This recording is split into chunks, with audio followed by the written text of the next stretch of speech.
Chapter 1502, A Momentary Strike. Chapter 1502, A Momentary Strike. When Shifeng joined the chaotic battlefield, he vanished, seeming as if he had never existed in the first place. The abrupt change made everyone on Nine Dragons Emperor's team nervous. Elementalists use flame orbs and ice walls around the Pavilion Master. Cursemancers cast dark thorns. Druids use quagmire.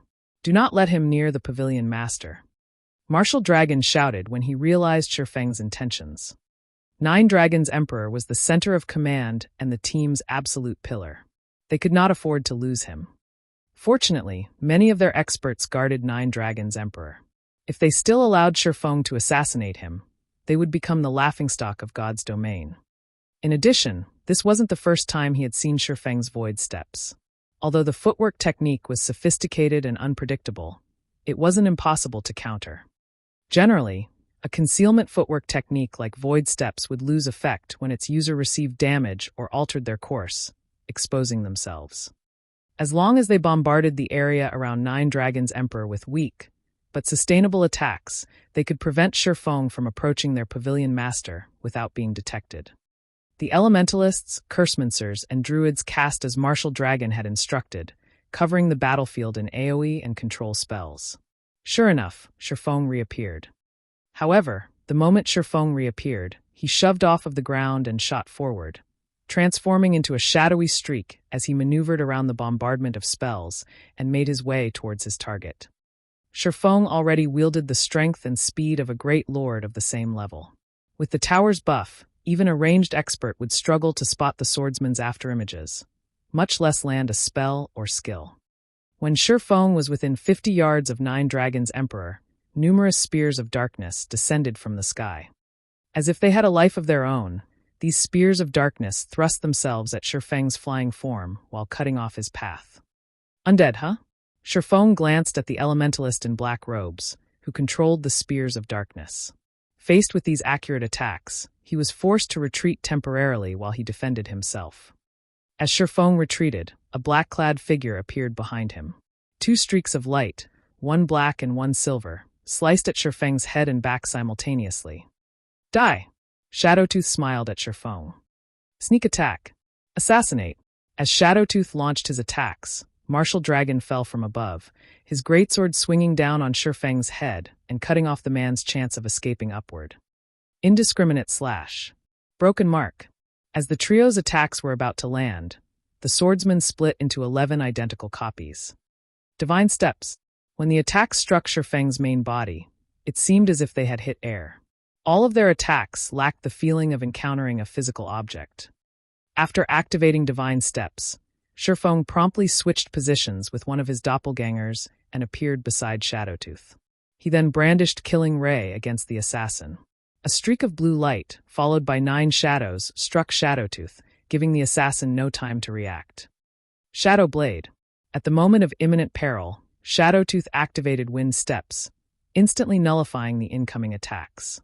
At the same time, he thrust Magic Breaker at Shifeng's heart. However, when his weapon sunk into Shifeng's body, his expression twisted into something ugly. He knew he had failed to hit the swordsman's real body, just a doppelganger. Damn it! He tricked me. The moment Shadowtooth realized he had been tricked, he activated Vanish. Suddenly, a blue sword sliced across the assassin's previous position, but the only reaction Shifeng's attack had earned was a loud clang. Realizing his attack had failed, Shifeng tightened his grip on the abyssal blade and Killing Ray before brandishing his blades at his surroundings. One sword light after another cut the air around him, looking like a lotus flower in bloom. Tier 1 skill, Omnislash. Before the sword lights could spread farther, Martial Dragon's greatsword transformed into a pillar of fire as the berserker swung at Shifeng. Tier 1 skill, Flaming Cross Slash. Since Shifeng was in the midst of activating a skill, the swordsman had revealed plenty of holes in his defense. He had no way of blocking Martial Dragon's Flaming Cross Slash. Boom! When Martial Dragon's Flaming Cross Slash struck Shifeng, the ground beneath his feet cracked. Shifeng had forcefully stopped his Omnislash, using his 2 swords to block Martial Dragon's attack. What kind of insane reaction speed does he have? Martial Dragon frowned at the unharmed swordsman before him. His coordination with Shadowtooth and Undead was seamless. While he and Shadowtooth attacked Shifeng's main body, Undead bombarded the swordsman's 10 doppelgangers, preventing Shifeng from switching positions with any of his clones. The only thing Shifeng could do was block his flaming cross slash. However, since Shifeng had been in the midst of activating a skill, he shouldn't have been able to react in time. Normally, when players prematuring deactivated a skill, they'd freeze for a brief moment. Yet Shifeng had protected himself successfully. This was simply inconceivable. Moreover, Flaming Cross Slash dealt both physical and fire-type damage.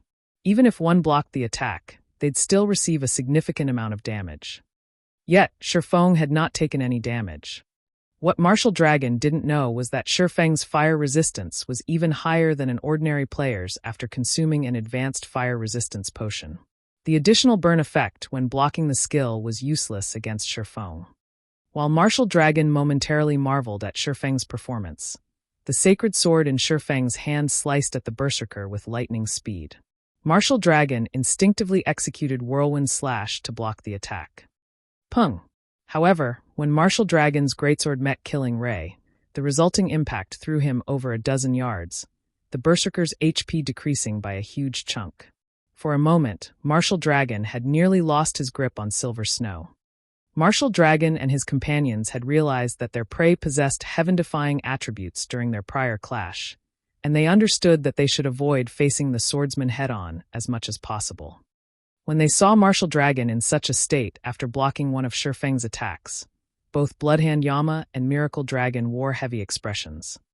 By the time they recovered their wits, Shifeng had activated Wind Blade, dashing straight for Nine Dragons' Emperor. Since his Tier 2 taboo skill, Instant Strike, was still on cooldown, the only way he could kill Nine Dragons' Emperor was to deal the final blow face-to-face. Yifeng, don't even think about getting near me. Nine Dragons' Emperor bellowed. He then pulled several dark green arrows from his back and fired at Shifeng. Magic patterns decorated these dark green arrows, and before they had even been fired, faint arcs of electricity danced around them. These arrows were the product of the legacy skill, Magic Mark, which Nine Dragons' Emperor had obtained after class-changing into the hidden class, Spellbreaker. The magic-marked arrows would enhance an attack by 1 tier to a maximum of Tier 2. If used in tandem with a Tier 1 skill, he could exert the power of a Tier 2 skill. Nine Dragons' Emperor had wanted to hide the fact that he had a hidden class, but he no longer had that option. In quick succession, Nine Dragons' Emperor fired 9 magic-marked arrows. When the arrows left his bow, they transformed into arcs of lightning that flew towards Shifeng. At the same time, Undead cast Ice Wall and Flame Barrage from a distance, hindering Shifeng's movement as much as possible. In response, Shifeng switched the aura of illusion to the aura of wind, skyrocketing his agility and attack speed. Instead of retreating, he ran towards the incoming spells and arrows. Sword's Orbit. Neither Undead's Flame Barrage nor Nine Dragons' Emperor's arrows could come close to Shifeng before they drowned in a galaxy of stars around the swordsman. Neither expert's attacks had dealt the slightest damage. In the end, Nine Dragons' Emperor could only watch as Shifeng approached. Despite Nine Dragons' Emperor's continuous retreat, the distance between him and Shifeng did not decrease. An unprecedented fear tore at Nine Dragons' Emperor's heart. When he realized that he was almost out of the ancient tower's 100-yard range, he revealed an excited expression. Once Shifeng was out of range of the tower's buff, the swordsman would have a much harder time killing him. But the moment Nine Dragons' Emperor stepped out of the tower's buff radius, Shifeng, who was less than 20 yards from him, received a sudden boost to his movement speed. Gale Domain. In the blink of an eye, Shifeng appeared before Nine Dragons' Emperor. The Pavilion Master felt as if time had frozen as he watched the abyssal blade and Killing Ray cut down his body. Flame burst. Nine Dragons' Emperor then felt burning pain devour his body before his vision darkened, and his consciousness separated from the world. All the players outside of Thunder Island saw was Shifeng pass by Nine Dragons' Emperor. In the next moment, Nine Dragons' Emperor transformed into a pile of smoldering ash topped with a piece of equipment. Everyone on the battlefield was stunned into silence. They even forgot the fight around them as they stood there in shock. Nobody would have imagined that, despite so many expert guards, Shifeng would take Nine Dragons' Emperor's life in an instant. Chapter 1503, Shocking Thunder Island. Chapter 1503, Shocking Thunder Island. After Nine Dragons' Emperor died, everyone turned towards Shifeng with blank looks. Everything had happened too quickly. Only a few short seconds had passed between the moment Shifeng began his charge to the moment Nine Dragons' Emperor had died. Shifeng's speed when he had landed the killing blow had been particularly ridiculous. Before any of them had even noticed, Shifeng had already moved past Nine Dragons' Emperor, taking the ranger's life. Yifeng, Martial Dragon, stared at Nine Dragons' Emperor's ashes in a daze. Although he had considered the possibility of Shifeng killing Nine Dragons' Emperor, he had never thought that the swordsman would achieve the feat so quickly. Just seconds after Shifeng had broken past his blockade, he had taken the Pavilion Master's life. Even undead had failed to save their leader. Marshal, the Pavilion Master is dead. We are no match for Zero Wing while we're within the tower's range. We need to retreat. Shadowtooth shouted when he noticed that Martial Dragon hadn't moved. Now that Nine Dragons' Emperor was dead, the team had fallen into chaos. Even if he and Martial Dragon took command of the battle, the outcome wouldn't be in their favor with Zero Wing's absolute advantage in attributes. Furthermore, Shifeng was still alive. Shadowtooth didn't think any of them had the power to contend with the swordsman while in range of the ancient tower. Everyone split up and retreat. We'll regroup at the forest tower. Martial Dragon shouted as he shot Shifeng, who had turned towards him, a glare. Despite the fact that the man wasn't particularly muscular or tall, he felt as if he were looking at a giant. When Martial Dragon recalled Shifeng's last attack, he felt stifled.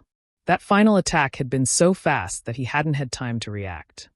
If he had been on the receiving end of that attack, he doubted that he would have fared any better than Nine Dragons' Emperor. In the end, he too would have died. When Martial Dragon gave the command, the Heavenly Dragon Pavilion and Miracle's members made a hasty and disorderly retreat, making it difficult for Zero Wing's members to kill them. Don't even think of escaping that easily. However, Shifeng refused to let such a profitable opportunity get away. After picking up the level 45 dark gold belt Nine Dragons' Emperor had dropped, he dashed towards the retreating crowd. Rather than going after Domain Realm experts like Martial Dragon and Shadowtooth, he opted for the Refinement Realm experts. After all, it was far easier and less time-consuming to kill Refinement Realm experts. The Refinement Realm experts practically died as he reached them. By the time Martial Dragon and the others had made it out of the tower's 100-yard radius, Shifeng had killed another dozen or so players. As Martial Dragon and his companions breathed a sigh of relief, a pillar of fire descended from the sky. At the same time, the ground beneath their feet froze solid. A short distance away, a massive tidal wave surged forward, devouring another group of retreating Heavenly Dragon Pavilion members. The devastation looked as if Armageddon had begun. These attacks were the result of none other than Zhao Yueru's Frostflame Hell and Aqua Rose's Annihilation Torrent. In seconds, another 100-plus players had died, reducing the 200-plus players that managed to escape the ancient tower's range by half. Zero Wing. Martial Dragon's heart bled when he saw how few of his teammates remained alive. The damage they had suffered from the assault was simply too massive. Thunder Island didn't have a special death penalty. Players suffered the same fate when they died in the field. Hence, any players that were killed would lose one level and a piece of equipment. Meanwhile, every player the Heavenly Dragon Pavilion had dispatched was an expert. Every piece of equipment they lost would be extremely difficult to replace, and when these players resurrected, they would suffer a significant drop in their combat power. Meanwhile, as the battle ended, the various superpowers on Thunder Island received news of its outcome. What did you say? Zero Wing defeated an army of over 400 with only 100 players? Impossible. How did they manage it? Attribute suppression. Zero Wing has such an ability.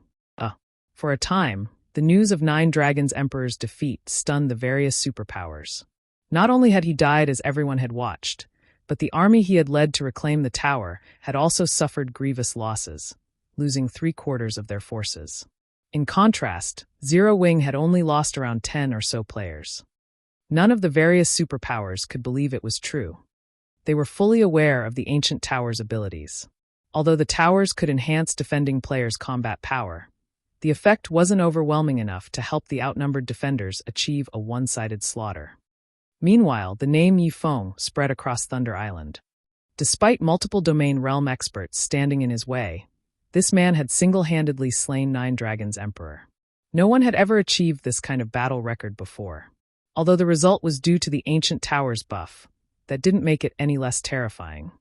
The various superpowers began to treat Phoenix Rain and Zero Wing with caution.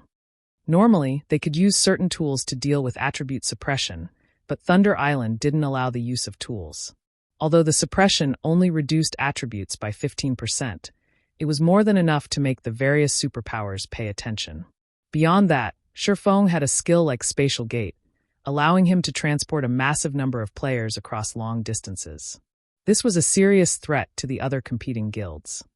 If they lost the Ancient Towers buff, raiding the monster encampments would be impossible. For a time, the various superpowers were forced to strengthen their towers' defenses due to Zero Wing's presence. Now, they stationed at least 60 to 70 players in each tower as a precaution. This turn of events dumbfounded the uninvolved spectators outside of Thunder Island. Nobody could have imagined that an inconspicuous guild like Zero Wing could make the various superpowers nervous. No one would ever believe this. Even Phoenix Rain, Zero Wing's collaborator, had mixed emotions over the matter. She had never thought that Shifeng's borderline insane plan would succeed. Damn it! Damn it! Zero Wing! I won't let you all get away with this. 9 Dragons Emperor, who had just resurrected, bellowed, his voice echoing throughout the forest he was currently in. The Heavenly Dragon Pavilion members were scared into silence. He had spent so much money and resources to hire both the Flower of Seven Sins and Blood Paradise to crush Phoenix Rain, yet all of his efforts were for nothing. At this point, even capturing another ancient tower would be incredibly difficult, not to mention capturing a monster encampment. This was the first time he had suffered so much humiliation. Good. Very good. Since you won't let me have my way, I won't let you claim a single encampment, either. After 9 Dragons Emperor finished venting his rage, he growled, "Send someone to keep an eye on their 3 towers. If they try to raid an encampment, we'll attack their towers. I refuse to believe they can afford to keep so many people at the towers at all times." Understood. Martial Dragon's eyes shone with realization upon hearing 9 Dragons Emperor's order. If Phoenix Rain and Zero Wing wished to capture a monster encampment, they needed all 3 ancient towers under their control. And to capture a monster encampment, they'd have to dispatch at least 130 players. However, Phoenix Rain's team only had 220 players. If they dispatched 120 players to a monster encampment and left 100 players to defend the towers, 9 Dragons Emperor's team would have the opportunity it needed to steal back the towers. Even if Shifeng had a teleportation skill, his team could never defend all 3 towers against the full force of the Heavenly Dragon Pavilion's team unless they gave up on capturing an encampment. If Phoenix Rain and Zero Wing failed to capture an encampment, neither Phoenix Rain nor 9 Dragons Emperor would have an advantage for the Great Pavilion Master's position. Saying so, Martial Dragon sent his subordinates to survey the 3 towers under Phoenix Rain's control. At the same time, he had his team prepare to raid the towers at a moment's notice. Big Brother Yifeng must have angered 9 Dragons Emperor beyond reason. He actually has the nerve to do something so shameless. When Blue Phoenix read the report she received from her subordinates, she didn't know whether to laugh or cry. This was the first time she had seen anyone push 9 Dragons Emperor to this point. He had never even reacted so insanely when facing down other superpowers. Phoenix Rain, who stood beside Blue Phoenix, felt a headache brew over the matter. With 9 Dragons Emperor keeping a close eye on them, they didn't have the manpower to guard the towers and raid any encampments. She had to admit that sometimes having more manpower was a good thing. Even when one wasn't a match for their opponent, they could afford to employ such shameless tactics to limit their opponent's options. Guild leader, things will be troublesome if this continues. If we keep wasting time with 9 Dragons Emperor, we'll waste this trip to Thunder Island, Aqua Rose said, frowning as she looked at the arrangement of 9 Dragons Emperor's forces. It isn't going to be easy. Shifeng didn't have any helpful ideas either. Right, what's the situation on Blackie's end? They've already completed their promotions and are dealing with the Tier 2 promotion procedures in White River City, Aqua Rose said. They've succeeded? Shifeng grinned. He then said, Tell them to form a team of 49 players and gather in Ocean Viewing Town immediately. I'll head out to fetch them. He had yet to use the Thunder Emblem's available slots, so he could easily bring another 50 people to the island. Chapter 1504, Unfathomable Zero Wing. Chapter 1504, Unfathomable Zero Wing. Have them come over? Sure Feng's decision excited Aqua Rose. After all, Blackie and the others were now Tier 2 players. They'd be powerful reinforcements on Thunder Island. However, she quickly realized the problem and commented, "Guild leader, they'll need entry slots to enter Thunder Island. Moreover, with how much time we have left, I'm afraid it'll be too late to do anything by the time they arrive." Even if they had the available slots, it took a considerable amount of time to travel from Ocean Viewing Town to Thunder Island. Even if they used the one-horn sailboat, the contest would likely be over by the time Blackie and the other arrived. Relax. I still have a few available slots, and we can use the spatial gate to make the trip. Although it will take some time to get here, the contest has just begun. If we hurry, we should have enough time, Shifeng said, smiling. Wonderful. If Blackie and the others can make it, they'll definitely be a great help. We'll even surprise the other superpowers. Aqua Rose was ecstatic. She could already imagine what would happen once Blackie and the others arrived. Hurriedly, she contacted Blackie's group, telling them to set aside their registration at the Adventurers Association for now and make their way to Ocean Viewing Town. Meanwhile, Shifeng called up his system interface and chose to leave the island. As Thunder Island prevented the use of tools, he could only use a return scroll after he left. When Shifeng left the ancient tower, 9 Dragons Emperor's subordinates, who kept an eye over the situation around Phoenix Rain's 3 ancient towers, noticed his disappearance. Pavilion Master, I just received a report stating that Yifeng suddenly vanished from the cliff tower, Blood Dragon reported. Vanished? Did you know where he went? 9 Dragons Emperor demanded as he thought about Shifeng's teleportation skill. Martial Dragon, Blood Dragon, and Shadowtooth oversaw the 3 towers' surveillance.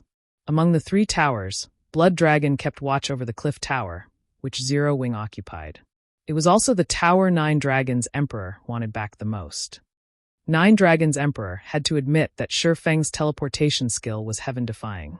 The skill allowed him to transport reinforcements and ambush his enemies at a moment's notice. It was also how the man had forced him into such a passive state. If he moved recklessly, Shifeng could ambush and steal his final tower, at which point he would lose all hope in this competition. No, Blood Dragon said, shaking his head. But from the reports we've received from our spies in Phoenix Rain's team, it doesn't seem like they are executing any sort of operation. Moreover, Phoenix Rain is struggling over her plan to capture a monster encampment. Since he is acting by himself, ignore him. We just need to keep track of their team's movements, 9 Dragons Emperor instructed. At the end of the day, they were on Thunder Island. Shifeng could never raid a monster encampment by himself. As long as they kept an eye on the 3 ancient towers, the swordsman's independent actions wouldn't change the result. Pavilion Master, we've just received a reply from Miracle. They've agreed to merge teams and share their tower buff, but they want half of the temporary teleportation arrays we get from the encampments, Blood Dragon reported. That greedy old fox. He dares to ask for such a high price. 9 Dragons Emperor frowned slightly. Each monster encampment on Thunder Island only provided 2 temporary teleportation arrays. He just wanted to borrow Miracle's tower buff, yet the other guild wanted half of the slots he obtained. Then, Blood Dragon also felt powerless about the situation. However, it was 9 Dragons Emperor's decision to make. Had they known they would struggle this much, they would have prioritized capturing an encampment before picking a fight with Phoenix Rain. Fine. Agree to their conditions. As the Heavenly Dragon Pavilion Master gave the order, he felt as if he had aged by several years. With their team's current prowess, capturing another ancient tower was impossible. Unfortunately, capturing a monster encampment with only 1 tower was also impossible. They'd only have a chance in this contest if they could merge with Miracle's team. That way, they could dispatch some players to raid an encampment while maintaining their surveillance on Phoenix Rain's towers. Otherwise, he'd have to continue wasting time with the Phoenix Pavilion Master. Although doing so would earn him the same result as Phoenix Rain in this contest, she had Zero Wing's help. She could definitely obtain a large collection of Thunder Passes for the next contest. Competing with Phoenix Rain would become far more difficult. Hence, he needed to secure at least one encampment and gain as much advantage as he could over the other pavilion master. Ensure that he'd have some options in the next contest for Thunder Island. Understood. I'll lead a team and integrate with theirs. Blood Dragon left the ancient tower and led his team to one of Miracle's towers. As time passed, the various superpowers began to raid their first monster encampment. There were far fewer encampments on Thunder Island than ancient towers. Only 17 monster encampments were available, yet there were more than 6 superpowers participating in the contest. Needless to say, every superpower was trying to capture as many monster encampments as possible to achieve a higher rank in the contest. The competition for these encampments was intense. Fortunately, the monster encampments were not that easy to raid, and not all of them were equal. The weaker encampments were only guarded by one specialized Grand Lord and a few ordinary Grand Lords. Meanwhile, Archaic species guarded the stronger encampments. Although the tower buffs helped weaken the boss's defense and magic resistance, it did not do anything about their basic attributes and skills. Without tools, even the superpower's peak experts would find dealing with Grand Lord-ranked Archaic species difficult. These teams even risked team wipes. Hence, all of the participants were extremely careful when they took action. Big Sis Rain, this is bad. Nine Dragons Emperor has just merged with Miracle's team. He has led a team of 120 experts to an encampment. What should we do? Blue Phoenix reported anxiously. What about the players keeping an eye on us? Phoenix Rain asked somberly. Now that he has Miracle's help, he has spared 230 people to watch our towers. 100 of those players are watching this tower, while the remaining 130 are scouting the cliff tower. They'll likely attack if they notice the slightest movement on our side, Blue Phoenix said in frustration. If they wanted to raid an encampment, they'd have to dispatch at least 100 players. Otherwise, they'd have almost no chance of succeeding. However, if they dispatched 100 players, they'd only have 120 players to defend the towers. Trying to defend all 3 towers with so few people would be incredibly difficult. If Miracle sent reinforcements to help 9 Dragons Emperor's surveillance teams, he might succeed in recapturing at least one of their towers. With only 2 towers, they could never capture a monster encampment with 100 players. Phoenix Rain could not help her frown. She hadn't expected 9 Dragons Emperor to resort to a merger. The other superpowers had already begun their raids. As more time passed, the struggle for the monster encampments would grow viciously intense.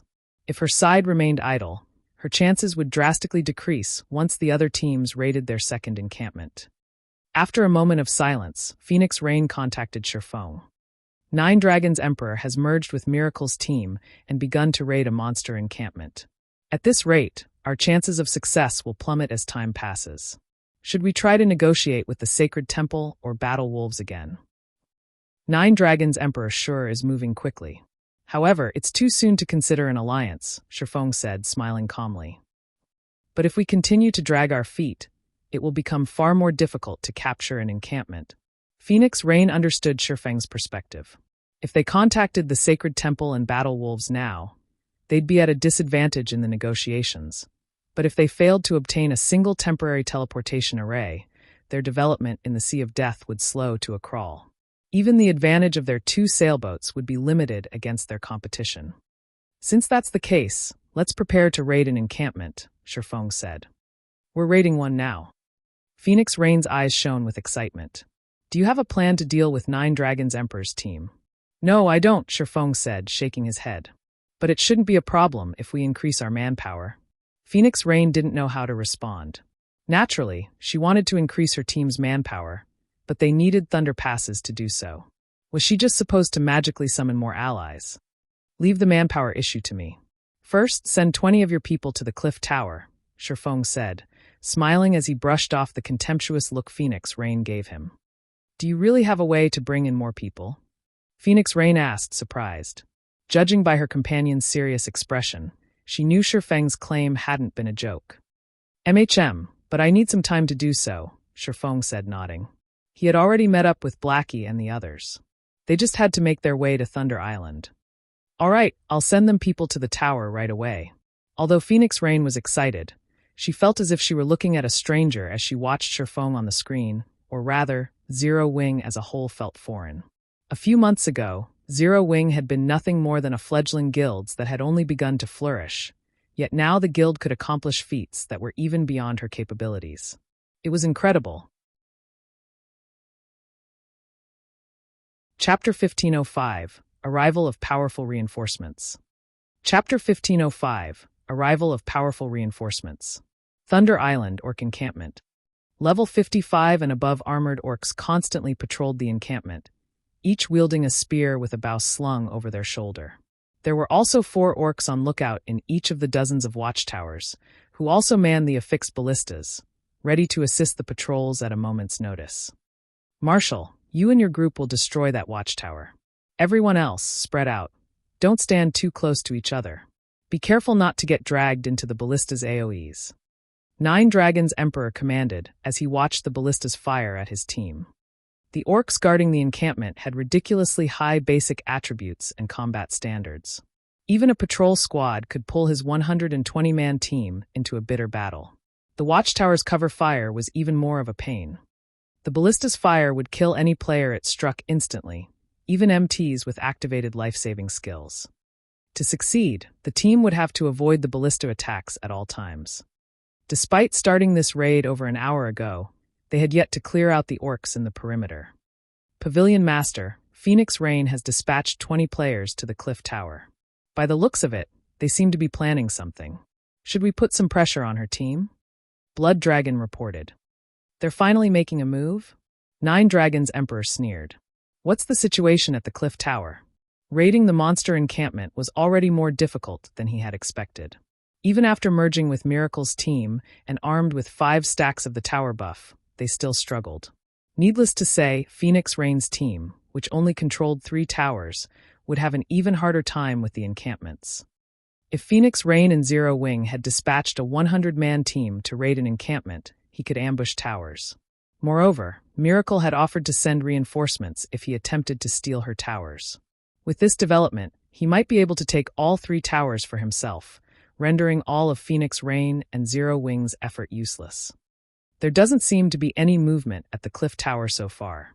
However, there is something strange, Blood Dragon said. Based on our spies' reports, Zero Wing seems to have found a way to bring in reinforcements. But even now, we don't know which superpower has agreed to cooperate with their team. Reinforcements. 9 Dragons Emperor sneered. So what if they found reinforcements? If they try to raid an encampment, we'll ignore the towers and attack their raid team instead. I want to see how they plan to secure a monster encampment with dead players. Tell our scouts to continue watching them for now. Report back if anyone moves. It was incredibly risky to attack an ancient tower. This was especially true if Phoenix Rain's team had truly found reinforcements. However, ambushing a raid team outside of the tower's range would be easy. Without the tower's attribute buff, taking out Phoenix Rain's team would be a piece of cake. Even if he failed to annihilate Phoenix Rain's raid team, getting rid of a few dozen players would be more than enough to destroy Phoenix Rain's chances of securing a monster encampment. Understood. Blood Dragon couldn't help his grin when he heard this. In fact, he even hoped that Phoenix Rain and Zero Wing had found reinforcements. This way, they could proudly defeat Phoenix Rain and Zero Wing's team and restore their lost reputation. As the various superpowers frantically raided monster encampments, Phoenix Rain's anxiety grew as she waited for the reinforcements Sherfong had mentioned. The other superpowers were also watching the situation carefully. They hadn't expected 9 Dragons Emperor to be so ruthless.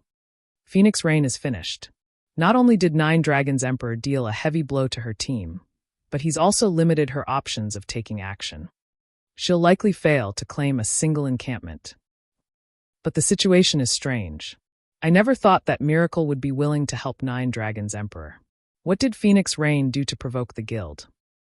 Don't you know? Phoenix Rain didn't provoke Miracle, but Zero Wing did. Remember the Dark Arena some time ago? Miracle's battle team suffered a miserable defeat at Zero Wing's hands. I'm sure that the guild wants to teach Zero Wing a lesson and restore its reputation. Phoenix Rain sure is unlucky. If not for her cooperation with Zero Wing, she might have had a chance to secure a monster encampment. Now that Miracle is helping 9 Dragons Emperor, she has lost all hope. I know, right? The various superpowers express their sympathy for Phoenix Rain. With the woman's tenacity, she should have been able to claim at least one encampment, but due to Zero Wing, Firmament had stabbed her in the back, and Nine Dragons Emperor allied with Miracle. The events gave the Heavenly Dragon Pavilion Master an overwhelming advantage.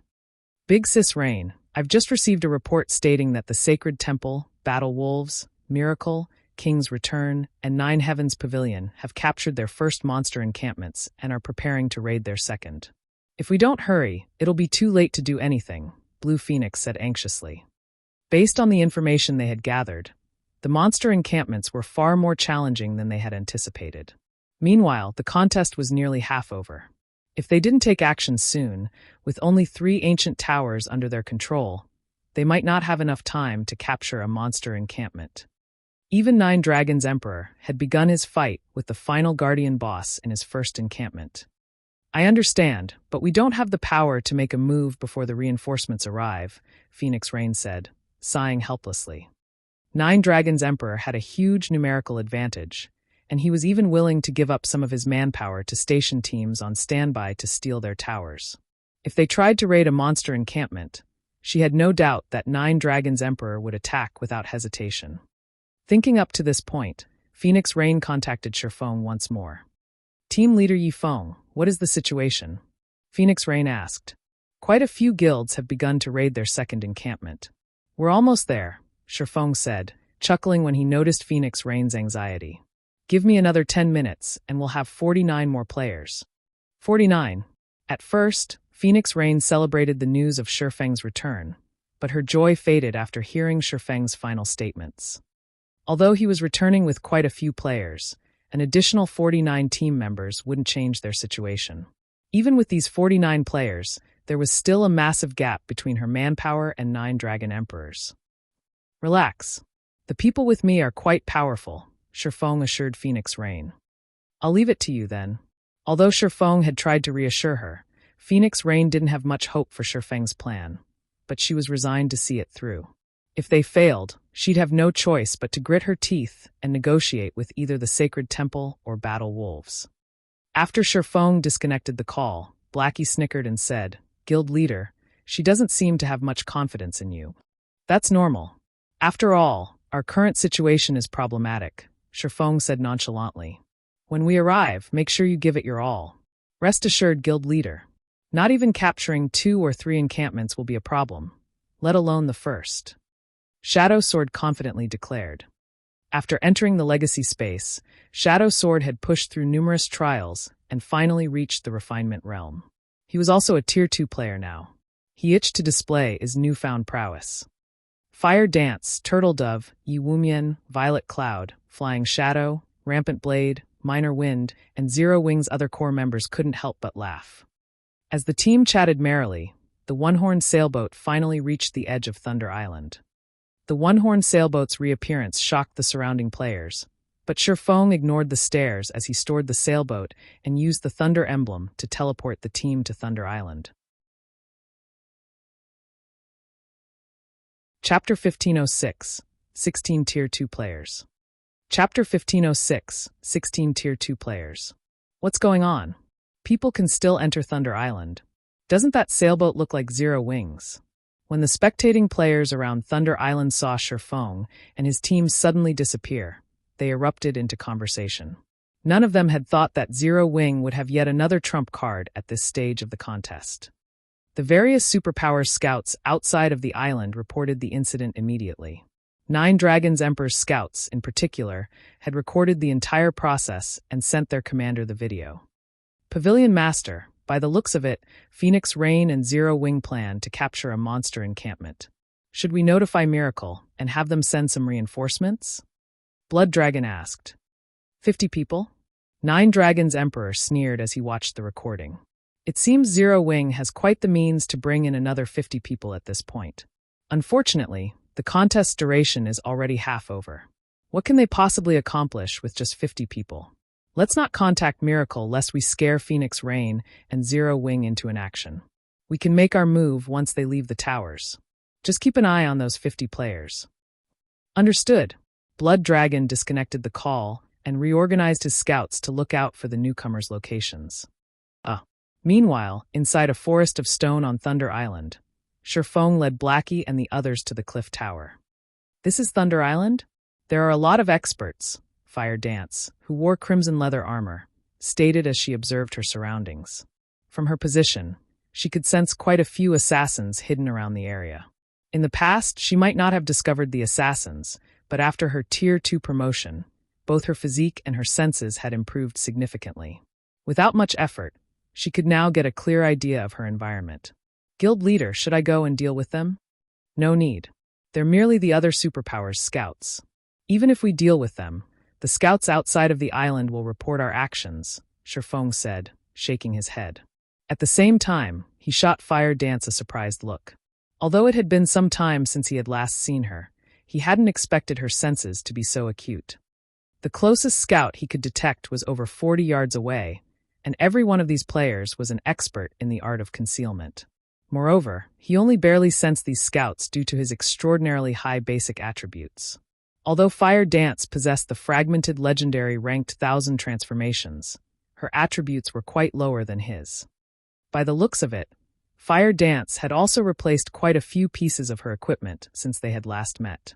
Although she had hidden their glow effects, Shifeng could tell, with his bounty of experience, that these new pieces were all dark gold rank or higher. However, Shifeng didn't give the matter much thought. The stronger Fire Dance became, the more she benefited the guild's development. After running for roughly 20 minutes, Shifeng's group reached the cliff tower. "Guild leader, you're finally back. Can we move out now?" Aqua Rose asked, smiling when she saw her guildmates. Among the 49 players Shifeng had brought with him, 12 were Tier 2 players. Including Shifeng, Cola, Alluring Summer, and herself, they had a total of 16 Tier 2 players on the island now. With such a powerful team, they could even challenge mythic field bosses if they had a strong enough magic array. Rearrange a new team of 50. We'll set out in 10 minutes. Shifeng nodded. He had wasted a lot of time to transport Fire Dance and the others to the island. As a result, he had sacrificed a lot of opportunities for the other participating teams. If he did not hurry, claiming a monster encampment would become far more difficult. "Okay, leave it to me." Aqua Rose immediately began to select players for the new team. 50 people? Guild leader, is that really enough? Gentle Snow asked curiously.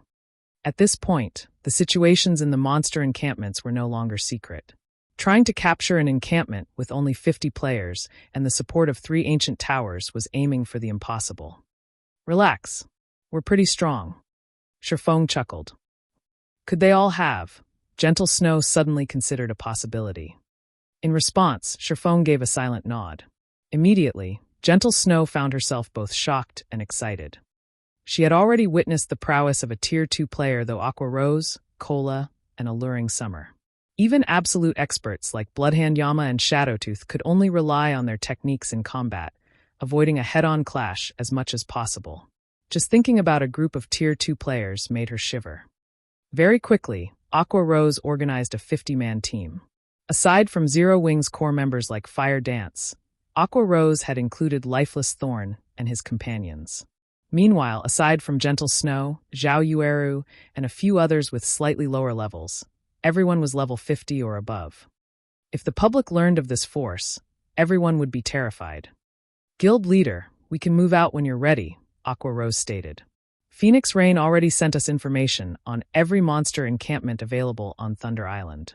She suggests that we go for Undead's encampment some distance south of us. None of the guilds have targeted that area yet, and even if Nine Dragons Emperor sends his forces to harass us, his nearest team is 40 minutes away from the encampment. We should have plenty of time to react if he tries to pull something." "No, we're not going there." Shifeng shook his head. "We're not going there? But that's the closest monster encampment available. If we go elsewhere, we'll risk provoking the other superpowers. Multiple enemies might even attack at once." Aqua Rose tried to dissuade Shifeng. "Isn't there a closer encampment?" Shifeng asked as he pointed to a valley on the map. "But that's the encampment Nine Dragons Emperor is raiding right now. He also has detached forces nearby, and Miracle's forces aren't far either. By the time we get there, they'll be prepared to surround us," Aqua Rose said, shaking her head as she looked at the orc encampment Shifeng had indicated. It's impolite not to reciprocate a gift. Since Nine Dragons Emperor has organized his men to keep us at bay for so long, why don't we give him a surprise? Besides, he's already cleared out the monsters in the encampment's perimeter. We can save a lot of effort if we take his encampment, Shifeng said. Hearing Shifeng's plan, Aqua Rose looked at the man as if he had gone mad. In contrast, Fire Dance and her companion's eyes shone with excitement. Guild leader, let's march over. Shadow Sword was already more than eager to head out. No, we'll teleport directly there, Shifeng said as he activated Spatial Gate. Suddenly, a spatial tear opened inside the ancient tower. The spatial tear gradually widened into a perfect circle before the spatial gate stabilized. The teleportation coordinates were none other than the orc encampment. Before Zero Wing and Azura's members entered the spatial gate, they could see the fight on the other side of the gate. Nine Dragons Emperor's team was engaged in a battle against a level 60 specialized Grand Lord and 2 level 60 Grand Lords. Dazzling fireworks illuminated the entire encampment. Let's head out. Saying so, Shifeng stepped through the spatial gate with his team close behind him. When they emerged on the other end, they caught the attention of Nine Dragons Emperor's team. Miracle's members, who kept watch beside the encampment, were stupefied to see Shifeng's people. None of them had expected Shifeng to take the initiative, turning around to harass Nine Dragons Emperor. Nine Dragons Emperor's subordinates and Miracle's members surrounded the orc encampment. Coming here was simply suicidal. Initially, Nine Dragons Emperor stared at Shifeng in shock. However, he recovered in seconds and bellowed, "Yifeng." Chapter 1507. Seeking One's Own Destruction. Chapter 1507. Seeking One's Own Destruction. Shifeng's appearance didn't only stun Nine Dragons Emperor's team. The spectating players watching the orc encampment from outside of Thunder Island were stupefied as well. What? They sent 50 players to ambush an opponent? Just what is Yifeng trying to do? They're crazy. They actually decided to ambush Nine Dragons Emperor under such circumstances. Are they not worried about annihilation? The monster encampments were a key factor in the contest for Thunder Island. While the various large guilds raided their encampments, they would take preventive measures to avoid leaving themselves open to attacks from other superpowers. Of course, Nine Dragons Emperor was no exception. Only, Nine Dragons Emperor had left the guard duty to Miracle. Moreover, the players Nine Dragons Emperor had sent to keep an eye on Phoenix Rain's ancient towers weren't far from the encampment. They could join the main force in less than 10 minutes.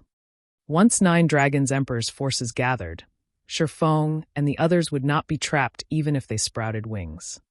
Has Nine Dragons Emperor angered Yifeng past the point of madness? Phoenix Rain was also stunned when she heard the news. Raiding a monster encampment with a 50-man team was already dangerous enough.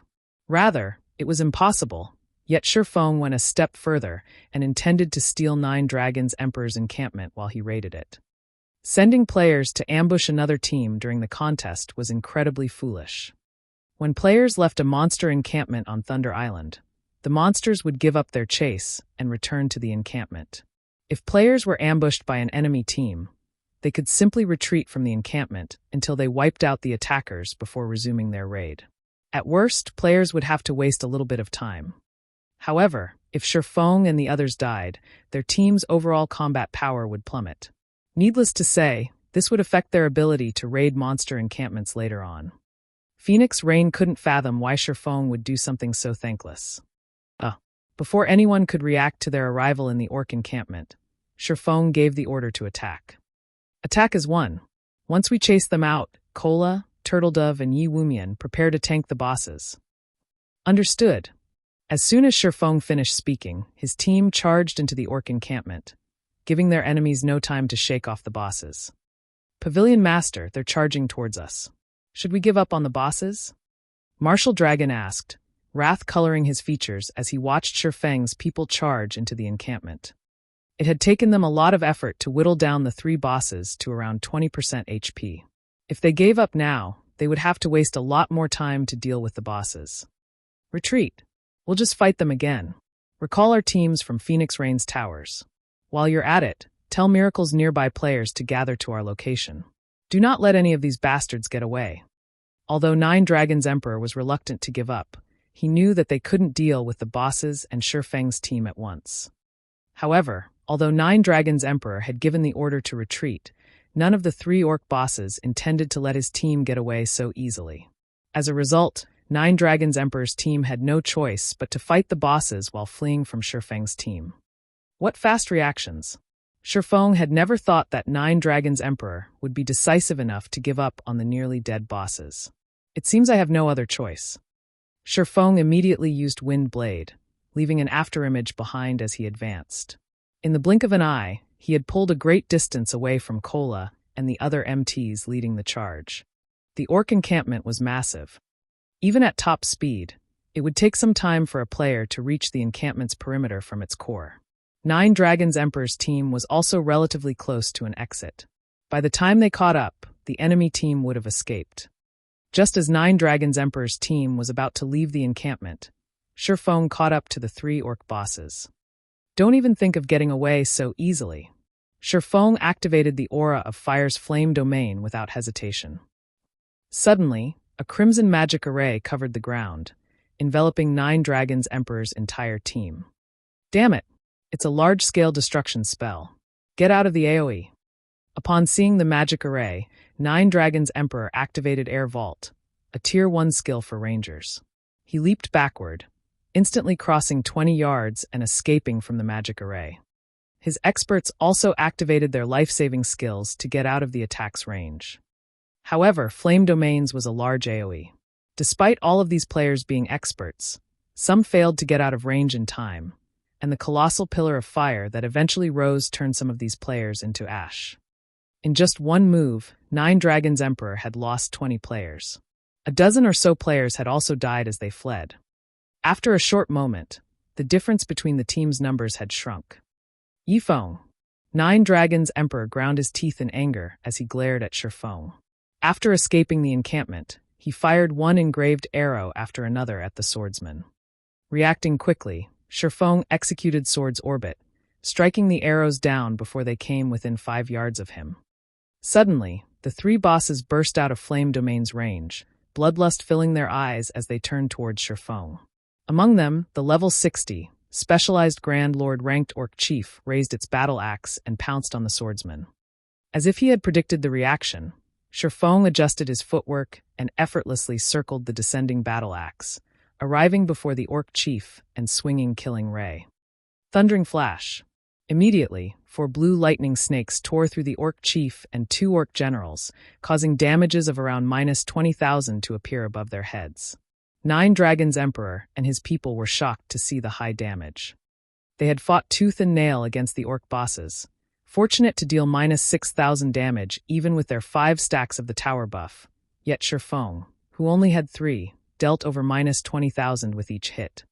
After executing Thundering Flash, Shifeng ignored the bosses, running back to his teammates. Crap! Pavilion Master, we aren't Yifeng's target. The 3 bosses are. When Martial Dragon saw Shifeng retreat, he realized that something was amiss. On Thunder Island, if the team holding a boss's aggro left the battle, the boss would return to its non-combat state, resetting its HP and skills. But if another team intercepted the boss and stole its aggro, the boss wouldn't reset. The 3 orc bosses currently had 20% of their HP remaining. Zero Wings' team could finish them off with much less effort. If Zero Wings' team took down the Orc Chief, the encampment would belong to them. Has this kid lost his mind? The corners of Bloodhand Yama's lips twitched when he saw Shifeng attack the 3 orc bosses. Even in the Flower of 7 Sins, he was known as a madman, but he had to admit that Shifeng was far crazier than he was. Although this was a good opportunity to steal the low HP bosses, doing so would mean that Shifeng had to deal with all 3 and 9 Dragons Emperor's team. Doing so was little more than seeking his own destruction. Shifeng simply wasn't taking them seriously. Yifeng, do you really think that this will play out like our last battle? Since you are so eager to die, I'll grant your wish. Everyone charge. Eliminate them. 9 Dragons Emperor's face twitched with fury. The various spectators and Phoenix Rain were stunned. Shifeng was playing with fire. Only Zero Wings members remained calm. They stood in formation as they waited for their commander to kite the orc bosses and the enemy team, who brimmed with killing intent. Since everyone's in position, attack, Shifeng nonchalantly ordered as he glanced at the approaching bosses and 9 Dragons Emperor's players. Chapter 1508, Team Strength. Chapter 1508, Team Strength. Big Brother Yifeng isn't really going to fight the bosses, is he?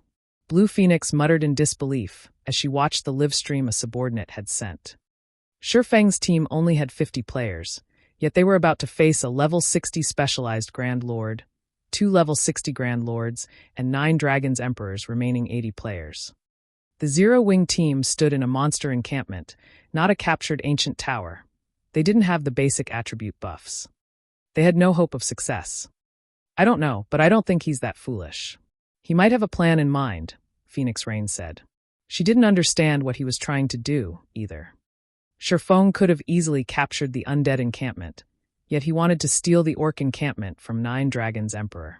Even if his team fended off 9 Dragons Emperor's remaining team while holding back the orc bosses, the Heavenly Dragon Pavilion Master had plenty of reinforcements on the way. In around 10 minutes, another 300-plus experts would reach the orc encampment. Meanwhile, in the orc encampment, after Shifeng gave the command, Zero Wings and Azura's members burst into action. Kola, Turtledove, and Yi Wumian each took one of the 3 orc bosses, with Kola and Turtledove using the Tier 2 skill, Vengeful Judgment, and Yi Wumian using the Tier 2 skill, War Sanction. Pung! Pung! Pung! 3 heavy thumps echoed throughout the encampment. Stunned, the 3 bosses slid to an abrupt halt. At the same time, a damage of over minus 18,000 appeared above each of their heads. Among the 3 MTs, Kola dealt the most damage, inflicting over minus 20,000 damage as he stopped the specialized Grand Lord's pursuit of Shifeng. Amazing! Solitary 9 and Dark Madness could not help but gasp when they saw this. If it were up to them, they would likely need several moves to stop a level 60 Grand Lord. Yet Kola and the others had done so with a single attack, instantly dominating the boss's aggro.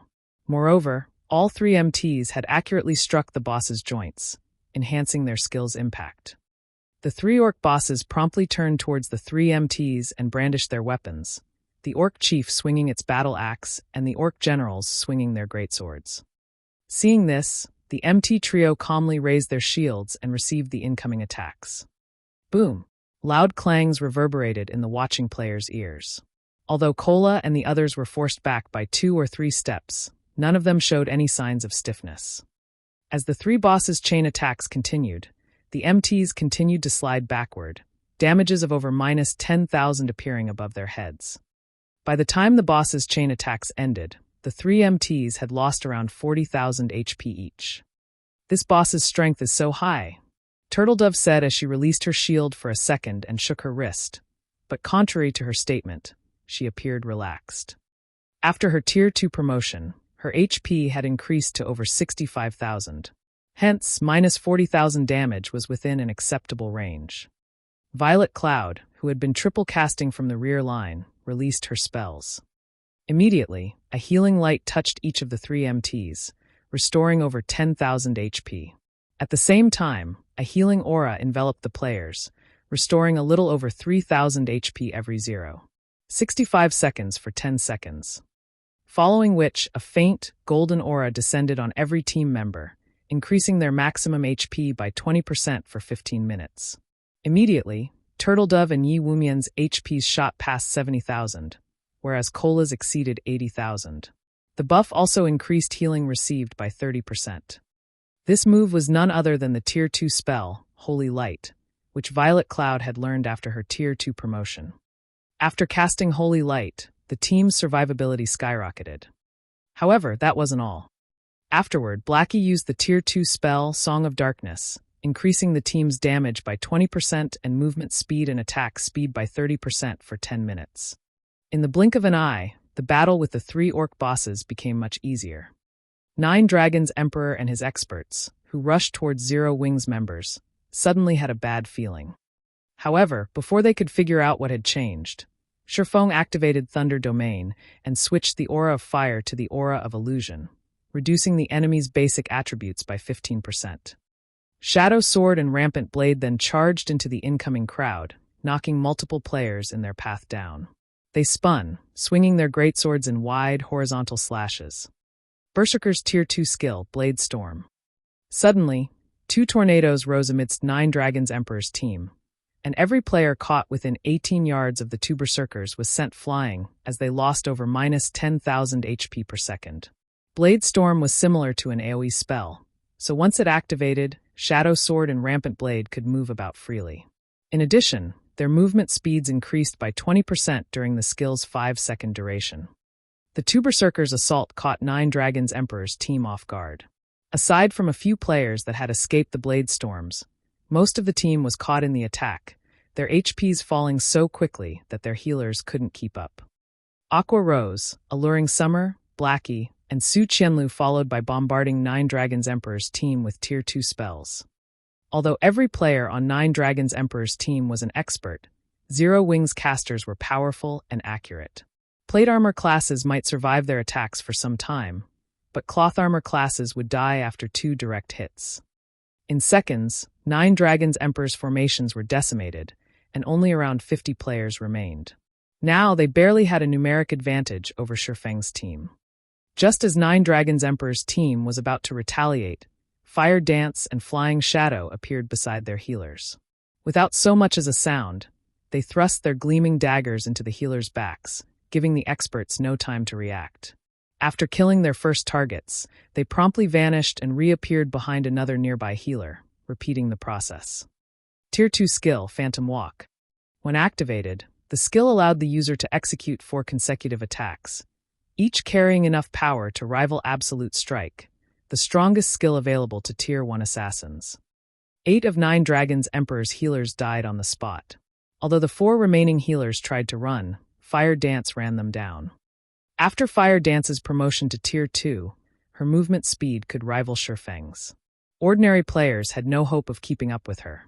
At most, they'd see the afterimages she'd leave behind. Don't get too cocky. Martial Dragon bellowed as he activated Charge at Fire Dance. After appearing before the 4 healers, he brandished Silver Snow. Indiscriminate Slash. Fire Dance simply smiled and casually brandished 1,000 transformations.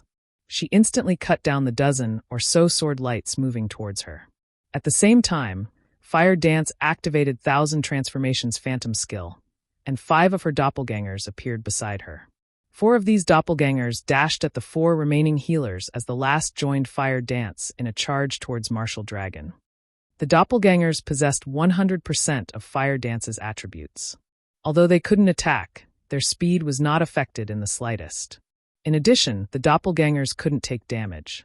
Hence, they easily crossed the dozen or so yards between them and the enemy players.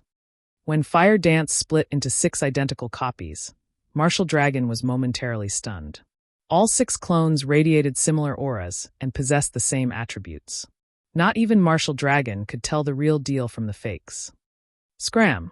Martial Dragon shouted as he executed Whirlwind Slash to repel the Fire Dance clones, but the assassin refused to give him the chance as she hacked at the Berserker's greatsword with 1,000 transformations. Tier 2 skill, Broken Shadow. Broken Shadow was the fastest Tier 2 skill for assassins. Before Martial Dragon's Silver Snow could build up momentum, 1,000 transformations abruptly stopped and repelled the weapon. The collision's impact forced Martial Dragon back 5 steps. He flashed his opponent a dumbfounded expression. Meanwhile, the 4 doppelgangers reached the last of the enemy healers. Although they tried to react, and their allied ranged players provided cover fire, the attacks were ineffective against the doppelgangers. After stopping Martial Dragon, Fire Dance swapped places with the 4 clones, devouring the healer's remaining HP with one strike after another. Each of her attacks dealt over minus 15,000 damage, minus 30,000 with a critical hit. She even triggered Critical Point, which had a 20% chance of triggering, killing the enemy healer instantly. Although Martial Dragon tried to intervene, Fire Dance simply switched positions with another doppelganger before the man could hit her. In the end, Martial Dragon had to watch helplessly as the 4 healers died. Chapter 1509, Steamrolling. Chapter 1509, Steamrolling.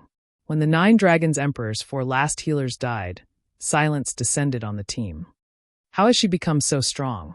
Shock overwhelmed Martial Dragon as he stared at the healers' fading bodies.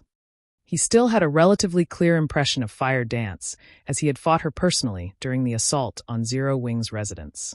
She had been insignificant then, yet after some time, she had become powerful enough to suppress him. How does Zero Wing find so many experts? Nine Dragons Emperor's eyes were bloodshot as he watched Fire Dance move across the battlefield unhindered. Although the fight had been brief, it had been enough time to realize that Martial Dragon was no match for the assassin in a head-on confrontation. The skill she had used was particularly troublesome. It was impossible to differentiate Fire Dance's doppelgangers from the real player, and attacks against the clones were ineffective, yet the doppelgangers seemed more than capable of inflicting damage. If they could not attack all 6 copies at the same time, Fire Dance would be practically invincible. However, Fire Dance's prowess wasn't the biggest issue. His team had just lost all of their healers. This had placed his team in an overwhelmingly disadvantageous position. In contrast, not only were Zero Wing's experts capable of dealing frightening amounts of damage, but they were also swift and nimble.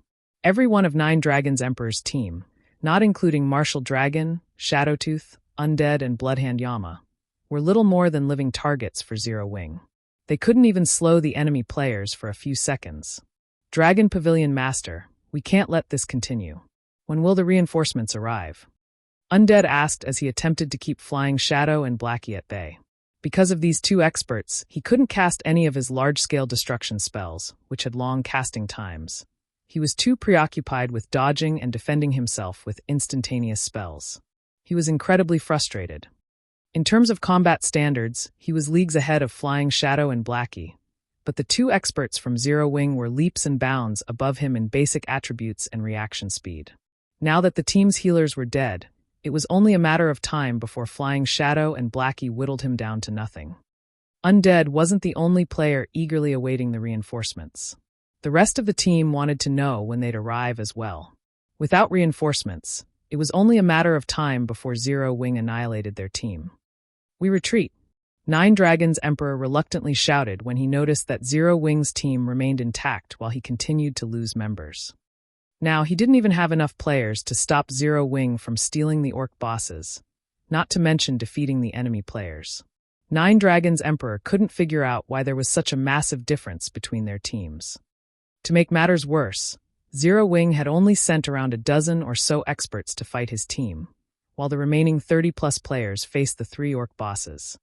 When the team heard Nine Dragons Emperor's command, its members began to retreat. Haha, guild leader, we've scared them away. Blackie was delighted as he watched Nine Dragons Emperor's team flee. The members of Nine Dragons Emperor's team were no ordinary experts. Any one of them could easily rank among the top in a first-rate guild. Moreover, players like Nine Dragons Emperor and Martial Dragon stood at the apex of the virtual gaming world. He had only ever been able to look up to such players, yet now, he and a few of his teammates forced these apex experts to run with their tails between their legs. Guild leader, should we give chase? Unlike Blackie, Fire Dance was unfazed. In fact, a hint of dissatisfaction danced in her eyes. She'd prefer to eliminate these players, rather than watch them flee. No, our goal is to take this encampment. If we take too long, their reinforcements will arrive, Shifeng said, shaking his head. He then shifted his gaze to the orc bosses and ordered, for now, prioritize the bosses. What if they come back? Fire Dance asked as she watched Nine Dragons Emperor. Based on the ranger's expression, he wasn't happy about the retreat. He wouldn't just sit still and watch them claim the encampment. If they come back, we'll wipe them out, Shifeng said, a cold glint flashing in his eyes. Now, their team had far more Tier 2 players than in the previous battle. In addition, these players covered the 3 main roles, MT, DPS, and healers. Following which, everyone turned towards the 3 orc bosses. After a short but intense battle, Lifeless Thorn and his team barely dealt enough damage to stop the bosses from recovering HP. Although the bosses still had around 20% remaining, they still had over 100 million HP.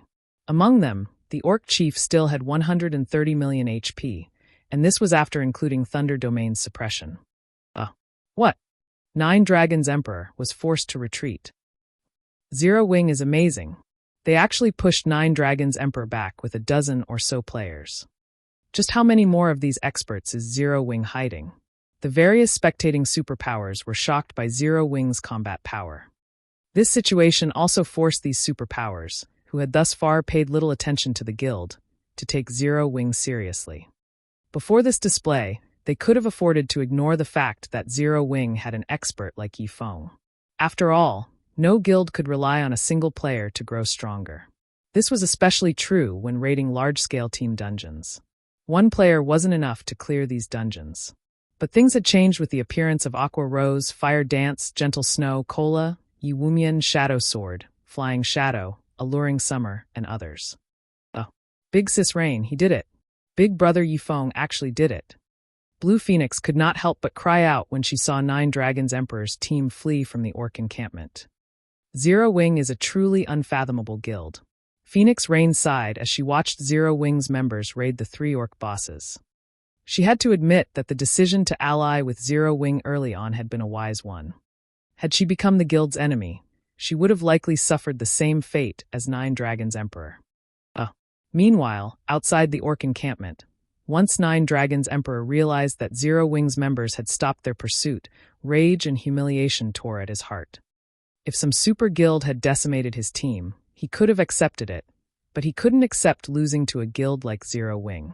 The most infuriating part was that Zero Wing was using him as a stepping stone to build its fame. If he did not pay back this insult, how was he supposed to survive in the virtual gaming world in the future? Marshall, contact Miracle and have them send over a 100-man team, Nine Dragons Emperor commanded coldly. Tell our nearby teams to gather and block the encampment's entrances as well. I refuse to let any of Zero Wing's members escape. The orc bosses still had over 20% of their HP remaining. It would take Zero Wing's 50-man team at least 20 minutes to defeat the bosses. Meanwhile, he could gather his reinforcements within 10 minutes. He refused to believe that Zero Wing could come out victorious if he attacked alongside 400-plus players while the enemy team was distracted with the 3 bosses. Understood. Marshal Dragon sensed the dense killing intent radiating off Nine Dragons Emperor. Hurriedly, he contacted Miracle and requested the 100 players. While Nine Dragons Emperor called for more reinforcements, the battle between Shifeng's team and the orc bosses reached full swing. The orc chief's HP is below 20%. Cola, activate your life-saving skill. Shifeng shouted as he glanced at the orc chief and orc generals. Hearing Shifeng's warning, Cola activated Protection Blessing.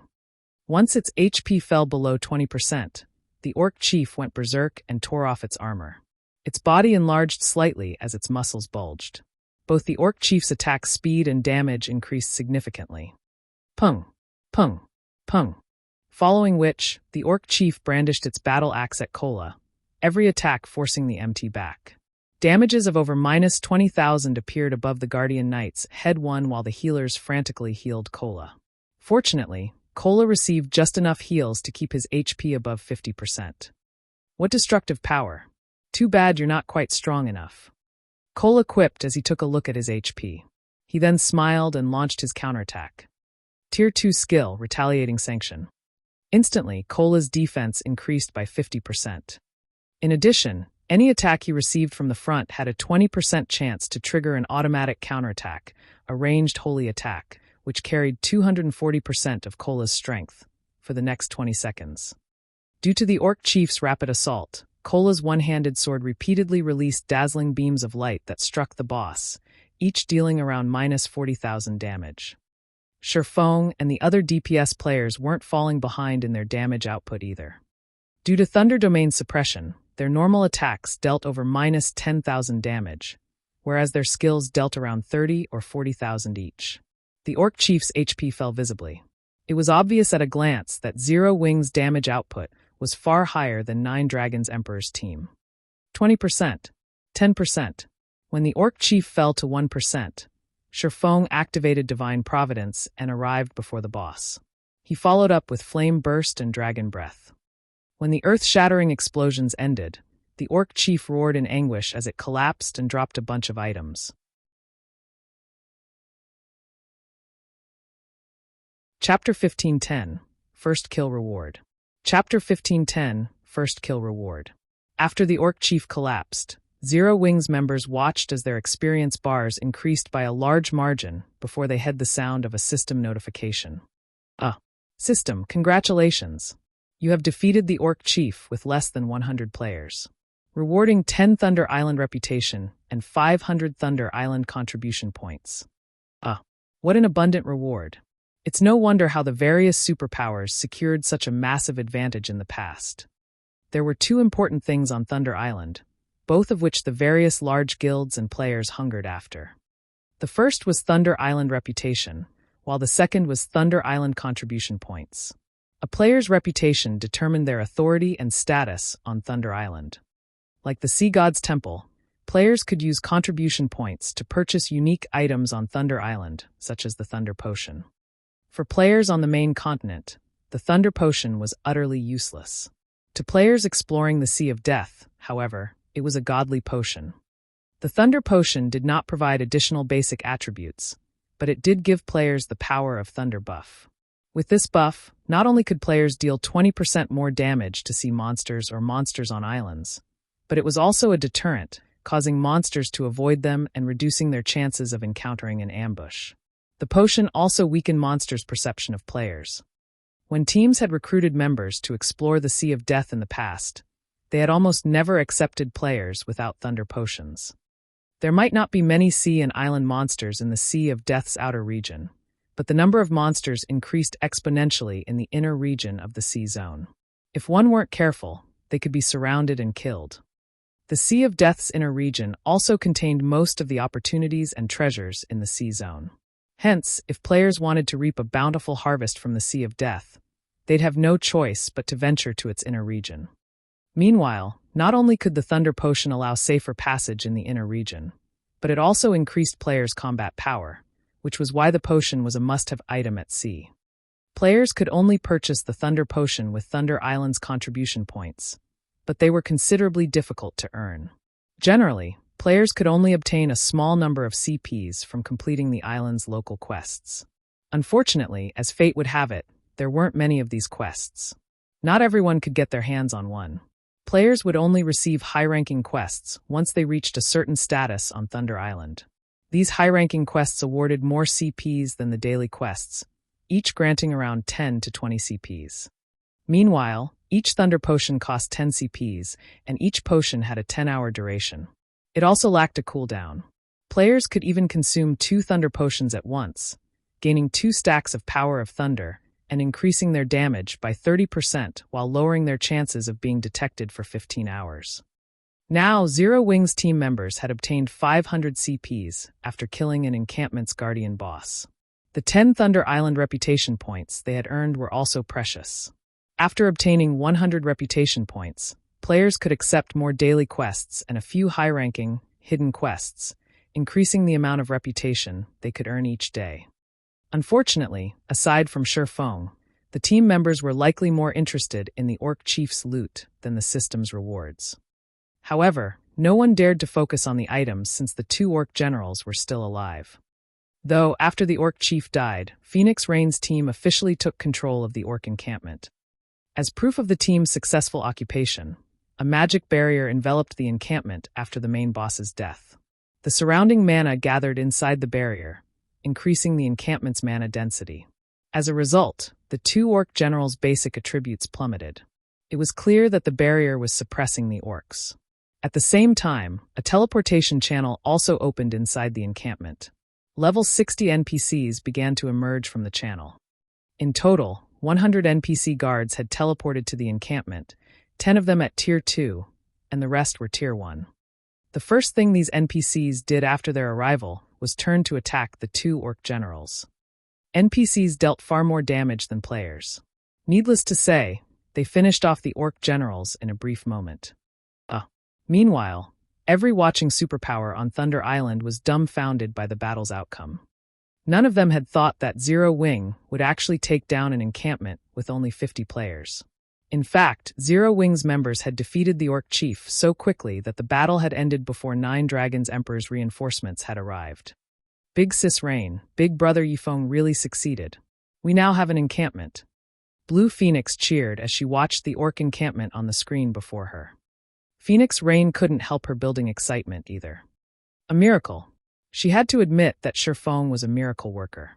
With a small team of 50 players, he had defeated 9 Dragons Emperor's 120-man team and occupied the orc encampment before the enemy reinforcements arrived.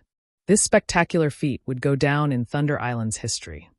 Now that Shifeng occupied the orc encampment, other players would have a very difficult time trying to steal it from him. Not only would the encampment's magic array suppress enemy players, but the defending players would also have the aid of the NPCs in battle. A few hundred players simply weren't enough to steal an encampment. They were almost guaranteed to hold an encampment throughout the contest. With a monster encampment, they would obtain 2 temporary teleportation arrays on Thunder Island. They would also qualify to compete with the other superpowers during the next contest. In addition, they now qualified to negotiate with super guilds like the Sacred Temple and Battle Wolves. Meanwhile, 9 Dragons Emperor's team and the players from Miracle stared at the magic barrier around the orc encampment in silence. Pavilion Master, what should we do now? Martial Dragon asked. We retreat, 9 Dragons Emperor stated, clearly livid. For a moment, he even looked as if he would faint from anger. Shifeng had taken the orc encampment he had spent hours clearing in 10 short minutes. He'd like nothing more than to eat Shifeng's heart raw. However, he knew that he couldn't take the encampment back even if he had 400+ players on his side. Aside from the fact that Shifeng could transport reinforcements to the encampment, the current 50 players in the barrier were a massive threat. Furthermore, if his team members entered the encampment, their basic attributes would plummet. After considering the Tier 1 and Tier 2 NPC guards, his team had no hope of taking back the encampment. Watching 9 Dragons Emperor silently turn and walk away, Martial Dragon gave the encampment one last glance. This was the first time he had met someone who could push 9 Dragons Emperor this far. Not even the various super guilds had ever done so, yet Shifeng had. Moreover, Shifeng had rendered 9 Dragons Emperor powerless to retaliate. Back inside the orc encampment, everyone's experience bars rose by a significant chunk as the orc generals died. However, unlike the orc chief, the 2 orc generals hadn't dropped a single item. Blackie and the others were confused, but Shifeng remained unfazed. On Thunder Island, only the Guardian bosses dropped any loot. After finishing off the 2 orc generals, Shifeng made his way towards the pile of items the orc chief had dropped. He then began to appraise the items, and the watching Zero Wing members grew nervous. Suddenly, Shifeng received a call from Quiet Melody. Confused, Shifeng accepted the call.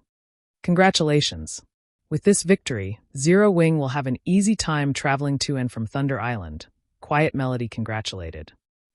Vice Temple Master Melody, have you contacted me just to offer congratulations?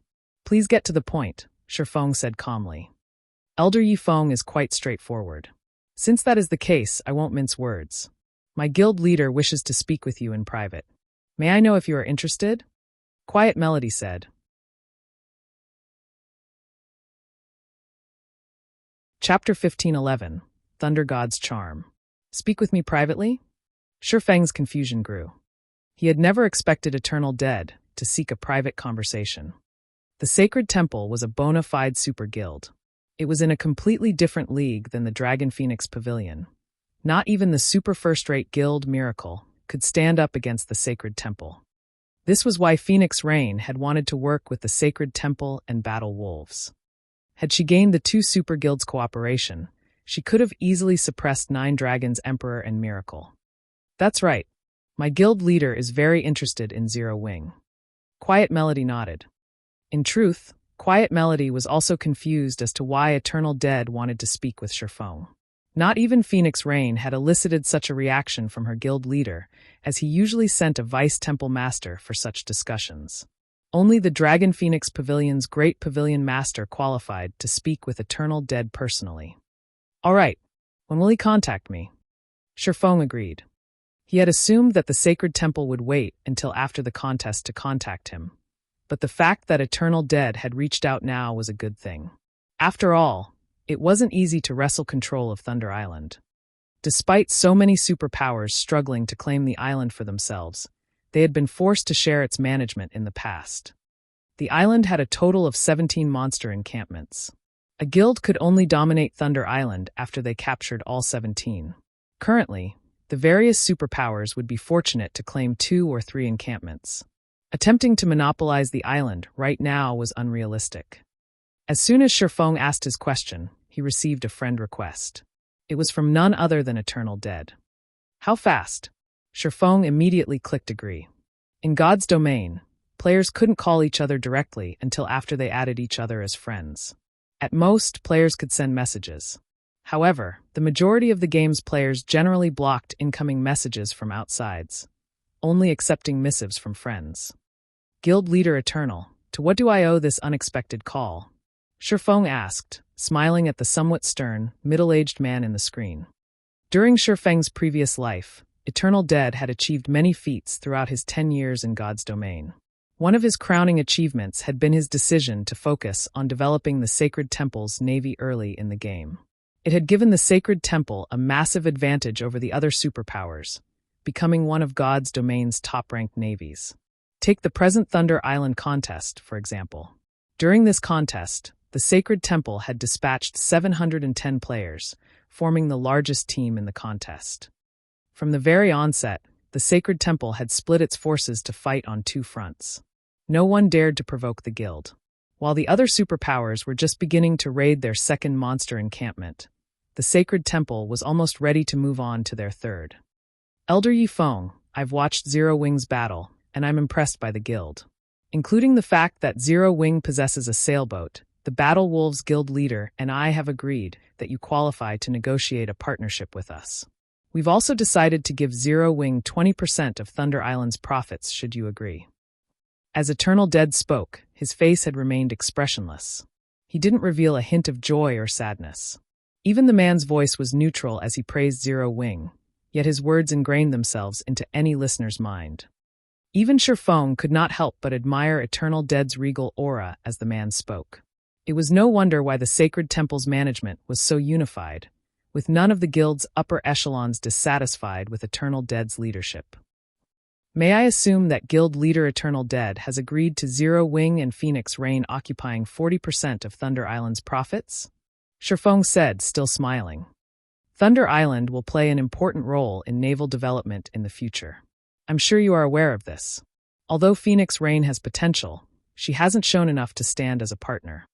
Meanwhile, if Zero Wing has 20% of the profits, I doubt it will be long before your guilds becomes an overlord in God's domain's seas. Eternal Dead responded softly as he shook his head. So, Guild Leader Eternal, are you suggesting that only our 3 guilds will cooperate? Shifeng asked, frowning. If Zero Wing wishes to split its 20% with Phoenix Rain, the Sacred Temple and Battle Wolves will not refuse her participation in the alliance, Eternal Dead said, chuckling. I see. Realization dawned on Shifeng. After all that talk, the Sacred Temple and Battle Wolves still had no intention of parting with additional profit. Shifeng chuckled and said, since that is the case, please allow us to consider your offer properly and reply at a later date. Is that acceptable? All right.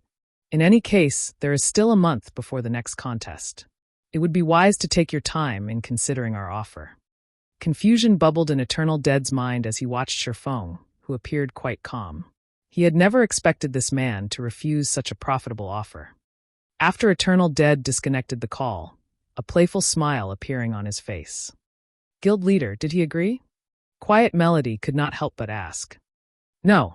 He rejected it.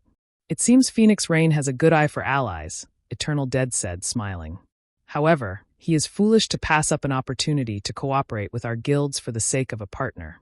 The struggle for Thunder Island was more complex than he had anticipated. With the various superpowers in one's place, the Dragon Phoenix Pavilion was insignificant, much less the Phoenix Pavilion. If it had been that simple, he wouldn't have allied with Battle Wolves. Now that Zero Wing had rejected his offer, it might not even secure 5% of the island's total profits. Quiet Melody was stunned. She was surprised to learn that Shifeng was so daring and straightforward. If it were up to her, she might have agreed without hesitation, yet Shifeng had calmly rejected it. Although she was happy for and envied Phoenix Rain as the woman's good friend, neither Phoenix Rain nor Zero Wing would obtain any profits on their own. Following which, Quiet Melody related this news to Phoenix Rain. Big Sis Rain, Eternal Dead is really despicable. He actually tried to poach our ally midway through the contest. Fortunately, Big Brother Yifeng refused the offer. Blue Phoenix couldn't help but curse Eternal Dead when she heard about the deal. Although Eternal Dead's offer was underhanded, he wasn't wrong about us lacking naval strength. Phoenix Rain smiled bitterly. At the same time, she also felt lucky and touched. If not for Zero Wing, she would have been eliminated from this contest. Meanwhile, in the Orc encampment, Shifeng didn't react to the previous conversation with Eternal Dead, continuing to appraise the Orc chief's loot. It's no wonder why the various superpowers had been so eager to obtain the Guardian boss's loot in the past. They dropped quite an abundance of good items. Shifeng excitedly gazed at the items in his bag. The Orc chief had dropped 32 items, 20 of which were various rare materials. 7 of the remaining 12 were level 55 and 60 weapons and pieces of equipment, and the weakest of which was fine gold rank. The Orc chief had also dropped the Tier 2 skill book, Holy Prayer, a skill for healers. Holy Prayer was one of the rare Tier 2 AoE healing spells. It could easily go for several thousand gold on the market. The loot also included a bronze speedboat and 2 dark gold ranked tools, the Magic Rain Gun and Thunder Beast skin. The Magic Rain Gun could replace a speedboat's weapon and would display the power of a peak Tier 2 attack. The gun's attack speed was very high, and its attacks would inflict the poison debuff, causing targets to lose HP over time and reducing movement speed. As for the Thunder Beast skin, it was similar to the Magic Whale skin. When used on a ship, the Thunder Beast skin increased the ship's magic resistance by 10%, movement speed by 4%, and durability by 10 points. These items were all worth a fortune. However, even added together, they weren't worth as much as the simple necklace the Guardian boss had dropped. The Thunder God's Charm.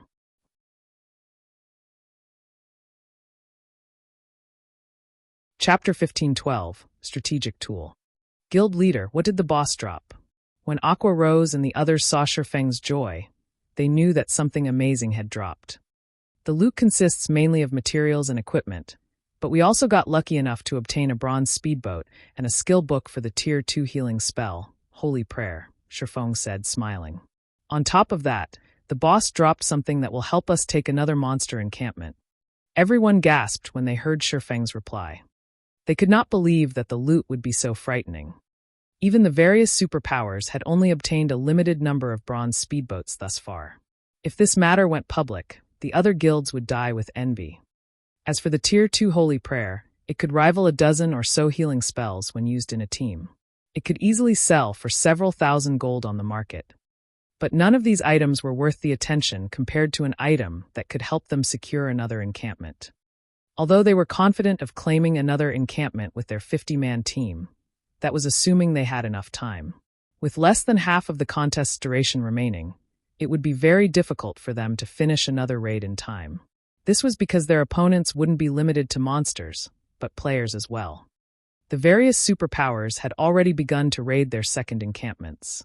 Meanwhile, Thunder Island only had 17 monster encampments available. This limited how many they could raid. Moreover, as time passed, the superpowers that successfully secured a second monster encampment would try for a third. If their team could not clear out an encampment fast enough, the other teams on the island would target them. They'd face far more powerful opponents than 9 Dragons Emperor. Yet, despite knowing this, Shifeng had determined that they could secure another encampment with the help of a particular item. One could just imagine how valuable this item was. All right, we've had enough rest. Aqua, contact Phoenix Rain and tell her to send 50 players to defend the Orc encampment. We'll prepare to secure another encampment in the meantime, Shifeng hurriedly instructed. He had no intentions of explaining the Thunder God's Charm in detail. The Thunder God's Charm was an extraordinary item. Shifeng didn't expect them to be lucky enough to obtain it from their first Guardian boss kill. Even after raiding the encampments numerous times, only a few superpowers had secured a Thunder God's Charm in the past. Meanwhile, the superpowers that had Thunder God's Charms had banded together and monopolized Thunder Island. After which, only superpowers with Thunder God's Charms qualified to join the island's co-managers. Unlike the Thunder Emblem, the Thunder God's Charm would not suppress enemies' basic attributes. In fact, It was a dark gold necklace without any basic attribute bonuses. The necklace only had one skill, Thunder God's Blessing. When activated, Thunder God's Blessing would give all allies within a 30-yard radius the Thunder God's power buff, allowing everyone's attacks to deal 100% lightning damage to the island's monsters. At the same time, monsters would receive a stackable electrified debuff when struck. Each debuff stack would reduce monsters' reaction speed, attack speed, and defense by 3% for 6 seconds, stacking a maximum of 10 times. The Thunder God's Blessing had a 2-hour duration and 4-hour cooldown. With the Thunder God's Charm, a team's overall combat power would rise to a whole new level when raiding monster encampments. This was also why the superpowers with Thunder God's Charms had an absolute advantage over those who did not. Now, Feng had both the Thunder Emblem and the Thunder God's Charm. Even if he had a small team and had wasted a lot of time earlier, he could secure another encampment with these 2 items. You still want to raid another monster encampment? Phoenix Rain was stunned when Aqua Rose contacted her. For a moment, she did not even know how to react. There are only 2 monster encampments left, but they're pretty far away from your location. Those monsters are also the most difficult of any of the island's encampments. Are you really intending to raid one of them? In her opinion, Feng's successful procurement of one encampment was already a miracle. She was satisfied with the result. As for securing another encampment, she didn't even dare to consider the option. Phoenix Pavilion Master, please tell your players to hurry. If we wait any longer, other guilds might try to raid those 2 encampments, Aqua Rose said, nodding. She then disconnected the call. Big Sis Rain, isn't this a little too risky? Ignoring the fact that they'll disrupt the other guilds, those 2 encampments' guardian bosses are level 60 Grand Lord ranked archaic species. They're impossible to raid. In addition, each of the guardian bosses has the protection of 2 specialized Grand Lords. With a 50-man team, Blue Phoenix said worriedly. The difficulty of dealing with those 2 encampments' guardian bosses was precisely the reason that the other superpowers, even those who had spawned close to the encampments, had decided to save them for last. It was one thing if Feng's team wasted a lot of their time trying to raid the encampments, but there would be consequences if they gave the other superpowers an advantage. I don't know, but there isn't much we can do since Zero Wing had made its decision. Let's just send some people over for now. The more time we waste, the more difficult their raid will be, Phoenix Rain said, shaking her head. She simply could not understand why Feng tried so desperately. Immediately, Phoenix Rain led 50 of the Phoenix Pavilion's core combatants to the orc encampment. After the 10 minutes or so it took Phoenix Rain's group to arrive, Feng opened a spatial gate and transported his team to the rock giant encampment. Among the various monster races on Thunder Island, the rock giants had the highest defense. The various guild scouts outside of Thunder Island quickly detected the movement and related the news to their superiors. Zero Wing's members are wildly arrogant. Just because they defeated 9 Dragons Emperor, they think they can raid an encampment that the superpowers have hesitated to challenge? They want to take on the rock giant encampment with only 50 players? Do they really expect the raid to be so easy? Once we secure our second encampment, we'll teach Zero Wing a lesson.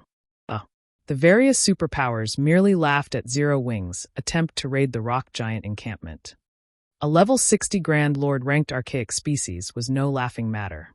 Even with the 5 ancient tower buffs, it was impossible to raid the guardian boss without a 200-man team.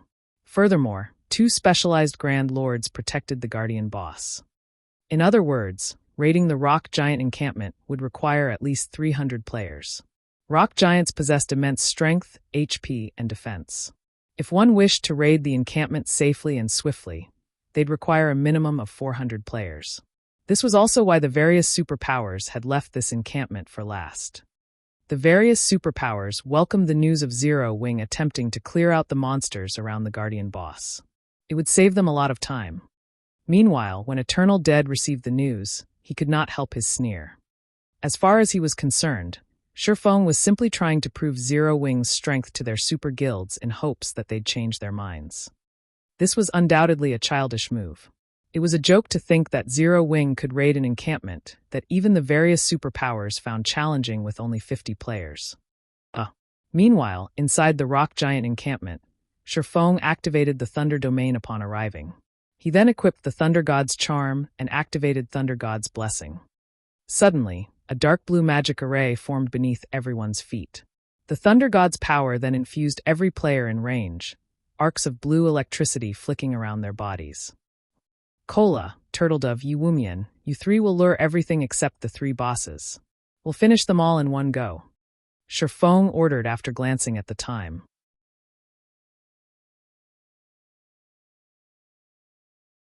Chapter 15:13, Godspeed Clearing. Chapter 15:13, Godspeed Clearing. Everything. When the team heard Shifeng's strategy, they stared at the monster encampment before them. As they watched the rock giants in the encampment, they hoped they had misheard their commander. Although the rock giant encampment wasn't protected by watchtowers like the orc encampment, the rock giants were difficult enough to deal with. They became even more powerful when they gathered. The weakest rock giant was a level 55 chieftain, while the majority of them were level 56 and level 57 lords. There were also quite a few level 58 high lords and level 59 great lords. All of these rock giants had high HP and defense. In addition, their attacks had a chance of triggering armor break, allowing their attacks to ignore their target's defense. Though, depending on their ranks, the chances to trigger armor break varied. Even without armor break, the rock giants could deal a significant amount of damage to players. If they happened to trigger the effect, a Lord-ranked rock giant could likely kill an MT of the same level in 2 or 3 hits, not to mention the High Lords and Great Lords. If they just charged into the rock giant encampment, it wouldn't take long for the monsters to pummel them to death. That's right. We'll get rid of the surrounding rock giants altogether. Although the rock giants have high HP, defense, and armor break, their movement and attack speeds are quite low. As long as we don't let them too close, they won't pose much of a threat. The main problem is how much aggro you three can hold, Shifeng said as he looked at Kola, Turtledove, and Uwumian. As for the rest of you, wait for my command to attack. He had chosen the rock giant encampment because of the monsters' slow reactions. These monsters would struggle to hit moving targets, and with the Thunder Emblem and Thunder God's charm, the rock giant's HP and defense wouldn't be an issue. Furthermore, without the aid of archers or ballistas due to the lack of watchtowers, the rock giants, which were melee attackers, would have to face players' DPS and stamina.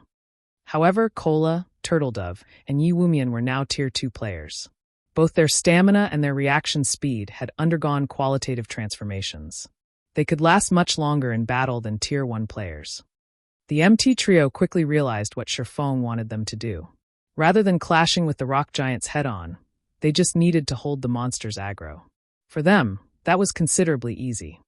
Following which, the 3 MTs separated and ran around the encampment, luring the monsters. As elemental creatures, the rock giants' perception range exceeded ordinary monsters. The instant Kola and the other 2 set foot in the encampment, a patrol squad of rock giants noticed them and charged into the MT trio. However, Kola and the others didn't change their course. Instead, they charged deeper into the encampment to lure the other patrol squads. The MT trio moved very quickly. Despite the numerous blockades, the 3 of them maneuvered through the crowds easily. A few times, they took a wrong path and came within attack range of a few rock giants, but they reacted quickly enough and defended themselves with their shields. Even when a Great Lord landed a hit, they only received around -5,000 damage. To these 3 players, that was nothing. Very quickly, the 3 MTs lured the encampment's 700 or so rock giants to the perimeter in a single, massive mob.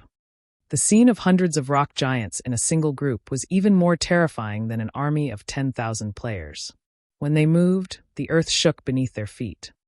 All right, everyone with a large-scale destruction spell, get ready. Shifeng moved his team into position when he saw the rock giant army approach. However, when his teammates saw the monsters, a sliver of fear pierced their hearts. Even the chieftains had 4,500,000 HP, whereas the strongest great lords had 50 million HP. This was definitely not an army that they could defeat with a few large-scale destruction spells. When the rock giants came within 30 yards of Shifeng, who stood at the forefront of the team, their HPs suddenly plummeted thanks to the Thunder Domain. These monsters' basic attributes had fallen by 30%. Now, the Great Lords had only 35 million HP, the High Lords had 21 million, the lords had 13 million, and the chieftains had 3,150,000. Kola, Turtledove, Yi Wumian, hold their aggro. Attackers, on my mark. Shifeng commanded. Understood. Immediately, the MT trio turned and faced the approaching rock giant army. They then used the Guardian Knight's Tier 2 skill, Punishing Light, and the Shield Warrior's Tier 2 skill, War Rage. Both skills were AoE taunts and would temporarily force monsters to ignore everything but the skill's user. At the same time, the skills increased the user's defense. The MT trio used the taunts in 3 different locations. Although they could not pull every rock giant's aggro, they held the majority of the monsters. Seeing the MTs stabilize their hold, Shifeng followed up with Flame Domain. Towering pillars of fire rose from the ground, devouring every monster in the rock giant army. Arcs of electricity also danced around the flaming pillars. Not only did the first attack deal over -400,000 damage to each of the rock giants, but it had also inflicted the monsters with 4 stacks of the electrified debuff, decreasing their defense and reaction speed. By the time Flame Domain's 7-second duration ended, quite a few chieftain-ranked rock giants were dead. Shifeng then followed up with Lightning Edge, dealing over -300,000 damage to the remaining rock giants every second for 5 seconds. None of the chieftain-ranked rock giants had survived the 2 AoEs, reducing the monster army's numbers by half. As a result, Kola and the others had an easier time gathering the remaining rock giants in a single location. Good. DPS attack. Shifeng commanded. Zhao Yueru, Blackie, Aqua Rose, Alluring Summer, and Violet Cloud immediately released their large-scale destruction spells. Although none of their attacks did as much damage as Shifeng's, when combined, the damage was astounding. Moreover, the rock giants now had 10 stacks of the electrified debuff, which eased the burden on Kola and his fellow MTs. After the wave of large-scale destruction spells, the battlefield was void of Lord-ranked rock giants. Now, only 40+ half-HP High Lords and 6 Great Lords with 2/3 of their HPs remained. With this, the impossible task of clearing the encampment became a reachable goal. Everyone prioritized the High Lords. All MTs separate them. Kite them, and don't let them near you. Shifeng commanded. With 10 stacks of the electrified debuff, even Tier 1 MTs could easily evade the Great Lord's attacks. As long as they maintained the 10 stacks, they could kite the monsters without issue. Solitary 9 and Dark Madness dashed forward and pulled some of the rock giants' aggro, which was currently chaotic due to the previous bombardment. They then kite their monsters around the team, allowing the ranged players to attack. Zero Wing and Azura's members were treating the rock giants, which other teams had deemed impossible to defeat, like target practice. After suppressing the rock giants' defense, they were no more difficult than orcs of the same level. In addition, with Aqua Rose and the others' Tier 2 skills, the team took less than 30 seconds to finish off a half-HP High Lord. Time passed quickly. Every 5 minutes, Shifeng would cast Flame Domain. Every 10 minutes, Shifeng executed Lightning Edge, and the others used large-scale destruction spells like Frost Flame Hell. In less than 30 minutes after the battle had begun, the rock giants in the encampment's perimeter had been annihilated, feeding the team members EXP bars. Tier 1 players like Gentle Snow and Zhao Yueru had even gained a full level from the abundant EXP. Meanwhile, the various superpowers who were raiding their second encampment finally eliminated the monsters in their encampment's perimeters.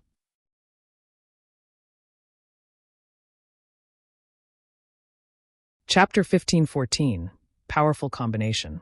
After Zero Wing's team swiftly cleared out the rock giant encampment's outer area, news of its success soon reached the various superpowers.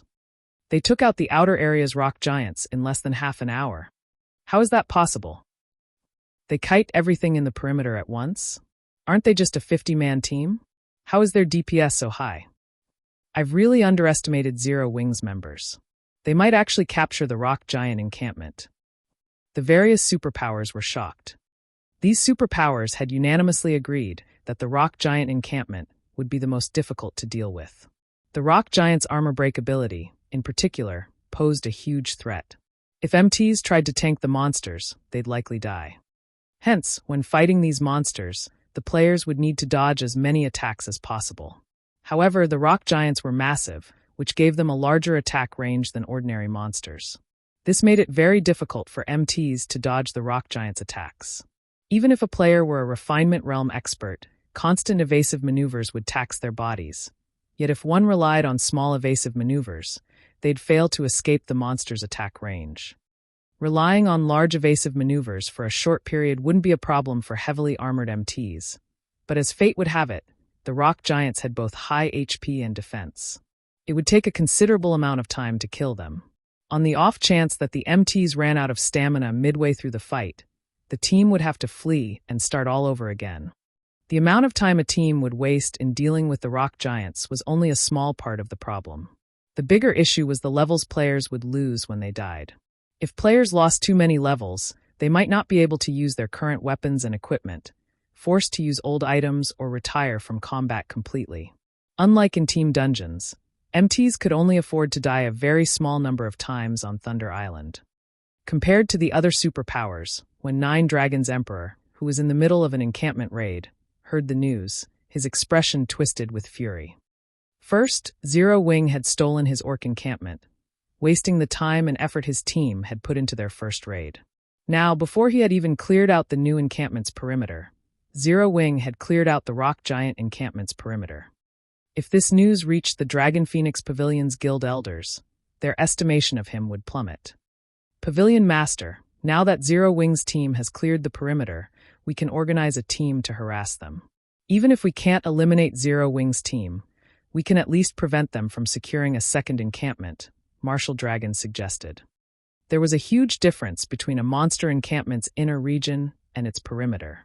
Although more monsters patrolled the perimeter, the monsters in the inner region were, on average, much stronger. Take the rock giant encampment, for example.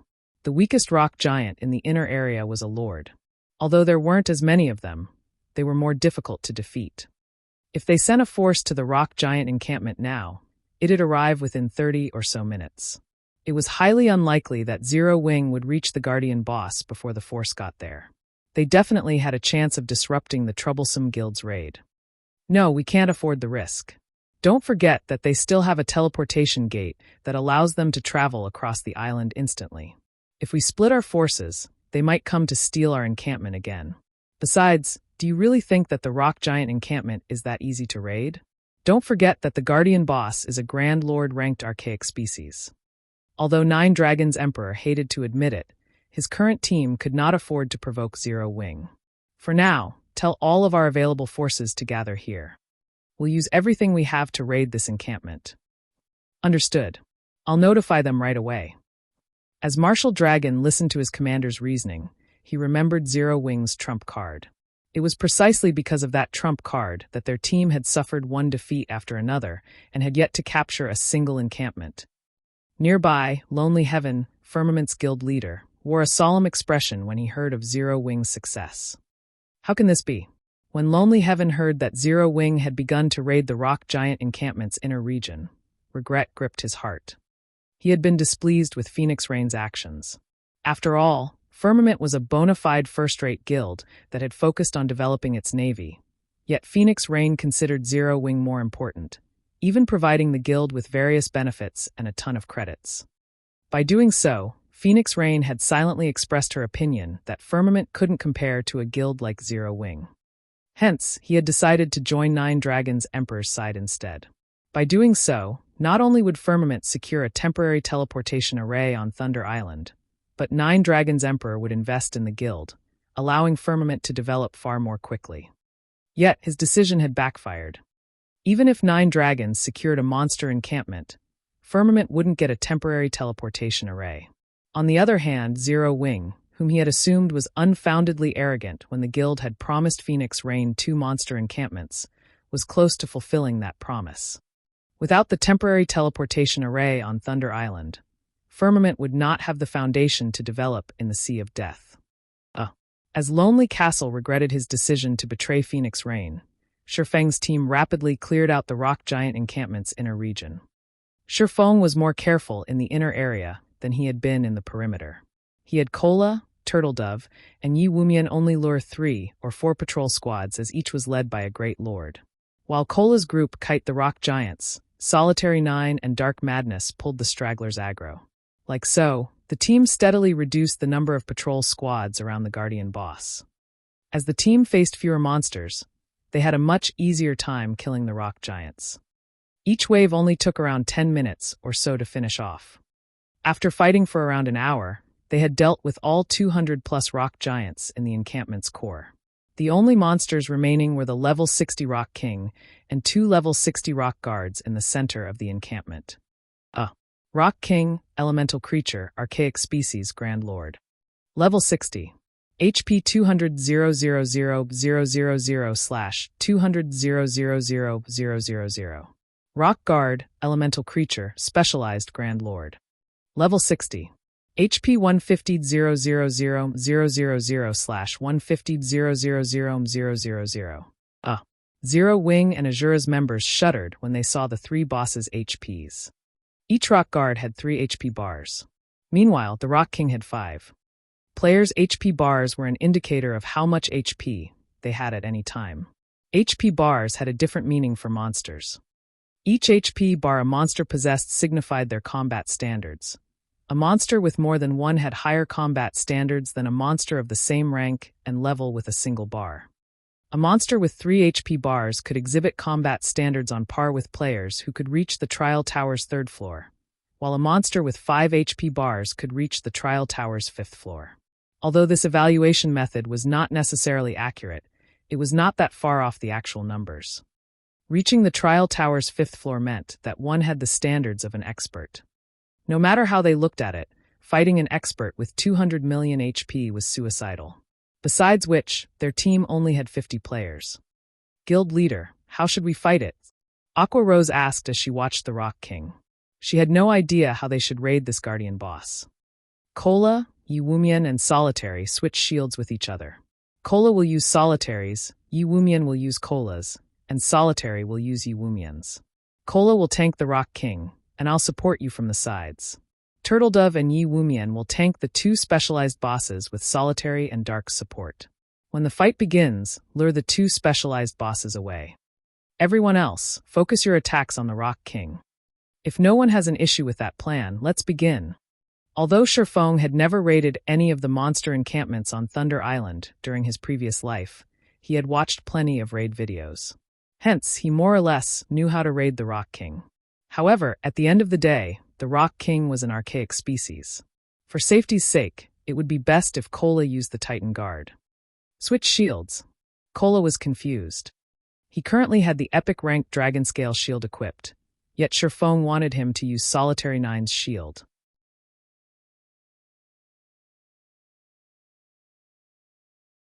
Chapter 15:15. Oppressing an Archaic Species. Chapter 15:15. Oppressing an Archaic Species. When Gentle Snow and the other Zero-Wing upper echelons heard Shifeng's command, they gave him confused looks. Since Cola would tank the Rock King, he should use the best items they had, yet Shifeng didn't want him to use the Dragon Scale shield. This would undoubtedly make raiding the Rock King even more difficult. Moreover, they were more surprised to hear that Shifeng would support Cola. Aside from high HP and defense, the Guardian Knight and Shield Warrior classes also had passive skills that reduced the damage and paralysis effect they suffered from attacks. The Swordsman class did not possess such skills. Meanwhile, the more powerful a boss was, the longer a player would be paralyzed after receiving one of its attacks. If the paralysis remained for too long, the MT could fail to keep up their defensive cycle and die. Hence, teams rarely relied on non-MT plate armor classes to support lead MTs, generally relying on Shield Warriors and Guardian Knights. However, after Cola received the Titan Guard and checked the shield's attributes, his jaw dropped. For a moment, he even wondered if his eyes were playing a trick. What amazing attributes! Cola stared at the Titan Guard with wide eyes. Originally, he had been somewhat reluctant to part with the Dragon Scale shield, but he fell in love with the Titan Guard at first sight. Fragmented legendary items were practically myths in God's domain. Although the Titan Guard was an epic item right now, he could upgrade it to fragmented legendary rank once he gathered 100,000 magic crystals. He'd even dare to provoke a mythic monster with the shield equipped, not to mention a Grand Lord ranked archaic species. Furthermore, even at epic rank, Titan Guard's attributes and skills were far more impressive than the Dragon Scale shields. A moment later, everyone moved into position and prepared to deal with the Rock King and its rock guards.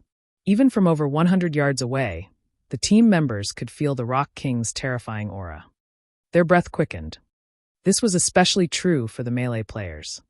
The Rock King's massive frame, 30 meters tall, loomed like a tall building. They did not doubt that they could die instantly should they fail to cope with its attacks appropriately. "MTs, start the raid," Shifeng shouted once everyone was ready. With Shifeng's command, Kola, Turtledove, and Yi Wumian exploded into action, charging at the level 60 Rock King and Rock Guards separately. The moment the MTs were within the monster's 100-yard perception range, the three bosses, which stood at the altar in the center of the encampment, opened their crimson eyes. The instant the three bosses opened their eyes, Shifeng activated Thunder Domain to suppress the rock giants. However, the ability wasn't as effective, only suppressing the Rock King and Rock Guard's basic attributes by 20%. Even after Thunder Domain activated, the Rock King had 180 million HP. Thunder Domain's suppression enraged the Rock King. The Guardian boss bellowed and flexed its arms. It then slammed its fists against the ground. Boom! Upon impact, the ground shattered and a powerful shockwave radiated away from the Rock King.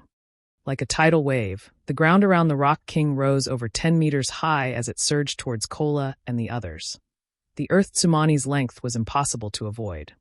Tier 3 spell, Earth Pulsation. Seeing this, the MT trio did not dare to be careless as they immediately activated their life-saving skills. Protection Blessing. Shield Wall. The healers on the rear line instantly began to cast magic shields and heal over time spells on the three MTs. Upon colliding with the Rock King's Earth Pulsation, the magic shields protecting Kola and the others shattered, and the three MTs were thrown over a dozen yards backward. When their bodies slammed into the ground, their HPs began to decrease rapidly. Only after falling past the 50% threshold did their HPs stop. Seeing this, Gentle Snow and the others gasped. A single hit had devoured over half of their three MTs' HP. Moreover, this was after they had activated their life-saving skills. Without their life-saving skills, the MT trio would have died. Fortunately, Shifeng had only sent these three first. MTs secure aggro. Healers, use everything you have on the MTs. Everyone else, only attack after the MTs have the aggro. Shifeng remained unfazed. After all, this was merely the Rock King's opening attack. Although he had never raided the Rock King personally, he had watched recordings of numerous Thunder Island contests. He was very familiar with the island's guardian bosses. He knew all of their skills and weaknesses. Two factors made the Rock King a particularly challenging foe: Meteor Bombardment and Life Division. Both were powerful team-wipe moves. If these not dealt with appropriately, these skills would annihilate a team. Players would not even have a chance to escape. Compared to those two moves, the Tier 3 Earth Pulsation was child's play. Otherwise, the Rock King would not have been publicly acknowledged as one of the three strongest bosses on Thunder Island. Hearing Shifeng's command, everyone went into action. Kola secured his aggro on the Rock King and started to kite the Guardian boss in circles, while Turtledove and Yi Wumian lured the two rock guards far away from the Guardian boss. Meanwhile, Solitary 9 and Dark Madness assisted Turtledove and Yi Wumian in kiting the rock guards. However, a Grand Lord was still a Grand Lord at the end of the day. Even if Thunder Domain weakened the Rock King and Rock Guards, their movement speeds and attack speeds were still superior to the Great Lord-ranked rock giants. When the three bosses attacked the MTs with their palms, it looked as if they were swatting flies. Each of their palms was easily 8 yards across. Despite Kola and the others' promotions to Tier 2, they struggled to dodge the boss's attacks and were hit from time to time. Turtledove and Yi Wumian were somewhat lucky. Due to their life-saving skills still being active, they only received around minus 8,000 damage when they blocked the Rock Guard's normal attacks. Kola, however, was not as fortunate. When the Rock King slapped him, Kola angled his shield, forcing the Rock King's palm to slide off as he deflected the attack, but he still received over minus 12,000 damage. Fortunately, Kola's HP had risen to 73,000 after switching to the Titan Guard, which allowed him to nullify an attack every 20 seconds. Thank goodness I switched to the Titan Guard. Otherwise, I wouldn't be able to tank this thing. The more Kola employed the Titan Guard, the more he fell in love with it. In his opinion, the extra HP and damage nullification were secondary. The paralysis reduction effect was the shield's true power. The 30% paralysis reduction allowed him to dodge and block the Rock King's attacks more easily. Without that effect, he wouldn't be able to react in time to block the second attack, even if he blocked the first and reduced its damage. He'd have to receive the full brunt of the Rock King's attacks. And if that happened, he wouldn't be surprised to suffer minus 30,000 damage with a successful block. The Rock King was no pushover either. The Archaic species bloodline gave the Rock King higher attack speed and reaction speed than the other rock giants. As a result, it could strike Kola twice, worsening the paralysis effect the Guardian Knight suffered. When the Rock King's third attack descended, Kola couldn't move into position to deflect the attack in time, having no choice but to block the attack with the full breadth of Titan Guard. Suddenly, a blue flash struck the Rock King's descending palm. Boom! The impact deviated the Rock King's attack trajectory, its palm strike landing half a yard away from Kola. Guild leader, Aqua Rose and the others were shocked.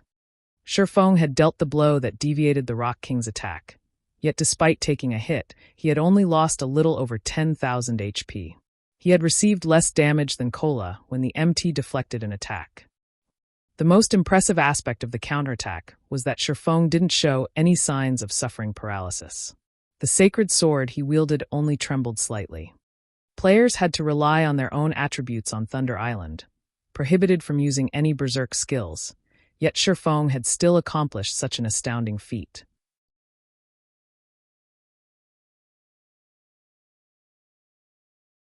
Chapter 15:16, Slaying the King. What tremendous strength!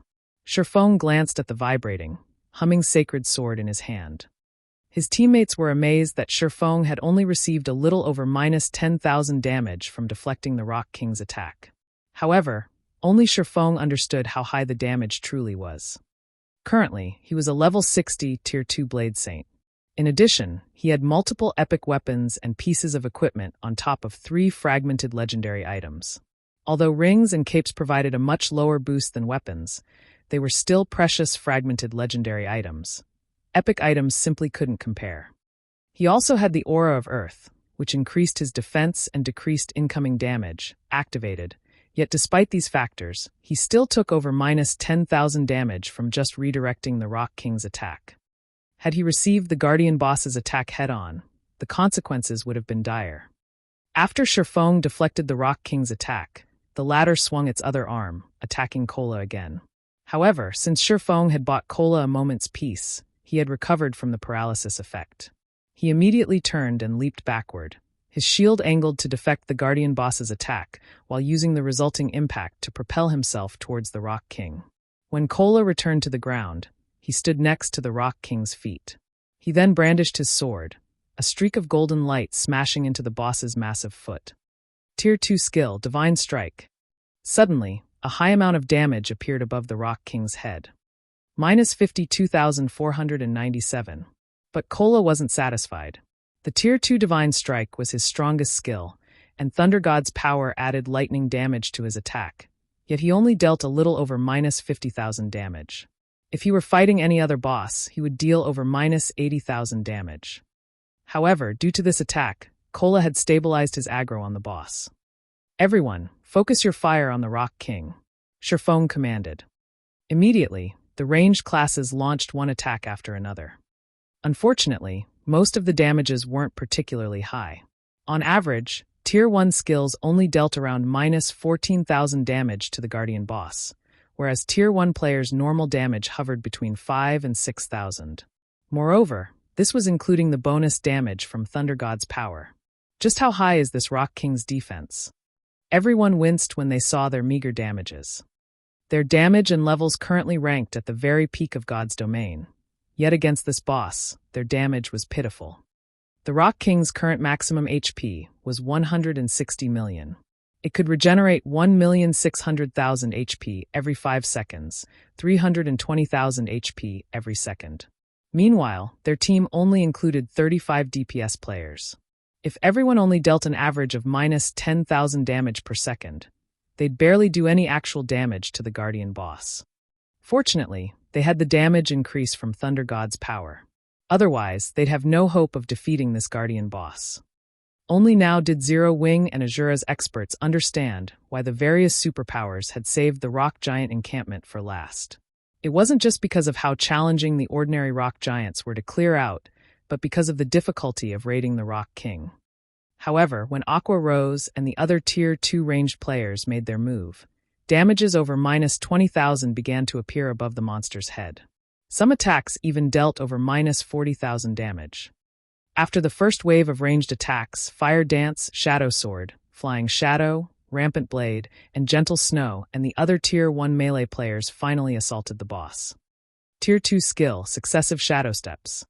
Tier 2 skill, Blade Storm. Tier 1 taboo skill, Frozen River.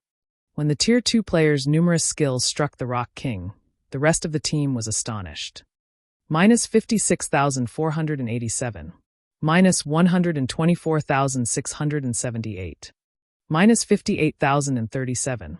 -42,054. -31,675. Massive amounts of damage appeared above the Rock King's head, one after another, swiftly reducing the Guardian boss's HP. Fire Dance's attacks, in particular, were absurdly strong. Her normal attacks alone dealt over -13,000 damage each, nearly -30,000 damage with a critical hit. When she used her skills, she could easily deal over -50,000 damage, over -100,000 damage if she achieved a critical hit. Fire Dance alone dealt more damage than 5 Tier 1 melee players combined. Big Sis Fire really is too fierce. Even though I'm going all out, I can't deal half as much damage as she can. Blackie's eyes nearly fell from their sockets when he saw the team's damage ranks. Despite both of them being Tier 2 players, there was such a massive gap between them. So she is one of Zero Wing's upper echelons? Lifeless Thorn was at a loss for words as he looked at Fire Dance's consistent damage. Cleansing Whistle and the other Azura members were similarly stunned. Back in Cold Wind City, Lifeless Thorn's DPS had ranked at the very top. Now, however, they encountered so many players that far surpassed his DPS.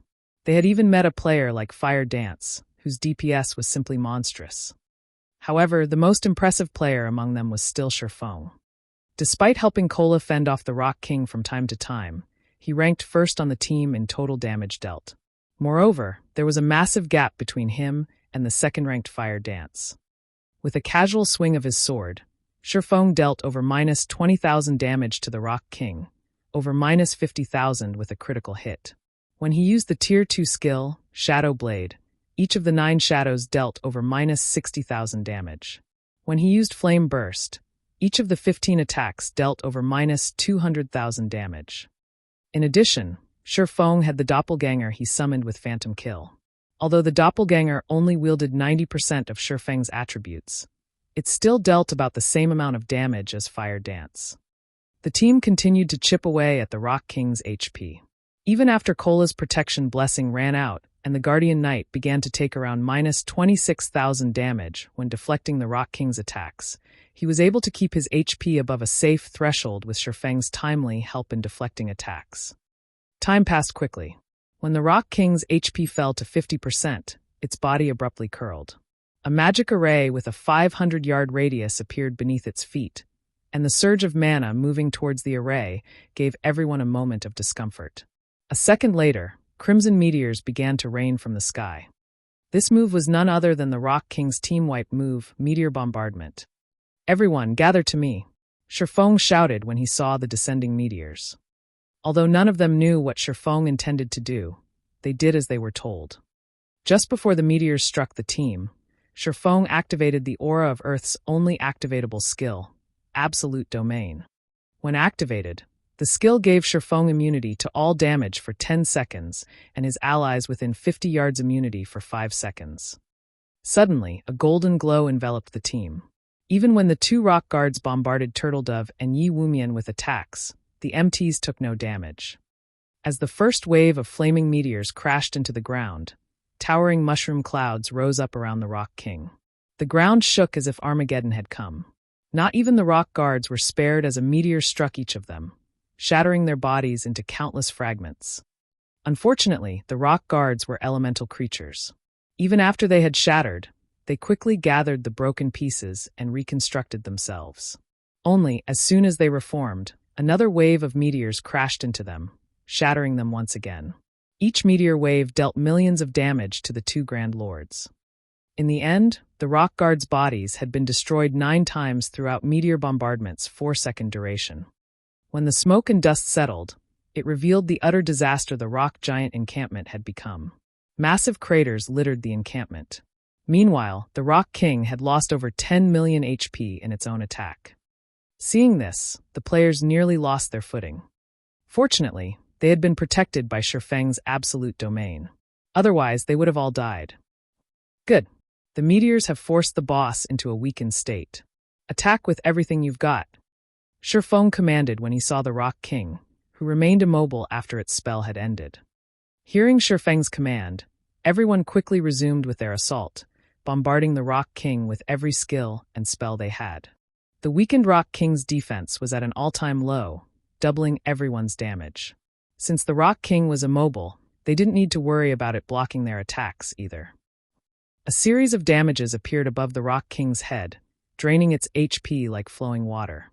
In less than a minute, the Rock King's HP fell to 20%, at which point the Guardian boss stood and bellowed in rage.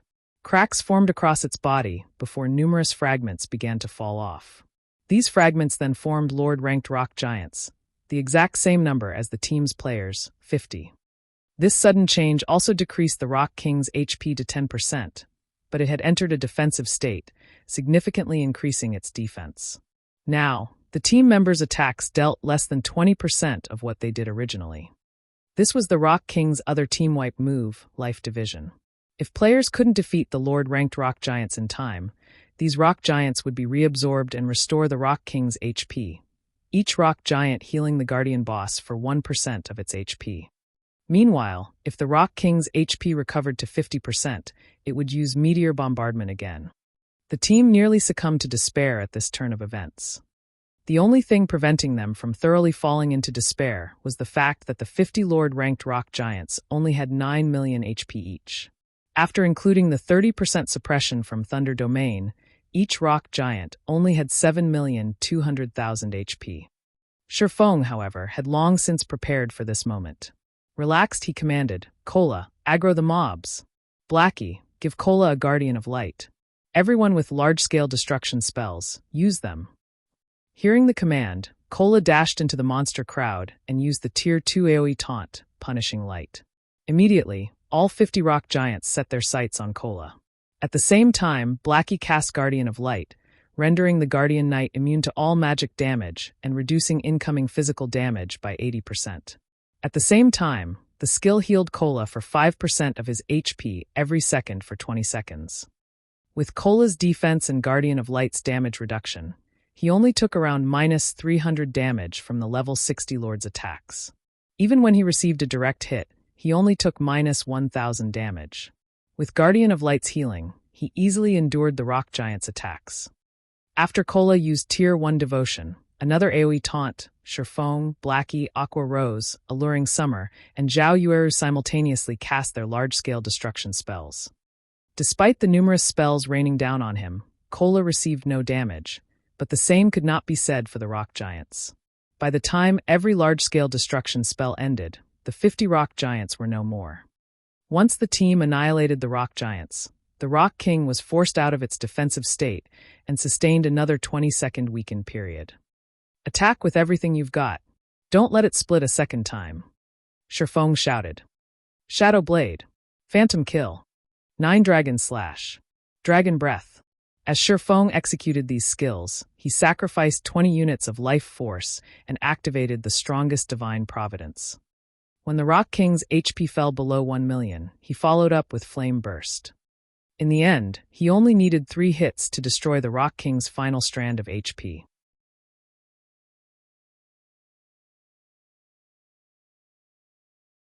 Chapter 1517, King's Reward. Chapter 1517, King's Reward. We won. The boss is finally dead. Zero Wing cried out in excitement as they watched the Rock King crumbling into a pile of rubble. The Rock King's death, it meant that they now owned the rock giant encampment. Now that they had secured 2 of Thunder Island's monster encampment, they would secure nearly 1/8 of the authority over Thunder Island, becoming one of the island's main rulers. When the Rock King's corpse began to fade out of existence, a pillar of light rose from it and shot into the sky. Even players outside Thunder Island could see the pillar of golden light. What's going on over there? What's up with that light pillar? The light pillar seems to be coming from the rock giant encampment's direction. Quick, have our scouts investigate the area. Players both outside of and on Thunder Island turned towards the golden light pillar almost simultaneously. When the various superpowers observers adjusted their magic mirrors to scout the situation over at the rock giant encampment, what they saw dumbfounded them. Only 2 rock guards were left alive in the encampment the various superpowers abandoned. The archaic species Rock King was nowhere to be seen. Why is the Rock King gone? Could they have? Impossible. How can they possibly defeat it with just 50 people? Although no one could bring themselves to believe that Zero Wing had managed to defeat the Rock King with only 50 players, they couldn't find any signs of the Guardian Boss's massive figure regardless of how hard they searched the encampment. The only noteworthy thing in the encampment was the golden pillar extending from a pile of rubble. With this, they had no choice but to accept the fact that Zero Wing's 50-man team had secured the rock giant encampment. The various observers reported what they saw to their superiors on the island. What? How is that possible? Zero Wing managed to secure a second encampment before we did? Just what did they do? Although Zero Wing's clearing speed surprised them, they were still confident that they could claim their second encampment before Zero Wing was anywhere close to defeating the Rock King. Then they would be able to secure their third encampment with little effort. After all, the Guardian Boss there couldn't be defeated easily, especially not with a 50-player team. Not only did Zero Wing manage to clear the monsters in the inner and outer areas, but it defeated the Rock King quickly. This outcome exceeded their expectations. When Phoenix Rain received the shocking news, she too was astonished. They actually succeeded. Phoenix Rain looked at the Rock King's remains with an indescribable sense of shock. At this point in the contest, the various superpowers had almost finished claiming their second encampment, and they had far more players than she and Zero Wing.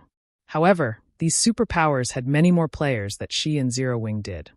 If not for their lack of manpower and 9 Dragons Emperor's interference early on, they could have secured more than just 2 encampments. In contrast to the reactions of Phoenix Rain's team, 9 Dragons Emperor's players wore grim expressions when they heard the news. How did they defeat the boss so quickly? Was the Rock King actually an easy raid? Right, that must be it. How else would Zero Wing's 50-man team have cleared out an encampment faster than us?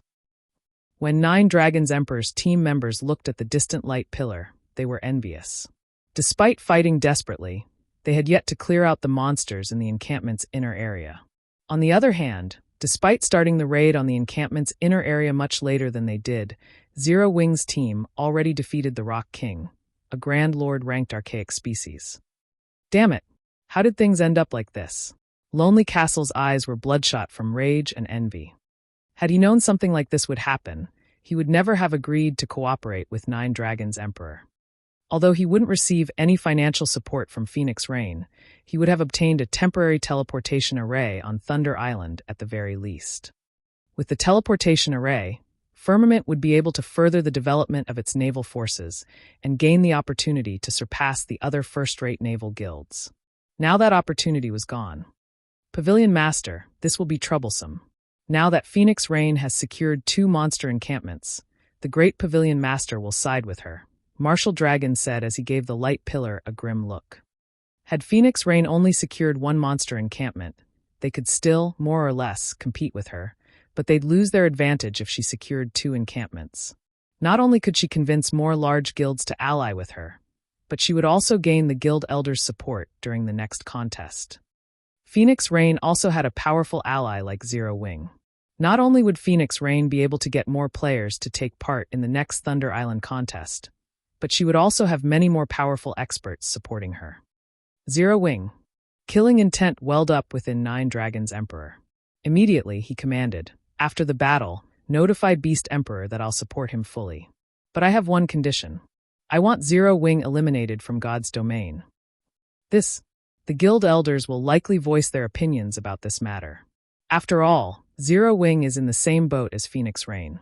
If we use the Dragon Phoenix Pavilion's strength to deal with Zero Wing publicly, Martial Dragon said worriedly when he heard Nine Dragons Emperor's chilling tone. Let them. As long as Phoenix Rain loses Zero Wing's support, we'll have a chance to struggle onward. Nine Dragons Emperor stated, determined. His voice radiated killing intent. He had always treated Zero Wing as one of Phoenix Rain's chess pieces and had never placed any importance on the guild. Now he fully understood that Zero Wing was no mere chess piece. Instead, it was Phoenix Rain's lifesaver. He would be eliminated from the competition for the Great Pavilion Master's position sooner or later if he didn't disregard his reputation and destroy Zero Wing while it was still developing. Even if he had to earn the Great Pavilion Master's displeasure, he was determined to destroy Zero Wing thoroughly. Understood. Martial Dragon looked at Nine Dragons Emperor's determination in shock. Nine Dragons Emperor would normally only place such great importance on super guilds and super first-rate guilds, yet he was doing the same for Zero Wing now. In fact, this was the first time he had ever seen Nine Dragons Emperor willing to go to such lengths to defeat a foe. Zero Wing's members received a system notification, while the various superpowers were shocked by their successful capture of the rock giant encampment. System, congratulations. You have defeated the Rock King with less than 100 people, rewarding 15 Thunder Island reputation and 800 Thunder Island contribution points. System, congratulations. You have defeated the Rock King during the first struggle for Thunder Island, rewarding 20 free mastery points, 5 legacy skill points, and 1,000 Thunder Island contribution points. 2 system notifications appeared consecutively, stunning the team. While they might not know the value of Thunder Island's contribution points, they knew the importance of mastery points and legacy skill points. When one had enough mastery points, their base damage would increase. As for legacy skill points, players typically received some when they leveled up. With the 5 points they just received, they could easily learn an additional Tier 1 legacy skill. They could even learn a Tier 2 legacy skill if they obtained some more points, greatly enhancing their combat power. It was true that Shifeng's leadership had allowed them to defeat the Rock King so easily this time, but another reason that quite a few players in the team possessed Tier 2 skills, which allowed their team's overall damage to exceed the Rock King's battle recovery. After the system notifications ended, the light pillar rising from the center of the encampment began dissipating gradually. Dazzling items of various shapes and color then rained down from the sky, forming a small mountain where the Rock King's corpse had previously lain. The brilliant glow and powerful aura the mountain of items radiated moved the team members' hearts. The reward for the first kill of Thunder Island's 3 great bosses is tremendous. Shifeng was also quite surprised. Although he had expected the Rock King's loot to be extraordinary, he hadn't expected this much. The amount of loot here could already rival the loot from killing 3 or 4 Grand Lord-ranked archaic species of the same level.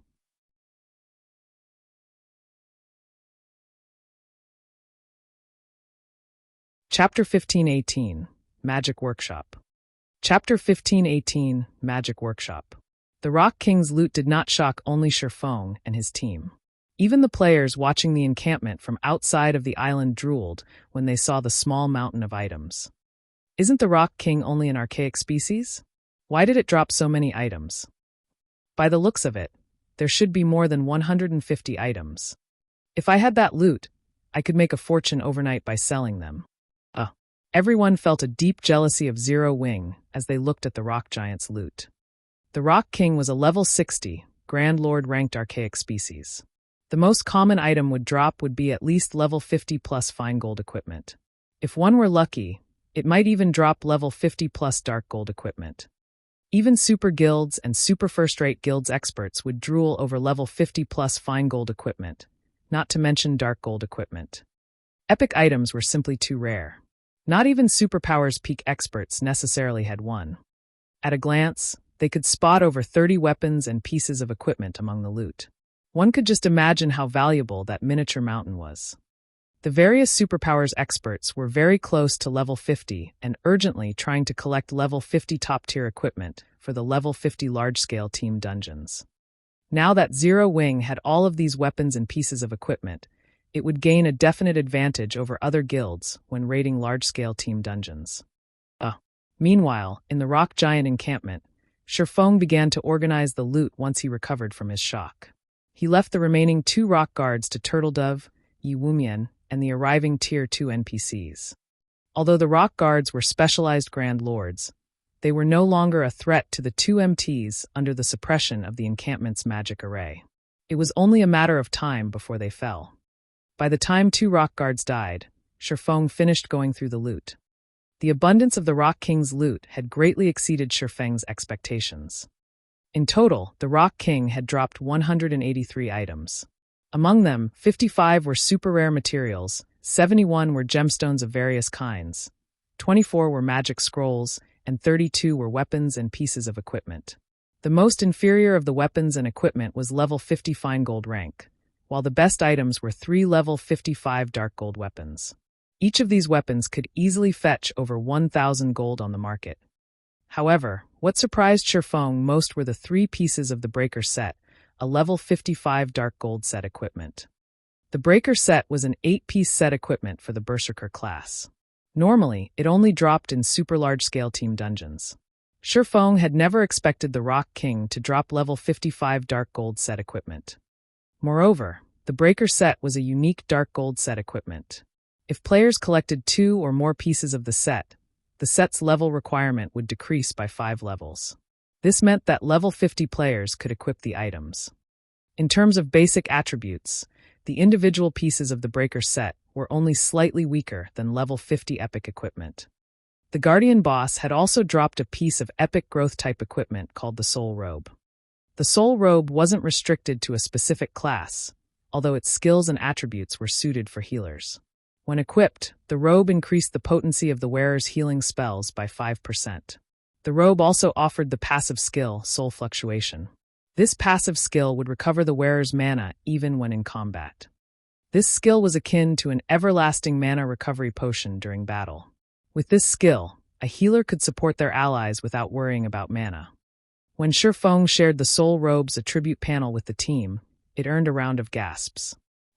During the game's early stages, players didn't place much importance on their mana, but as they reached higher levels, their skills and spells increased in both quantity and quality.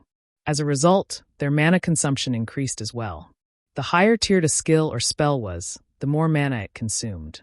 Hence, if players wanted to raid bosses, the Soul Robe was a must-have item. Following which, Shifeng handed the Soul Robe to Violet Cloud. Whether players were up against other players or monsters, a powerful healer on a team was of the utmost importance. Giving the robe to Violet Cloud was undoubtedly the wisest decision. Not only would it improve her healing, but she'd also have an easier time managing her mana. She'd have more leeway when choosing spells and could maximize the team's survivability. However, the last item the Rock King had dropped was the only one that truly attacked Shifeng's attention. The Magic Workshop design. For a moment, Shifeng even wondered if he were hallucinating as he gazed at the thick, dusty tome in his hands.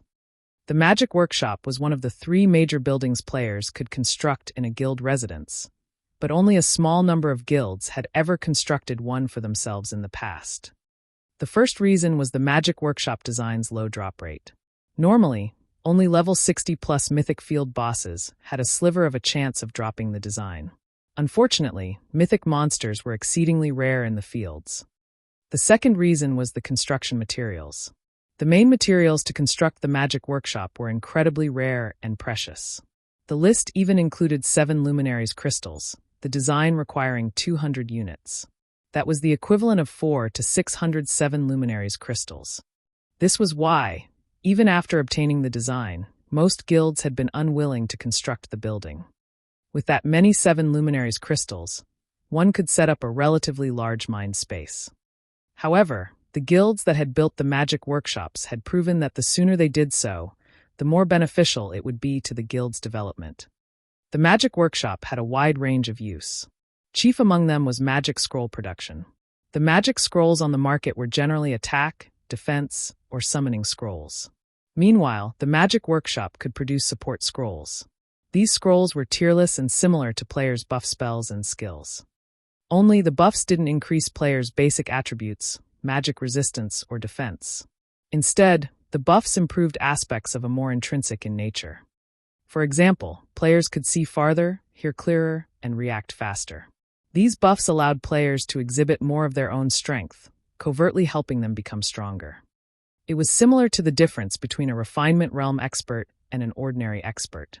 Even if both players had the same basic attributes, their combat power was vastly different. The support scrolls fell into two main categories: individual support and team support. They were extremely useful when exploring the maps and raiding dungeons. Unfortunately, players needed to gather the required materials before paying the Magic Workshop's NPCs to produce the scrolls for them. But after obtaining the support scrolls, players' leveling speed and survivability would improve significantly. These scrolls' effectiveness depended on the Magic Workshop's rank. The higher a Magic Workshop's rank, it would produce a wider variety of and stronger support scrolls. However, it was not easy to upgrade a Magic Workshop. This was another reason that guilds were recommended to construct the building as soon as possible. In the past, a rumor had floated around stating that the support scrolls from a 7-star Magic Workshop would grant an ordinary expert the temporary ability to contend with a refinement realm expert on equal footing. However, Shifeng had never seen or heard of any guild successfully upgrading their Magic Workshop to 7 stars. The highest rank he had seen was a 5-star Magic Workshop. Even so, a 5-star Magic Workshop could improve guild members' strength by leaps and bounds. Many of the first-rate guilds that had hesitated to construct their Magic Workshops after obtaining the design had regretted their decisions. After Shifeng finished examining the Magic Workshop design, he stored it in his bag, afraid that he would lose it accidentally. After dealing with the rock giant encampment, Shifeng didn't attempt to raid another encampment. He simply guarded the rock giant encampment while waiting for the contest to end. They simply didn't have enough time to raid another encampment, and Thunder God's power was still on cooldown. Without the Thunder God's charm's skill to assist them, it would take a very long time for their 50-man team to raid an ordinary monster encampment, not to mention the remaining encampment that had a Grand Lord-ranked archaic species as a guardian boss. Meanwhile, the Sacred Temple, which raided its third encampment, encountered an unexpected problem. Halfway through the raid, Miracle attacked the Sacred Temple and stole the encampment, becoming one of the only 2 guilds on Thunder Island to secure 3 monster encampments. Haha! Despite their arrogance, the bastards from the Sacred Temple ended up with only 2 encampments, just like us. Blackie could not help but laugh when he heard this news. The rest of the team nodded and expressed their agreement. The Sacred Temple had looked down on Zero Wing and displayed zero sincerity in their negotiations. It would be a lie to say that they hadn't been insulted. Although the Sacred Temple wasn't an enemy, they were still delighted over the Super Guild's setback. While Zero Wing's members chatted, the system eventually notified players that the contest on Thunder Island had come to an end. At the same time, the magic barrier around Thunder Island disappeared.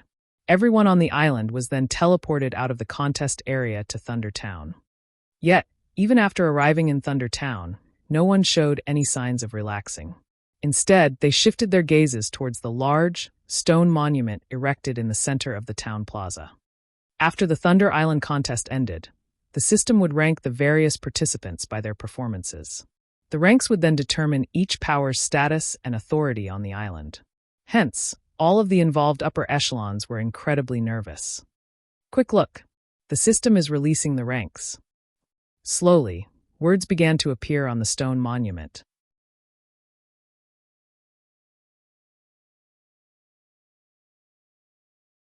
Chapter 1519, Thunder Island Rankings.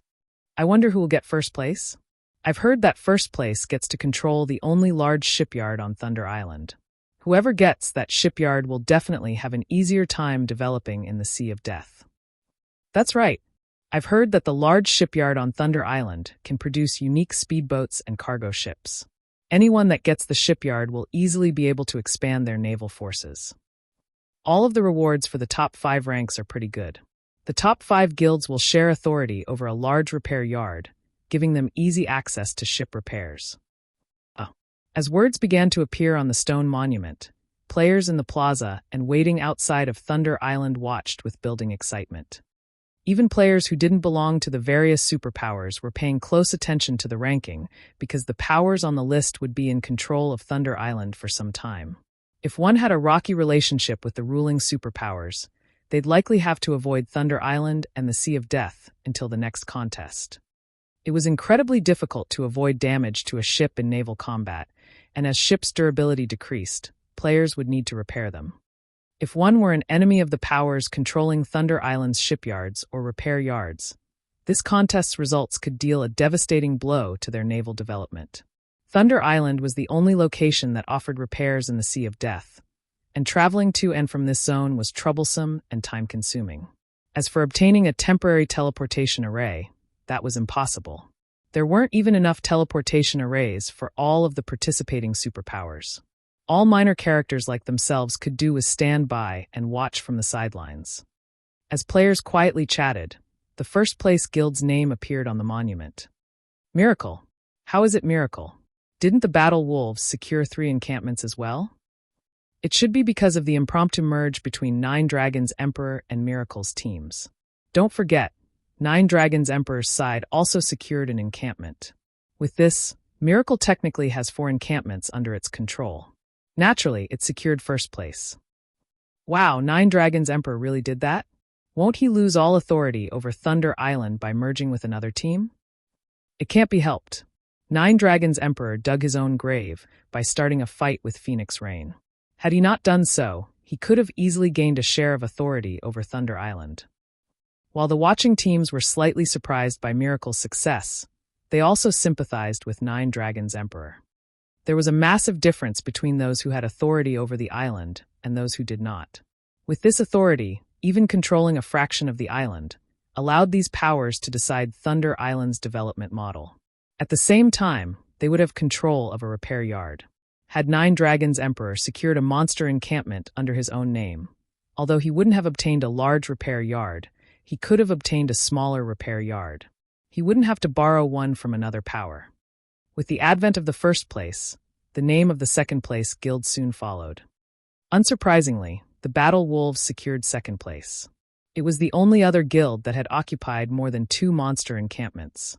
By coming in second place, the Battle Wolves had gained complete control over a medium shipyard, 25% of the shares of a large repair yard, and full control of a small repair yard. The various superpowers were jealous. Like the large shipyard, Thunder Island only had 1 large repair yard. In addition to the large shipyard, first place only received 30% of the large repair yard's shares and a small repair yard. I wonder which guild will come in third. It should be either the Sacred Temple or Nine Heavens Pavilion. After all, both super guilds had occupied quite a number of ancient towers. Even the reward for third place is amazing.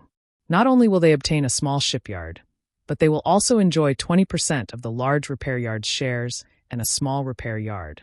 Only the top 3 ranks won't have to share a small repair yard. While the waiting players discussed the situation, the system finally finished calculating the results and displayed the third-ranked team. Dragon Phoenix Pavilion. When the black stone monument displayed these 3 words, the plaza fell silent. Everyone was speechless as they stared at the name. Players only commented after a long pause. What's going on? How is it the Dragon Phoenix Pavilion? How is the system calculating these results? Although the Dragon Phoenix Pavilion secured 2 encampments, it didn't capture nearly as many towers as the Sacred Temple and Nine Heavens Pavilion. How could it rank third? The system must have miscalculated. The various superpowers weren't pleased with the rank. The Sacred Temple and Nine Heavens Pavilion's members, in particular, were furious about the result. Both of their guilds had surpassed Phoenix Rain's team in terms of member count and captured ancient towers. No matter how they looked at it, Phoenix Rain's team should not have secured third place. In fact, it should have been a miracle if her team even ranked 5th. Big Sis Rain, look. We actually got third place.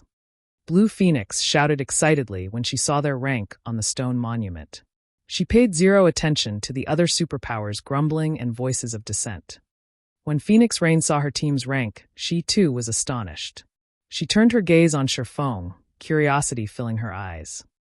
As far as she was concerned, she should thank the heavens if her team ranked 5th in this contest. After all, the few other superpowers participating had also occupied 2 encampments. Moreover, they had claimed more than just 3 ancient towers. Yet, her team had ranked 3rd in the contest. This was simply inconceivable. The only possibility was that Zero Wing had done something to increase their team's overall rank. However, Shifeng merely shrugged his shoulders, expressing that he wasn't sure either, in response to her curious look. Seeing his response, she decided that the matter wasn't worth pursuing. Even so, Phoenix Rain flashed her ally a grateful look. Now that she had secured third place in the Thunder Island contest, she had qualified to compete in future contests. Even if she had lost Firmament's naval support, with the small shipyard and a small repair yard on Thunder Island, she could develop a considerably powerful fleet of her own in 1 month. Guild leader, you really don't know anything about this? Aqua Rose quietly asked. Of course I know, but I don't want to reveal this secret just yet, Shifeng said, chuckling. He then explained, it is true that the system calculates the contest's ranks based on the number of occupied encampments, but not all encampments are equal. Some are more difficult than others. Naturally, the more difficult a monster encampment is, the more points a team can gain by capturing it. The rock giant encampment we captured is one of the 3 most difficult encampments on Thunder Island. Naturally, we earned more points than our competition. Current players hadn't yet discovered the matter of different encampments rewarding a different number of points. Players had only reached this conclusion in the past after multiple contests. When a team had limited strength, those who knew this information could earn a better result. Although their team had only captured 2 monster encampments on paper, the rock giant encampment awarded the most points of any encampment on Thunder Island. The encampment awarded the equivalent of 1.5 times an ordinary encampment. Hence, Shifeng wasn't surprised that their team had ranked 3rd in the contest. In fact, this was precisely why he had chosen the rock giant encampment over an easier target. Phoenix Rain. Jealousy tore at Nine Dragons' Emperor as he shot Phoenix Rain a nasty look. Despite all of his effort and resources, he had only obtained a temporary teleportation slot. In contrast, Phoenix Rain had secured a portion of authority over the island and ranked 3rd in the contest. The Great Pavilion Master and previously neutral elders would definitely give her their full support now. Meanwhile, Lonely Heaven's stomach twisted with regret. If he had access to a small shipyard and repair yard on Thunder Island, furthering Firmament's naval forces and surpassing the other first-rate guilds would be easy. A heavy silence loomed over the sacred temple's upper echelons. Eternal Dead, in particular, wore a solemn expression. Guild leader, the Battle Wolves has stated that they want to reopen negotiations with Phoenix Rain and Zero Wing. What should we do? Quiet Melody hesitantly asked the silent man beside her. The contest's outcome was unexpected. Their original plan was to share control of half of Thunder Island's sole large repair yard with Battle Wolves. However, that was no longer possible.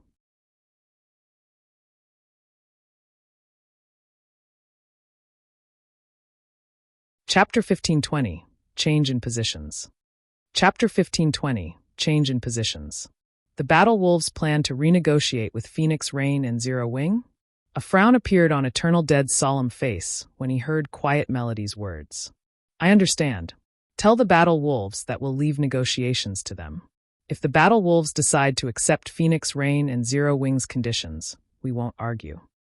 He had hoped to teach Zero Wing the difference between their guilds, but he never expected this kind of outcome. Together, Phoenix Rain and Zero Wing had actually outperformed the Sacred Temple. Now, he had no choice but to lower himself and reopen negotiations with Shifeng. Understood. Quiet Melody nodded. Eternal Dead's reply didn't particularly surprise her. After all, he had climbed to the guild leader's position with the unanimous support of the previous guild leader and various elders, because he always kept the guild's best interest in mind. Rather, Quiet Melody was curious about Zero Wing. Very few existences in the virtual gaming world were capable of forcing Eternal Dead to admit defeat. It would seem that Zero Wing had become one of them. While everyone was shocked about Phoenix Rain and Zero Wing's rank, the stone monument in the plaza continued to reveal the following ranks. In the end, the Sacred Temple ranked 4th in the contest, obtaining 15% of the large repair yard's shares and 50% of a small shipyard's shares. The Nine Heavens Pavilion came in 5th. At 5th place, the Super Guild acquired the final 10% of the large repair yard's shares and 50% of a small shipyard. The crowd paid little attention to the remaining ranks since 6th place, and below hadn't earned any shares of Thunder Island's large repair yard. In fact, they weren't even granted any control of a small shipyard. They only gained the right to vote for Thunder Island's development path and temporary teleportation arrays. Meanwhile, after the ranks were announced, news quickly reached the ears of the various naval forces outside of Thunder Island. What? The Phoenix Pavilion was the dark horse in the competition and even surpassed the Sacred Temple and Nine Heavens Pavilion? I recall that Phoenix Rain had secured 2 monster encampments. She should have 4 temporary teleportation arrays now. Since Firmament betrayed her, and Zero Wing only needs 1, she should have 2 teleportation arrays to spare. If we ally ourselves with Phoenix Rain, we might have a chance of obtaining one of them. Thank goodness we didn't agree to work with 9 Dragons Emperor. We would have lost any hope of befriending Phoenix Rain. The various first- and second-rate naval guilds quickly took note of Phoenix Rain's remaining teleportation arrays. Unlike Phoenix Rain, the other superpowers had already reserved their extra temporary teleportation arrays for their allies. Some superpowers had even failed to meet their original goals and acquire enough teleportation arrays. On the other hand, one of Phoenix Rain's partners had betrayed her, so it was entirely possible to ally with her team and obtain one of the arrays. Big Sis Rain, several large guilds with relatively powerful navies have contacted us, stating that they're willing to work under you. However, they have requested a temporary teleportation array in return, Blue Phoenix excitedly announced. In addition, several superpowers have congratulated us, stating that they would find time to negotiate cooperation in the future. The Battle Wolves have also sent a representative to reopen negotiations regarding cooperation on Thunder Island. Although the Dragon Phoenix Pavilion was a super first-rate guild, Phoenix Rain could only mobilize a small portion of the guild's power. Hence, before today, very few naval forces had been willing to ally with her. The various superpowers were of a similar opinion. Now, however, first- and second-rate naval guilds and superpowers began to pay attention to Phoenix Rain. Even the Battle Wolves wanted to reopen negotiations. Blue Phoenix had never imagined this outcome. Yi Feng, the Battle Wolves have sent an invitation. What is your opinion on the matter? Phoenix Rain asked Shifeng softly, who stood beside her. She was fully aware that Zero Wing was the only reason she enjoyed such treatment. Furthermore, their relationship had long since grown past that of an employer and employee to a partnership. Since the Battle Wolves had taken the initiative to reopen negotiations, she had to seek his opinion on the matter. Let them wait for a bit. We're not in a hurry, Shifeng said, smiling. He was not particularly surprised by the situation. Instead, we should focus on recruiting strong naval forces. Only by doing so can we increase our overall strength quickly. Cooperating with the various superpowers would only benefit them on Thunder Island. On the other hand, by recruiting the naval forces that needed a temporary teleportation array, they could bolster the ships sailing under their banner. With this, grinding for Thunder passes would become much easier. Let the Battle Wolves wait. Phoenix Rain was taken aback when she saw Shifeng's serene expression. The Battle Wolves was a bona fide super guild. It had also occupied 3 monster encampments during this contest. Many large guilds would die for the opportunity to cooperate with the Battle Wolves, yet Shifeng wanted to reject the super guild's offer. Once we begin operating our small shipyard, we'll have a greater advantage in the negotiations, Shifeng said, nodding. All right then. I'll let them know, Phoenix Rain agreed, finding no flaws in Shifeng's reasoning. To forge iron, one needed a sturdy hammer. Even if they proposed the conditions they deserved, the Battle Wolves wouldn't necessarily agree. Once they were sufficiently powerful, the Battle Wolves and Sacred Temple would offer the appropriate conditions. What? She rejected the offer? She's even told the Battle Wolves to wait for her answer? What is she trying to do? When he read the report containing Phoenix Rain's reply, Eternal Dead was confused. Has she lost her mind? In his opinion, the fact that he and the Battle Wolves had even agreed to reopen negotiations was incredibly generous, yet Phoenix Rain and Zero Wing had rejected the offer. Guild leader, what should we do? Quiet Melody asked. We wait. If they don't come looking for us, we won't seek them out, either. I refuse to believe that Phoenix Rain and Zero Wing will sit by and do nothing, Eternal Dead replied seriously. While the various powers chatted about the contest, Phoenix, Rain, and Shifeng's group ventured to Thunder Island's town hall and selected their small shipyard and small repair yard. They also registered their guilds for the respective temporary teleportation arrays. Guilds that had registered their teleportation arrays could teleport members between Thunder Island and their guild residences for a small fee. They wouldn't have to waste the time traveling by ship. In addition, although the small shipyard and small repair yard were not as effective as their large counterparts, they were more than enough for current players. Once they finished dealing with those issues, Shifeng used a return scroll, leaving Thunder Island. The most important thing he needed to deal with was the magic workshop's construction. Although constructing the magic workshop would put a dent in the guild's coffers, the building would quickly pay for itself. Moreover, the magic workshop's value to the guild would grow as the game progressed. Now that he had the design for the building, he had to erect it as soon as possible. While Phoenix, Rain, and Shifeng had completed the necessary procedures, Nine Dragons Emperor had watched from a short distance away, glaring daggers at the two players. After Shifeng's group left from the town hall, Nine Dragons Emperor opened his mouth and asked, "Marshal, have you made contact with Beast Emperor yet?" "Rest assured, Pavilion Master. Beast Emperor has guaranteed that Zero Wing will soon be removed from God's domain," Marshal Dragon said. "Good. Once his people are ready, we'll take action. I can no longer stand to watch Zero Wing survive." Nine Dragons Emperor hissed, a cold glint flashing in his eyes. Meanwhile, as Shifeng made his way to the candlelight trading firm after returning to White River City, the sound of a system notification reached his ears. "System, congratulations. The construction of your city in Witch's Hill is complete. Please check and ratify the construction within 3 days. If you fail to do so, the constructed city will be discarded."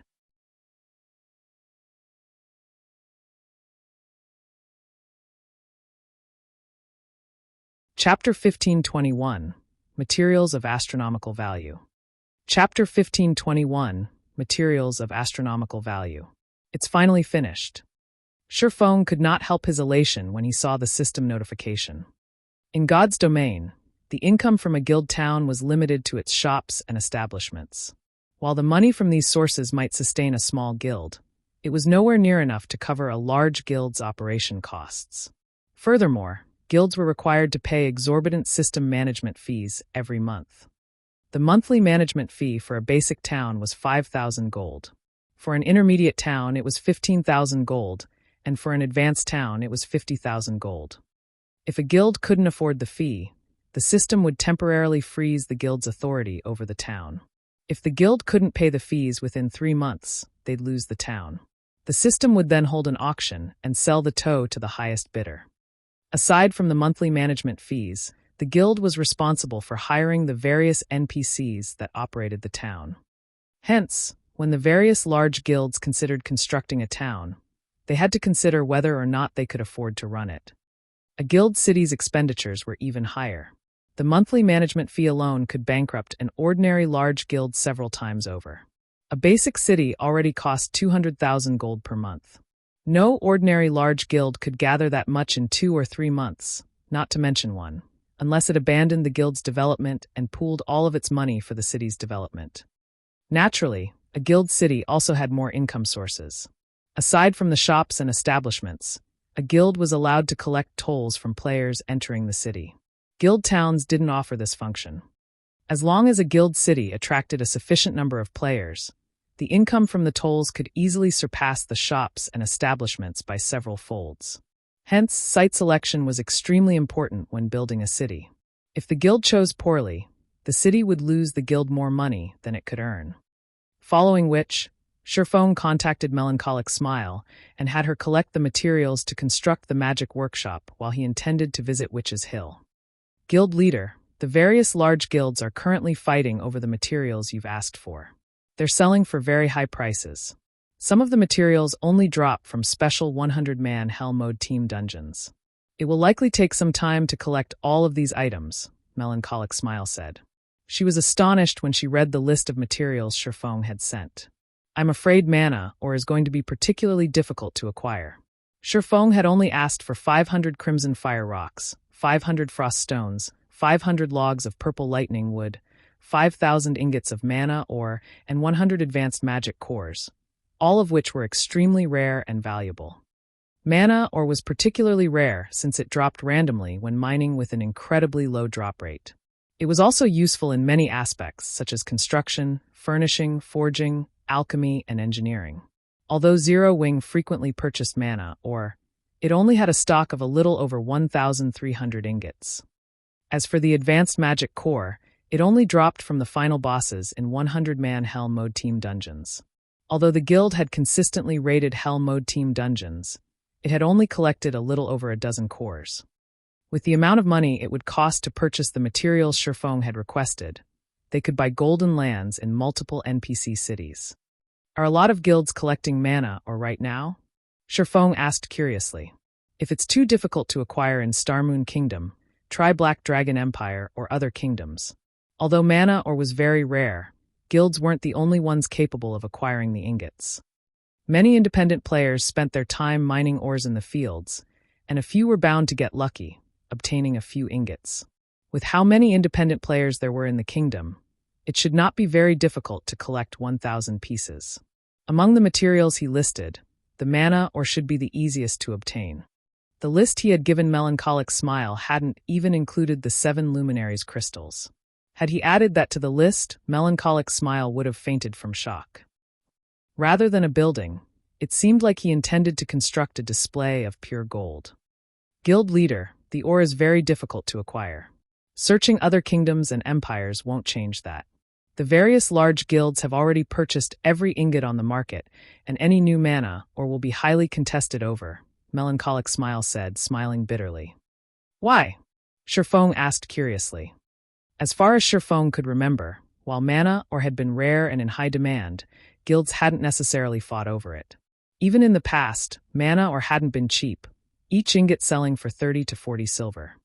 It's due to the Orc Empire's sudden rise.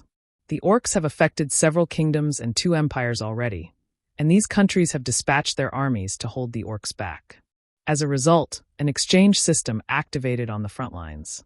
So far, many items are available for purchase, including the common mounts, which most guilds have been searching desperately for. There are even bronze mounts available. To purchase these mounts, players have to complete all sorts of large-scale quests and earn contribution points. However, these large-scale quests are extremely difficult. They either required players to reinforce or capture towns. Meanwhile, not only are there a lot of orcs, but their combat standards are also quite high. In addition, when the orcs show up, a strange mist covers the area, driving players' mana into chaos and decreasing their combat power. Players are only able to stabilize their mana with mana charms, a consumable tool that's crafted with mana Oregon. Aside from that, a lot of ancient ruins have appeared because of the fog. The monsters in these ancient ruins have very high drop rates. There have been rumors that claim that these ruins contain siege tools from ancient times. Hence, the kingdoms and empires' major powers are frantically collecting mana or in hopes of raiding these ruins and acquiring guild mounts as quickly as possible. This, in turn, has resulted in the mana ore shortage on the market. The ore's price has also increased by several times. Melancholic Smile's explanation surprised Shifeng. Although he had known that the Orc Empire's rise would change the game, he hadn't expected the situation to develop like this. I understand. In any case, try to collect as many of these materials as possible. I'll figure out a way to deal with the mana ore problem, Shifeng said after giving the matter some thought. The magic workshop was of the utmost importance to Zero Wing. The sooner he constructed it, the sooner he could improve the guild's overall strength by a large margin. Moreover, it would help guild members' survivability. Currently, Zero Wing's combat power relied on its peak experts and siege weapons. Without these factors, Zero Wing wasn't even on par with a first-rate guild, much less super first-rate guilds or super guilds. If he could construct the magic workshop, however, he could shorten this gap and attract more powerful players to join Zero Wing. He had to collect these materials. Following which, Shifeng disconnected the call and made his way to Witch's Hill. He intended to deal with the guild city before worrying about the mana ore issue. After all, once Zero Wing had its own city, the guild would transform yet again.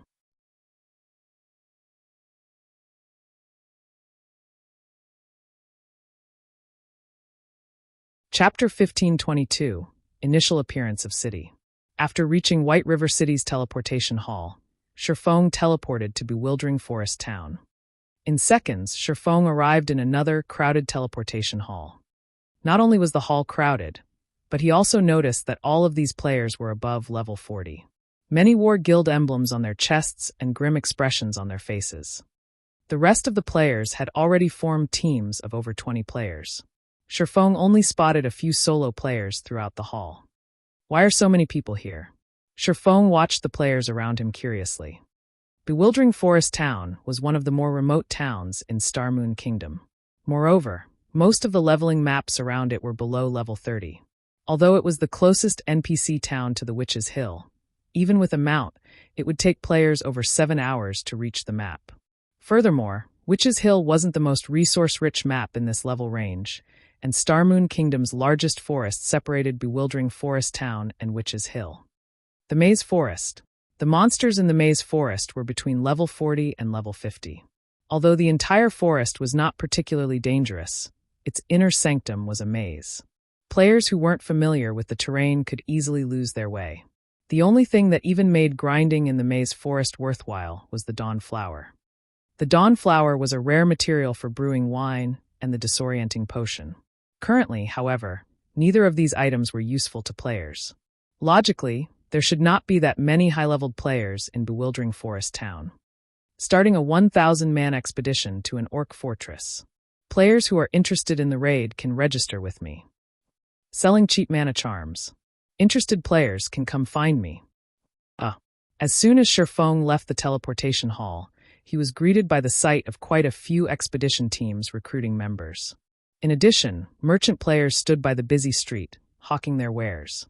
Of the numerous times Shifeng had visited the town during his previous life, he had never once seen the town this lively.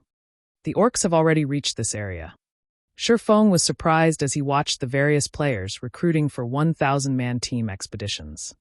The Orc Empire was southwest of Star Moon Kingdom, but although Bewildering Forest Town was the closest town in the kingdom to the Orc Empire, it didn't border the empire. Moreover, these players weren't mobilizing 100-man teams, but 1,000-man teams. It was rare in God's domain, much less Star Moon Kingdom. Normally, players would only form such large teams when venturing into dangerous regional dungeons.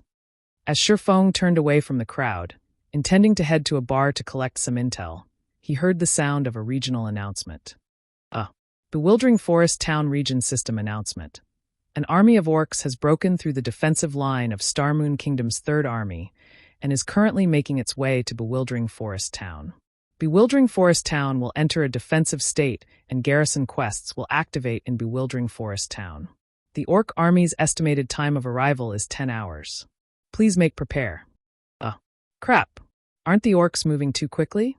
They're already heading our way? Haha. This is wonderful.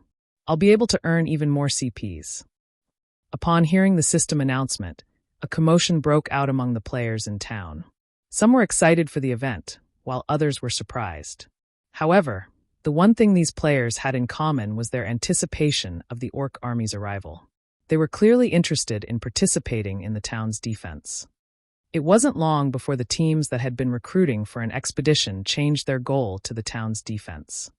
Members of the various large guilds and adventurer teams immediately contacted their superiors, notifying them of the sudden development. Boss, orcs are going to attack Bewildering Forest Town. Guild leader, the Orc Empire you asked me to keep an eye on has broken through the defensive lines and will attack Bewildering Forest Town in 10 hours. For a time, players from the various large guilds and well-known adventurer teams in Star Moon Kingdom hurried towards Bewildering Forest Town. It was clear that these guilds and adventurer teams had long since prepared for this as their members flooded the town.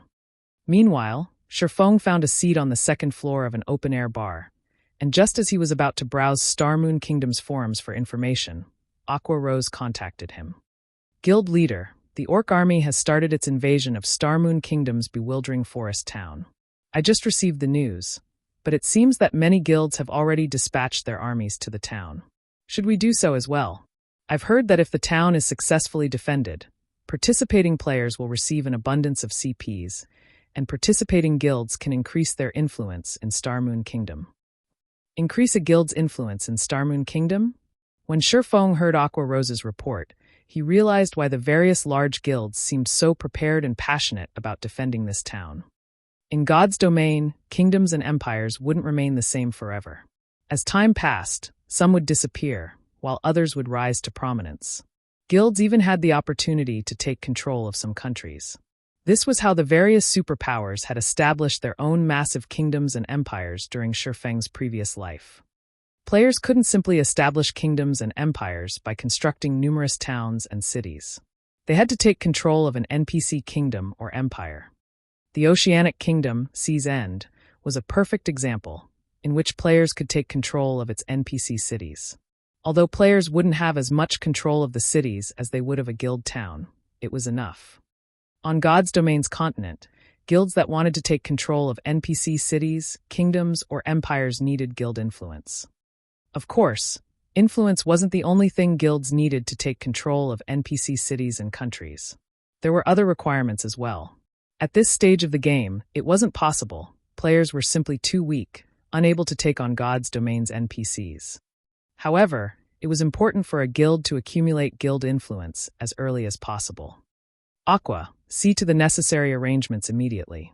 Since the Starmoon Kingdom's large guilds are participating in the event, Zero Wing can't be absent, Shifeng instructed after giving the matter some thought. Although he had several methods to increase Zero Wing's guild influence in Starmoon Kingdom, it was not a bad idea to take advantage of this opportunity. It could save him a lot of time in the future. Guild leader, should we call in Gentle Snow's team as well? Aqua Rose asked. No need. Let them finish their promotions first. Shifeng had high hopes for Gentle Snow's and Zhao Yueru's Tier 2 promotions. After all, both wielded fragmented legendary items and hidden classes. Once the two completed their Tier 2 promotion, their combat power would be extraordinary. Following which, Shifeng disconnected the call and departed from Bewildering Forest Town. After finding a secluded location, he summoned the demonic flame tiger and made his way to Witch's Hill. He still had 10 hours before the orc army arrived. It was more than enough time to deal with the guild city and return to command the guild's army in battle. With the demonic flame tiger, Shifeng completed his journey to Witch's Hill, which normally required over 7 hours of travel time on a common mount, in less than 4 hours. As Shifeng reached the massive waterfall near Witch's Hill, the sight of a towering city rose before him. Unlike Stone Forest Town, soaring, magically strengthened stone walls surrounded the city. Although it wasn't visible to the naked eye, a magic barrier also enveloped the city. Although players could enter a town from any side, players could only enter the city through its main entrance. The construction looks quite nice. Even from afar, Shifeng was satisfied with how his city turned out. His new city was much larger than the basic cities, which were upgraded from advanced towns, that he had seen in the past. After the brief pause, Shifeng made his way towards the city.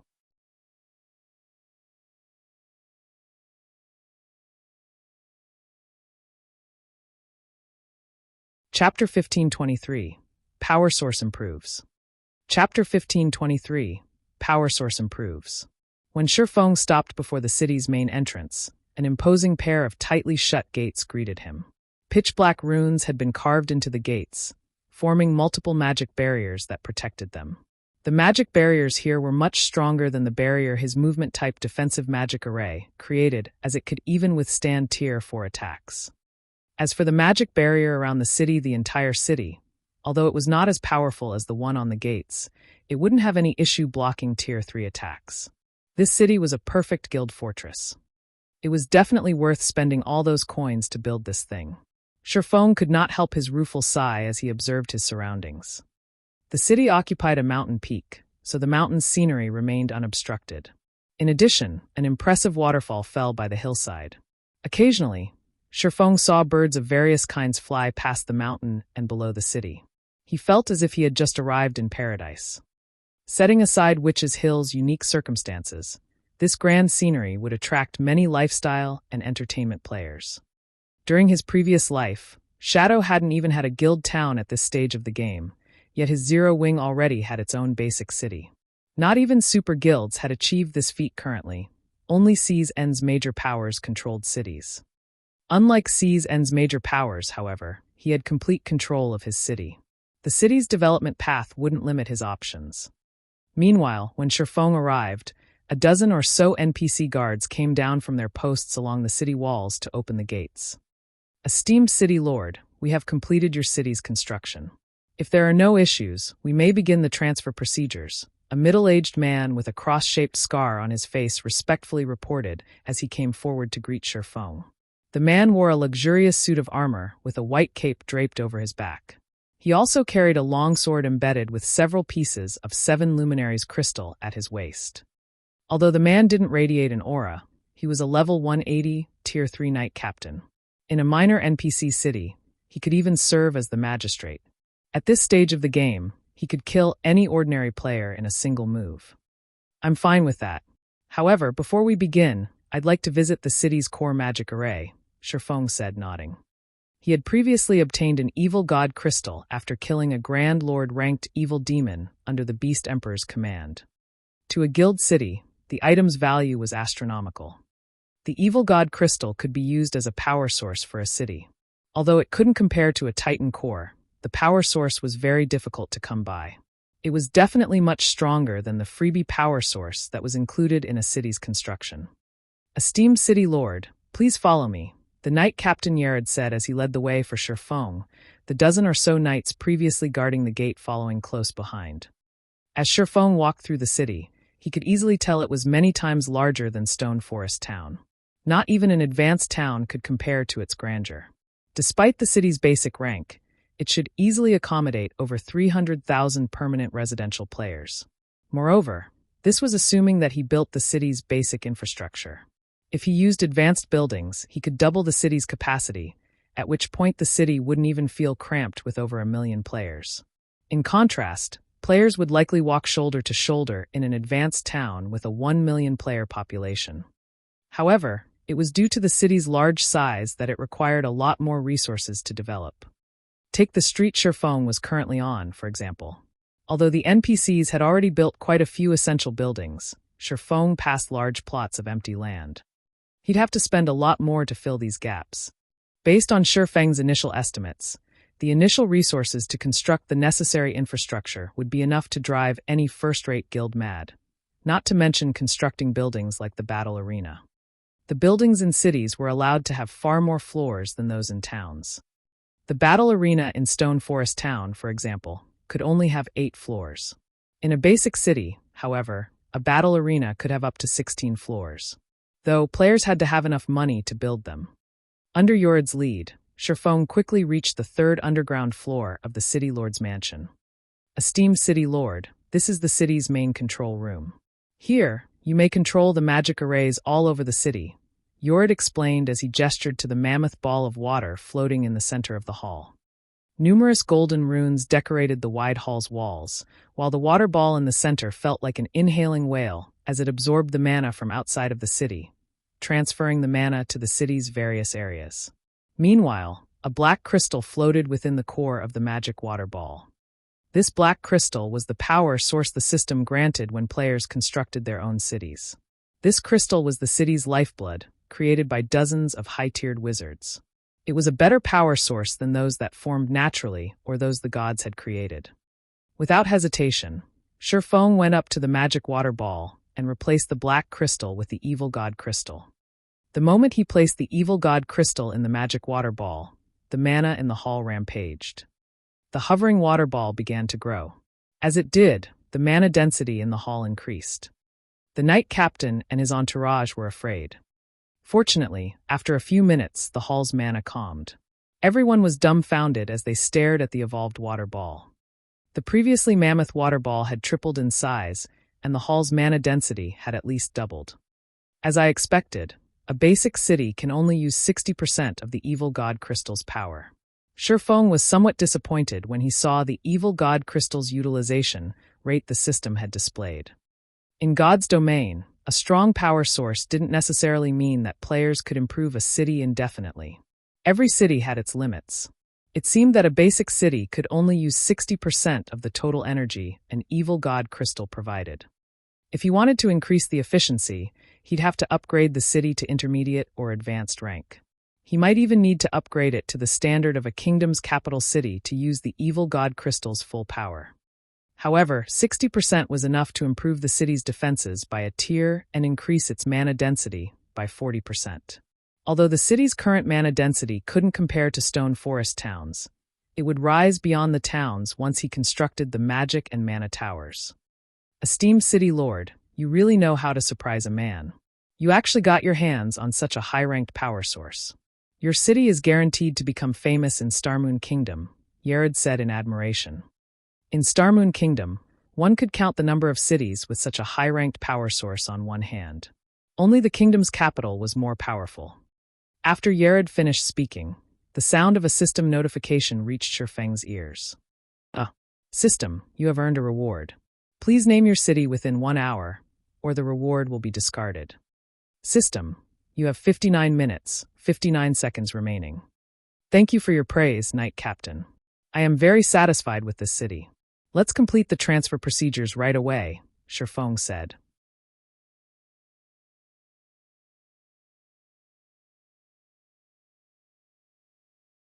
Chapter 1524, Zero Wing City.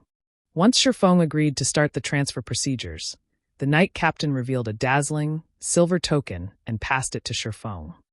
The token itself wasn't ornate, but the moment the Knight Captain revealed the item, the hall's mana began to gather around it, forming a magic barrier around the token. The magic barrier would prevent undesignated players from touching it. Esteemed City Lord, here is your City Lord's token. Once you carve the city's name on the token, and we finish the registration, the city can officially open to the public, Knight Captain Yared explained as he admired the item in Shifeng's hand. The token's owner would have absolute control over the city. Not even city magistrates has so much authority. City magistrates were merely representatives the kingdom tasked to manage its cities. Throughout Starmoon Kingdom, only a handful of people controlled their cities and were acknowledged as lords in the kingdom. These NPC statuses were so high that even the king had to treat them respectfully. This wasn't the first time Shifeng had obtained a City Lord's token. As it rested in his palm, he taped on the magic array around the token. Immediately, a system window appeared before him, asking him for the city's name. Since this is Zero Wing's first city, let's call it Zero Wing City, Shifeng thought as he filled in the name box. By using the guild's name for the city, not only would the public know who the city belonged to, but it would also advertise the guild. This was another benefit of constructing a city from scratch. If a guild obtained their city by upgrading a town, the new city would retain its old name. Hence, first-rate guilds and stronger had usually tried to construct their cities from scratch as proof of their prowess. After Shifeng finished naming Zero Wing City, Yared began the registration process. Congratulations, esteemed City Lord. You have now become the first heavens blessed to own your own city in Starmoon Kingdom. The city will now enter a 21-day protection period. During this time, you may hire city guards to protect the city from harassment.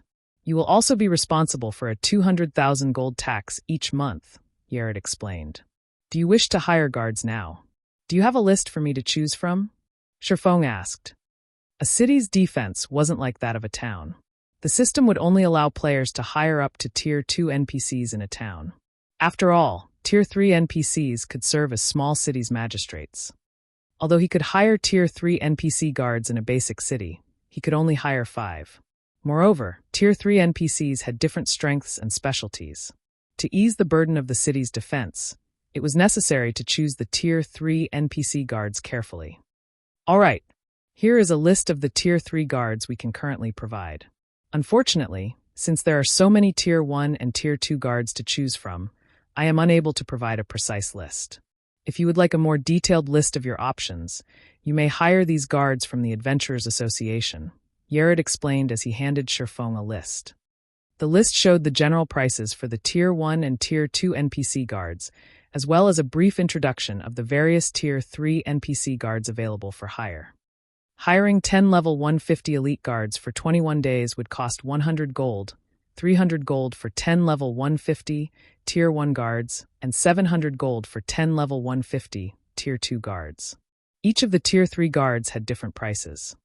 There were a total of 37 Tier 3 guards available, and they cost anywhere between 800 and 1,400 gold for 21 days. The cost of hiring one of these NPCs could already rival that of 2 squads of Tier 2 guards. Even for Zero Wing, the expenditure wasn't easy to shrug off, yet Shifeng had no choice. He hadn't constructed Zero Wing City near any NPC towns or cities, so it could easily come under monster attack. This was especially true at night. For Zero Wing City, which didn't have its defensive constructs yet, powerful guards were a must.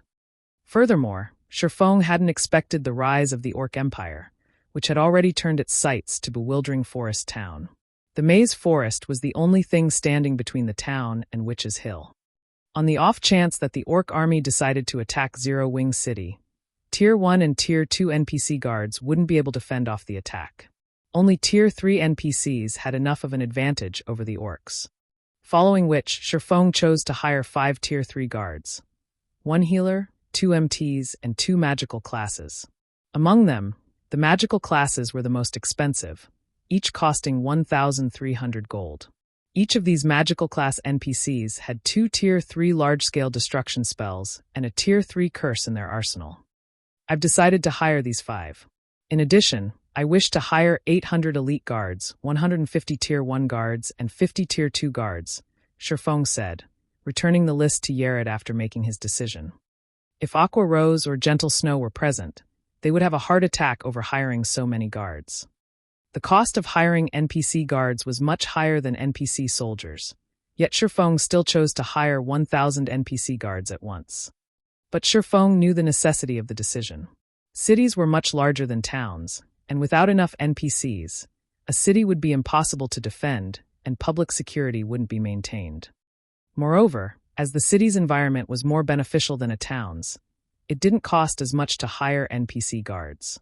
If he hired this many guards in a town, it would drop Zero Wing's finances into the red. This was an advantage that the system provided when players constructed their own city from scratch. Alright, the total cost for the guards you've chosen is 21,000 gold. Once you've made the payment, the Adventurers Association will send them to the city, Yared said. Without hesitation, Shifeng handed 21,000 gold to the Knight Captain. Fortunately, he had recently posted plenty of rare materials he had obtained from Cold Wind City in Zero Wing's auction house. While he had been on Thunder Island, most of the materials had sold, and after deducting his base cost, he had made a profit of 33,527 gold. This was why he dared to hire so many Tier 1 and Tier 2 guards despite Zero Wing's current financial situation. Moreover, that was only the profit from the first shipment. After time passed, Cold Wind City's players would stockpile a ton of materials again. If he purchased and resold those materials, he would earn another 30,000 gold. This money-making speed even surpassed that of Stone Forest Town and the Candlelight Trading Firm. When Cold Wind City opened a path to the other NPC cities in the Ice Crystal world in the future, he'd make even more profit. It wasn't unlike owning his own gold mine. After Yared confirmed the payment, he bowed respectfully to Shifeng before leaving with the other knights. Following which, a series of system notifications and system announcements reached Shifeng's ears. System, congratulations. You are the first player in Starmoon Kingdom to own a city, rewarding 300 Starmoon Kingdom reputation and Lord of Starmoon Kingdom title. System, congratulations. Zero Wing City has become the first player city in Starmoon Kingdom, rewarding 10,000 city popularity and 1 advanced restaurant design. System, congratulations. Zero Wing City has become the first city to upgrade its power source, rewarding 10,000 city popularity and 1 city conscription order. Starmoon Kingdom Region System Announcement. Congratulations to Zero Wing for becoming Starmoon Kingdom's first guild to construct a city, rewarding 10,000 guild popularity and 50 guild influence.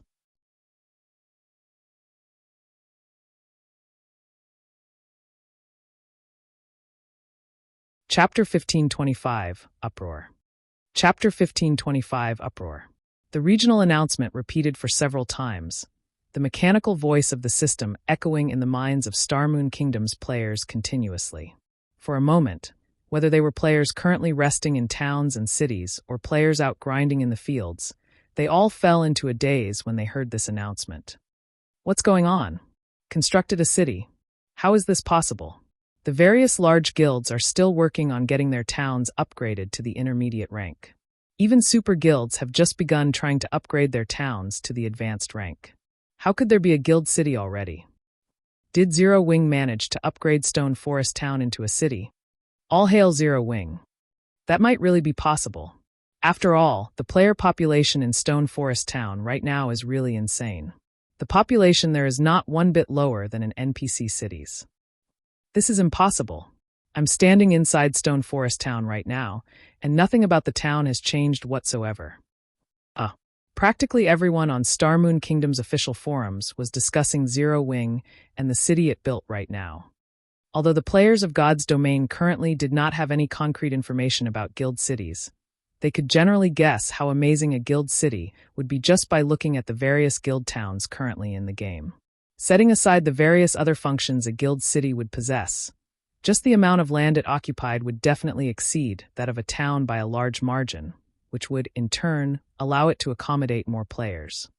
However, compared to the fact that Zero Wing was now in possession of a guild city, everyone was much more interested in finding out about the city itself, particularly its location. Currently, mainstream players were starting to outgrow Stone Forest Town. If Zero Wing had built its city at a high-level resource map and replicated the facilities it had in Stone Forest Town in its new city, players would both be able to complete high-level quests without traveling long distances and easily improve their combat standards inside the city, killing two birds with one stone. Zero Wing has a guild city now? This is a good opportunity for our adventurer team. A new city? I wonder where it's located. If its location is good, it might not be a bad idea to buy a shop there and settle down. In the eyes of most independent players, Zero Wing's new city was merely a potential rest area. To the various adventurer teams and merchant players, however, the city was a huge opportunity for them. Currently, both the private houses and shops of Stone Forest Town were becoming increasingly valuable. Many wealthy adventurer teams and merchant players were already regretting their decision not to purchase one for themselves before. At the same time, the various large guilds of Star Moon Kingdom also became busy, holding internal meetings to restructure their future development plans in the kingdom. Zero Wing's acquisition of a guild city might be good news for ordinary players, but there was nothing good about it for large guilds like theirs. In God's Domain, maintaining and protecting a guild town entailed a lot of manpower. Hence, whenever a guild was thinking of conquering a new guild town, said guild would have to expand and recruit new members. Naturally, a guild city would need even more players to maintain and protect a city. Meanwhile, once Zero Wing began increasing its member count, it would also require more resource maps for these new members to develop in. Yet, as players reached higher levels, the resource maps available in Star Moon Kingdom also grew increasingly scarcer. As a result, competition between guilds also intensified. In the future, there would definitely come a time when their guilds would have to compete against Zero Wing. Hence, they naturally had to plan for such situations in advance. For a time, due to this system announcement, Zero Wing once again became the focus of the entire Star Moon Kingdom. Players within the kingdom were practically talking about Zero Wing nonstop. Meanwhile, just as Shifeng was about to make arrangements for Zero Wing City's further development, he suddenly started receiving mails and calls one after another. Guild leader, what did you do? How did we get a new city? Gentle Snow was filled with both curiosity and excitement when she found out about the new guild city, and she could not help but send multiple messages asking Shifeng about the matter. Before this, she was just about to start challenging her Tier 2 promotion. However, she put it off temporarily when she received a report on this sudden development. She knew very clearly that Zero Wing currently had only 2 towns under its control. One of them was Stone Forest Town in Star Moon Kingdom, while the other was Hidden Mist Town in the Black Dragon Empire. Aside from these 2, Zero Wing did not own any other towns. Yet now the guild had suddenly gained a brand new guild city. Old pal, your guild really knows how to hide its strength. Well, when are you free to sit down for a chat? Yuan Tiexin had also sent Shifeng a message. Judging by his tone, he seemed to be very interested in Zero Wing's guild city. In fact, the Secret Pavilion wasn't the only guild that sent Shifeng a message. Even Phoenix Rain had sent a congratulatory message, as well as expressed her surprise at finding out about this news. Guild leader, you finally picked up. Right now, our residence at Stone Forest Town is being swarmed by adventurer teams and merchant players. They all wish to partner with Zero Wing. In addition, several companies also want to meet with you to discuss investment opportunities, Aqua Rose said with a bitter smile on her face. Although Aqua Rose had known about the new city, Melancholic Smile was the one tasked with managing all matters relating to the city. Hence, Aqua Rose had not tried prying too deeply into those matters. After all, the amount of money required to construct a city would no doubt be astronomical. In her opinion, it would definitely take some time before they would accumulate enough funds to complete the city's construction. Thus, she had never imagined that the city would be completed so soon. This sudden development had caught her completely off guard. Right now, even people from her family were frantically contacting her and asking about the Guild City. Her family hoped to be able to purchase a virtual store once the city was officially open to the public. This situation put her at a loss on what to do, as it was not in her place to make decisions on such important matters. Set those matters aside for now. First, have Candlelight's architects stop what they're doing and have them prepare the materials on the list I'll be sending to you in a moment. Once they have everything ready, bring them to Zero Wing City. While you're at it, bring some elite members with you as well, to deal with the management work of the city. Sherfong could guess the situation on Aqua Rose's side right now. After all, he was mostly facing the same. However, he had just completed the handover procedures for Zero Wing City. Right now, their priority was to have the necessary infrastructure set up in Zero Wing City. Otherwise, they would simply be inviting ridicule should they open up an empty city to the public. Very well, I'll get to it right away. Aqua Rose nodded. She could not help looking forward to seeing the newly constructed Zero Wing City. After Sherfong finished assigning tasks to Aqua Rose, he quickly made his way to the Guild residence in Zero Wing City. Compared to the Guild residence in Stone Forest Town, the residence here was much more luxurious. Located in the central district of the city, it took up 1/5 of the available land there, something possible only in a Guild city.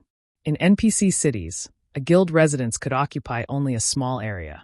Normally, one would be fortunate to be able to fit 10 or 20,000 players inside the residence. As for the residence in Zero Wing City, even if 50,000 players were present inside the residence at the same time, there would still be plenty of space to spare. Following which, Sherfong took out the Guild residence teleportation magic array he had prepared beforehand and set it up inside the Guild hall. If the Guild residence did not possess a teleportation array, Guild members would not be able to teleport directly to the city. This was also the reason why Aqua Rose did not simply teleport to the city to meet up with Sherfong. Currently, although everyone in the Guild had already found out about Zero Wing's new city, they could not visit it. They could only wait until Sherfong was done setting up the teleportation array. Once Sherfong set up the teleportation array, he made a slight adjustment to its permissions, allowing only Guild members with a certain level of authority to teleport to the city, to avoid unnecessary trouble that would disrupt the city's construction speed. After he settled the matters that required immediate attention, he sat down in his office to catch his breath. While resting, he opened up his bag and took a look at the advanced restaurant design and city conscription order he received from the system. He had heard about these two items in his previous life. However, he had never personally seen either of them before. He had never thought that he would actually receive these two items just by constructing Zero Wing City. These were truly an unexpected harvest.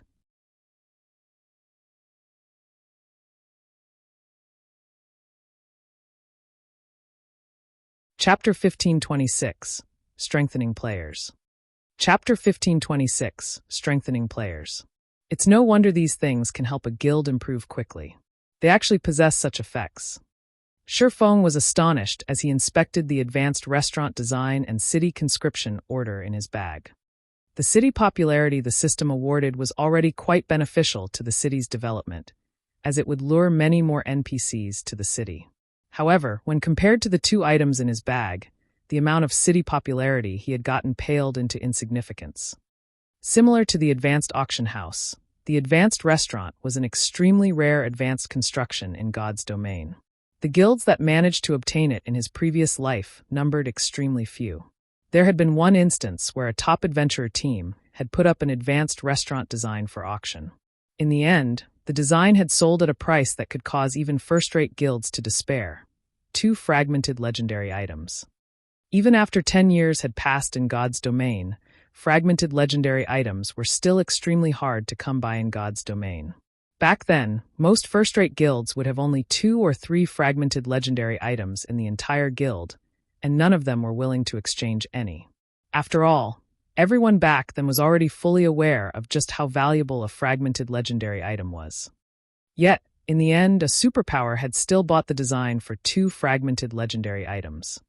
Back then, many people had felt that the transaction was not worthwhile, and Shifeng was no exception. After all, a restaurant would, at most, function as an attraction to lure players to a city. Meanwhile, the clientele would be spending only coins or magic crystals at the restaurant. To the wealthy superpowers, fragmented legendary items held far greater importance compared to coins and magic crystals. Nevertheless, the various superpowers back then had still gladly competed over the advanced restaurant design. Now that Shifeng saw what functions the advanced restaurant possessed, however, he immediately realized why the various superpowers had been eager to buy the design back then. Not only was the advanced restaurant much more spectacular than a basic restaurant in terms of size and appearance, but it also had various modes of transactions available. In addition, players could even hire Master and Grandmaster Chef NPCs for the restaurant. In God's domain, no matter which subclass a lifestyle player possessed, they would have great difficulty reaching even the Master rank, not to mention the Grandmaster rank. Meanwhile, any lifestyle player that managed to reach the Master or Grandmaster rank in their subclass would be capable of taking on a role that exceeded one's imaginations. This was especially true for those that managed to become Grandmaster lifestyle players. They would become existences that could single-handedly affect an entire guild's strength. Take a Grandmaster Chef, for example. Aside from being able to cook up unimaginably delicious food and beverages, a Grandmaster Chef was also capable of producing special cuisines that could permanently improve a player's attributes or even physique. There was a limit to how many times a player could improve through consuming such cuisines, but even so, the capability was already plenty amazing. After all, aside from upgrading to better weapons and equipment, players had almost no other method to improve their attributes and physique significantly. However, a Grandmaster Chef was capable of continuously strengthening players by producing various special cuisines. Although there was a limit to how much one could improve through consuming special cuisines, according to the rumors, when a player reached that limit, the additional attributes and physique they obtained could rival even that of a fragmented legendary item. Of course, the requirements to construct the advanced restaurant were also very high. At the very minimum, the advanced restaurant had to be built in a basic city. Aside from that, the architects building the advanced restaurant needed to be of sufficiently high standards, as they had to inscribe various kinds of runes. Finally, the advanced restaurant called for many different types of rare materials in its construction, including 1,000 pieces of mana Oregon. By Shifeng's estimates, the total construction cost would be around 10,000 gold. As for the city conscription order, it was also a very valuable item. When used, it allowed a city to recruit a powerful NPC soldier with high growth potential. Meanwhile, the better developed a city was, the greater the city conscription order's effects would become. In the past, there was one guild that actually managed to recruit a Tier 4 Great Wizard through a city conscription order, when it was normally extremely rare for a city to manage to get even a Tier 2 NPC soldier. As for Tier 3 NPCs and above, it was practically impossible to recruit one without external aid such as the Heroes Chapter and the City Conscription Order. Not to mention, a Tier 4 Great Wizard was much more powerful than other classes when it came to defending a city. It should be appropriate to use this thing once Zero Wing City is set up properly and the total population stays at 1.5 million long-term. Shifeng grew a little excited as he looked at the City Conscription Order. If he really managed to recruit a Tier 4 NPC to protect the city, it would truly be perfect. Meanwhile, over at Stone Forest Town, Aqua Rose was rapidly gathering elite members and architects. When Aqua Rose announced that she would be bringing some players to garrison the guild's new city, the entire guild had gone into an uproar. Vice Guild Leader, I want to apply. Crap. It's actually true. Our guild really does possess a city. Fortunately, I joined Zero Wing early on. Had I waited to do so only after the guild obtained a city, the requirements to join the guild would definitely have been much higher. I know, right? Previously, a friend of mine was debating on whether he should join Zero Wing or King's Return. In the end, he chose to develop himself in King's Return. If he finds out that Zero Wing already has a city, something not even super guilds like King's Return possess, he will definitely die from regret. When Zero Wing's members heard Aqua Rose's announcement, they immediately started applying to join the new city's daily maintenance workforce in a frenzy. In reality, though, they were trying to use this opportunity to take a look at the new city as well as find out where it was located. In less than 10 minutes, Aqua Rose managed to gather 3,000 elite members and 200 architects. I've already provided you all with the permission to transfer to the new city. After you arrive there, start the daily maintenance work and manage the NPCs that are coming into the city. If you can't manage some of the incoming NPCs, notify the nearest NPC guard. If none of you have any problems, you may transfer over right away, Aqua Rose said after talking about the tasks everyone would be doing once they arrived at the new city. Whether one constructed a new town or city, the first thing they needed to do was deal with the influx of NPCs. After all, players were not allowed to stop NPCs from entering guild towns and cities. Only in the event where players had managed to catch an NPC in the commission of a crime or could identify them to be wanted criminals could they expel said NPC from their town or city. Meanwhile, there would also be plenty of NPCs belonging to the dark forces mixed among the ordinary NPCs entering the city. If the guild could properly manage the security of the city's popularity would rise at a faster rate. Conversely, if it failed to maintain the security of the city's popularity would decrease. Hence, maintaining the security of the city during the city's early stages required a large number of players. Only after stabilizing the city's security could the guild open the city to players. After Aqua Rose was done speaking, the players she gathered inside the guild hall began purchasing the guild transfer scroll for Zero Wing City before promptly disappearing from the hall. This scene inspired strong envy in the other guild members present inside the guild hall. Although it was said to be city maintenance work, it was similarly a quest. If players could capture a dark NPC inside the city, they would receive plenty of EXP and GCPs. Doing this quest was much more profitable than grinding monsters out in the fields. Elsewhere, when the upper echelons of the various major powers of Starmoon Kingdom learned of the movements of Zero Wing's members, their expressions turned indescribably grim. Immediately have people look for Zero Wing's city. Find out where it's located no matter what. To the various major powers of Starmoon Kingdom, the whereabouts of Zero Wing's new city was critical. If its location was somewhere close to them, they would have no choice but to shift their focus of development. At the same time, there were also some guilds that began having designs on Zero Wing's new city. For a time, the various major powers all began dispatching a large number of people to locate Zero Wing's new city. Meanwhile, inside the guild residence in Zero Wing City, numerous flashes appeared inside the guild hall as a large group of players teleported into the city. Zero Wing City. This place is our guild city. When everyone exited the guild hall, they were momentarily dumbfounded by what they saw. Although they knew that the new city would definitely be much better than Stone Forest Town, they never thought the city would be such a spectacular sight. The difference between Zero Wing City and Stone Forest Town was like the difference between heaven and earth.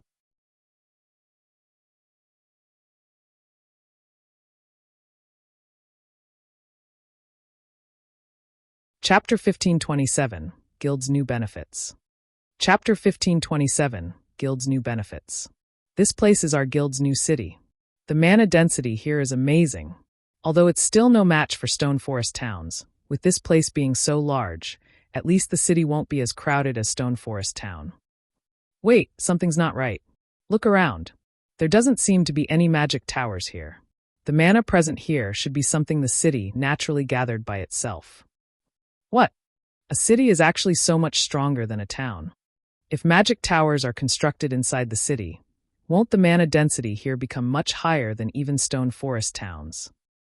After Zero Wing's members exited the guild hall and observed their surroundings, they quickly noticed a marked difference between a guild town and a guild city.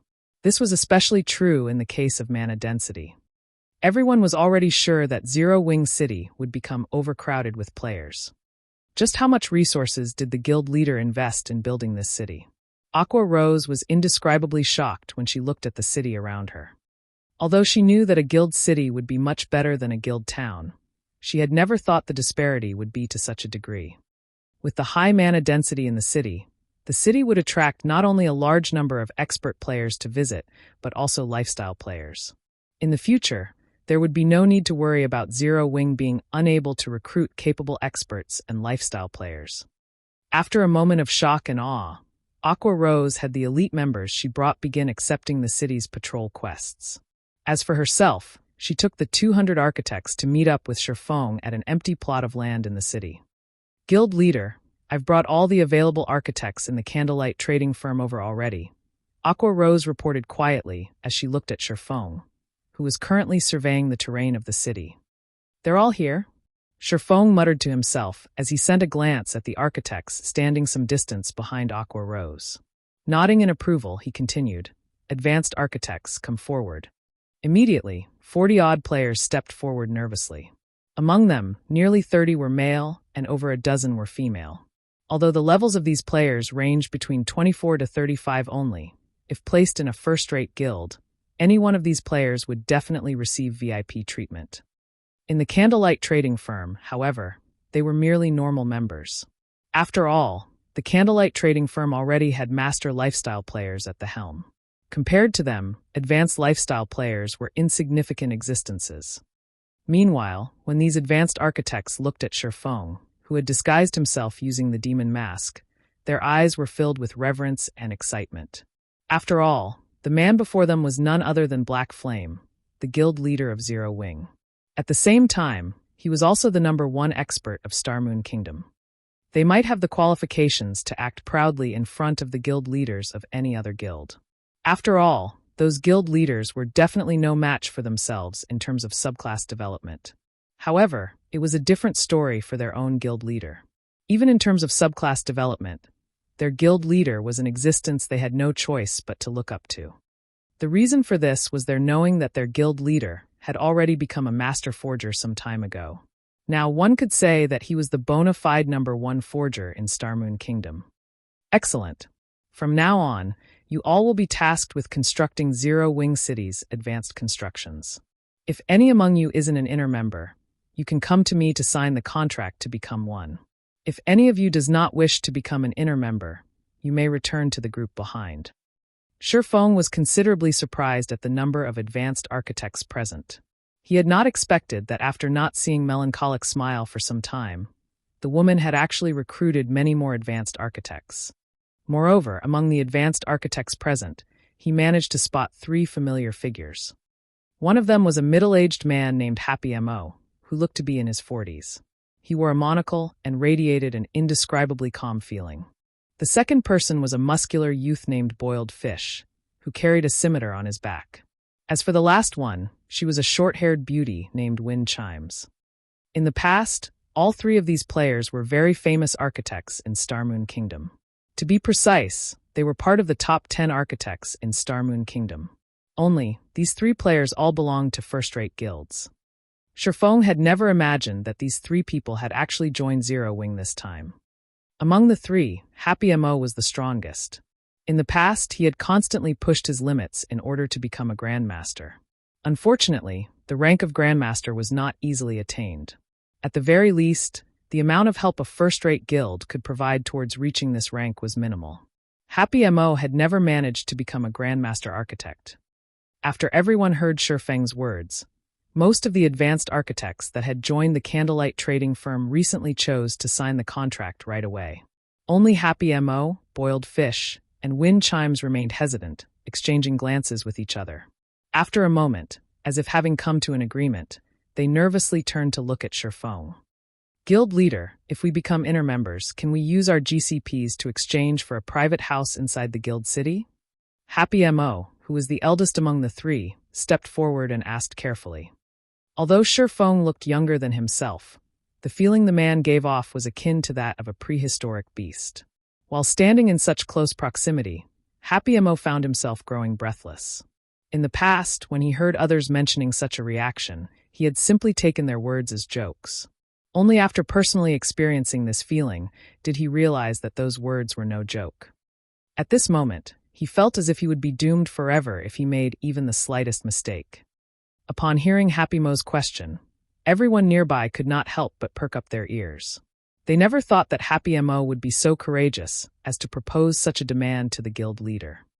"Are you all interested in the private houses of Zero Wing City?" Shifeng asked as he looked at Happy Mo's group of 3. The environment here is quite good. I feel that if it is here, my research would be more successful," Happy Mo stated. Boiled Fish and Wind Chimes nodded their heads in agreement. Initially, the 3 of them had considered living in Stone Forest Town. However, after taking a look at Zero Wing City, they felt that this place was much better. Even if the mana density in the city was not comparable to Stone Forest Towns right now, they had a feeling that Zero Wing City would very quickly surpass Stone Forest Town as time passed. That's not a bad suggestion. Since you've already raised it, I'll use this opportunity to talk about the new benefits Zero Wing and Candlelight will be offering. From now on, members may use their GCPs to exchange for private houses in the guild's towns and cities. However, there is a restriction, which is that only elite members of Zero Wing and official members of Candlelight are qualified for this exchange. As for the pricing, you can ask Melancholic about it in a while, Shifeng said. In reality, the matter Happy Mo had raised was a problem commonly seen in the past. After all, whether it was a guild town or city, the amount of land available was limited. Generally, guilds would try to attract as many visitors to their towns or cities as possible. At the same time, in order to maximize the town's or city's income, they would construct only a small number of private houses, opting to build hotels and other facilities instead. Hence, private houses could not simply be bought just because one had the funds to do so. This was especially true for popular towns and cities. However, in order to attract and recruit independent experts and capable lifestyle players, guilds would still build some private houses to use as bait, making them available for exchange using GCPs only. When Shifeng mentioned about this new benefit, cheers immediately erupted from the crowd before him. "What? The guild leader is so generous. All hail the guild leader. Haha. With this, I will also have an opportunity to own a private house in Zero Wing City. When I get one, my friends will definitely die of envy." Currently, the various large guilds were all trying to earn as much money as possible from their guild towns to further develop themselves. Hence, they would only construct a few private houses for show. It was simply impossible for guilds to offer these private houses as a guild benefit. As for the private houses in popular guild towns, even guild upper echelons might not be able to get their hands on one. Yet, now, lifestyle players like themselves actually had the opportunity to exchange for private houses in Starmoon Kingdom's number 1 town and number 1 city. They felt as if they were dreaming right now. Although they also knew that the price would not be low, at the very least they had a chance, a much greater chance of obtaining one than if they were an outsider. If news of this matter were to spread, it would no doubt cause a commotion in the entire Starmoon Kingdom. Even the neighboring kingdoms and empires might be affected. Shifeng faked a cough to silence the excited crowd before him. He then said, "All right, now that that's dealt with, once you sign the contracts, you all will start researching this item together," and took out a thick book from his bag. This book was none other than the 4 Towers of Elements design, which he had obtained from the fallen Arkansas.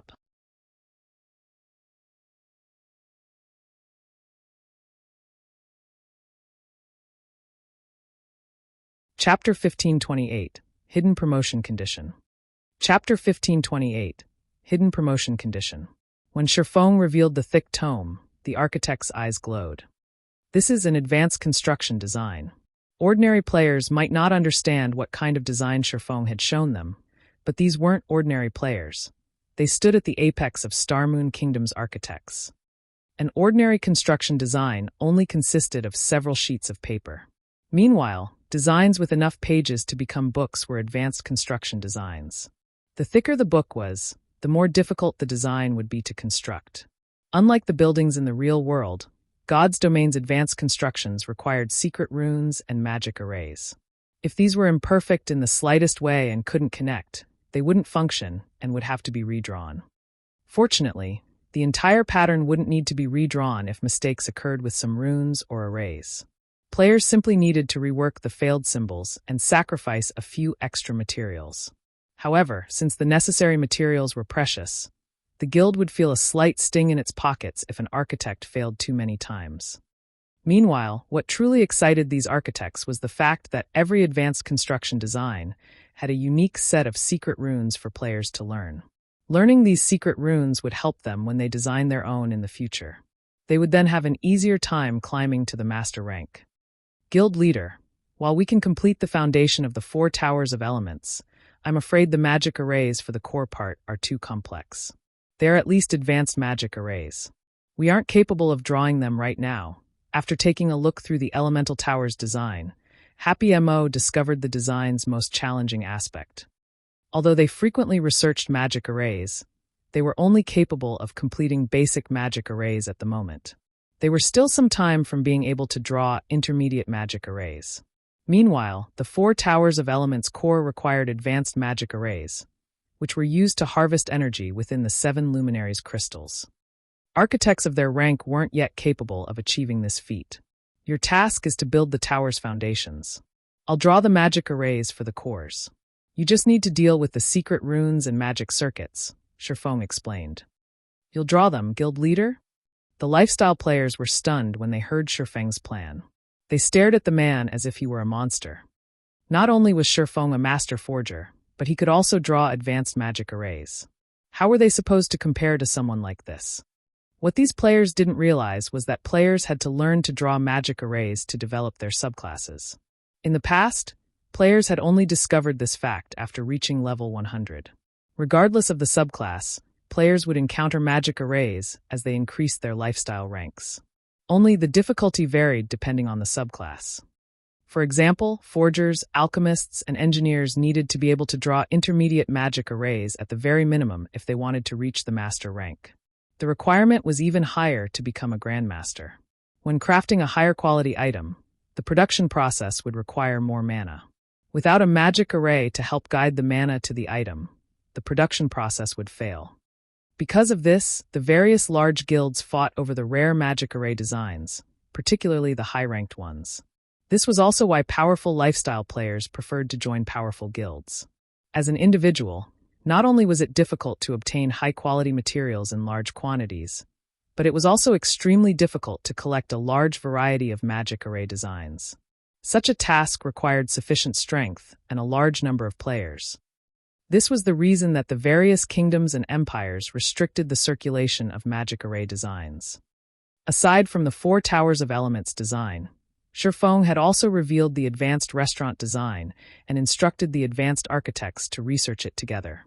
With this, they could improve their secret rune standards far more quickly and complete the 4 Towers of Elements with more precision. Seeing this, the other architects present could not help their envy. Now, they were even more eager to reach advanced rank. After all, there was a massive difference between the amount of GCPs they could obtain from constructing an advanced construction and a basic construction. Moreover, Shifeng had stated that as long as they qualified and had enough GCPs, they could purchase a private house in Zero Wing City. Following which, every architect went into action.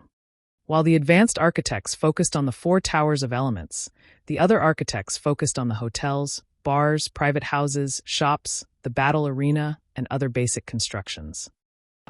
Elsewhere, Shifeng published the news of Zero Wing City on Star Moon Kingdom's official forums. After all, the city wouldn't remain a secret for long, and with how massive Zero Wing had become, the guild certainly had quite a few spies among its ranks. Rather than letting only the other guilds in on the secret, it was more beneficial to announce it to the kingdom, increasing the city and guild's fame. When the information went public, a sensation swept through the kingdom. The spectacular view from the city alone was mesmerizing, not to mention its functions. However, players were more excited about the city's mana density. The city's mana density is so high even without any magic towers. With this, Zero Wing will definitely rise in God's domain. Once Zero Wing finishes constructing magic towers, the city's mana density will be even higher than in Stone Forest Town.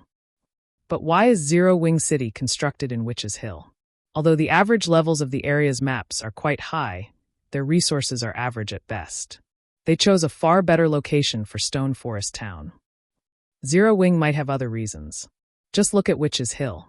It has the high-level resource map, Shadow Forest, and the Hell Mode regional dungeon, Mournful Ruins. When players reach level 60, Witch's Hill will be a prime leveling spot. I wonder when Zero Wing will open its city to the public. That's right. When is Zero Wing going to open the city? It would be great if our adventure team can garrison in Zero Wing City. Hopefully, the private houses won't be too expensive. Although Shifeng had only released a small amount of information, it was enough to stir players' interest. When the various large guilds saw Shifeng's post, some celebrated, while others wept.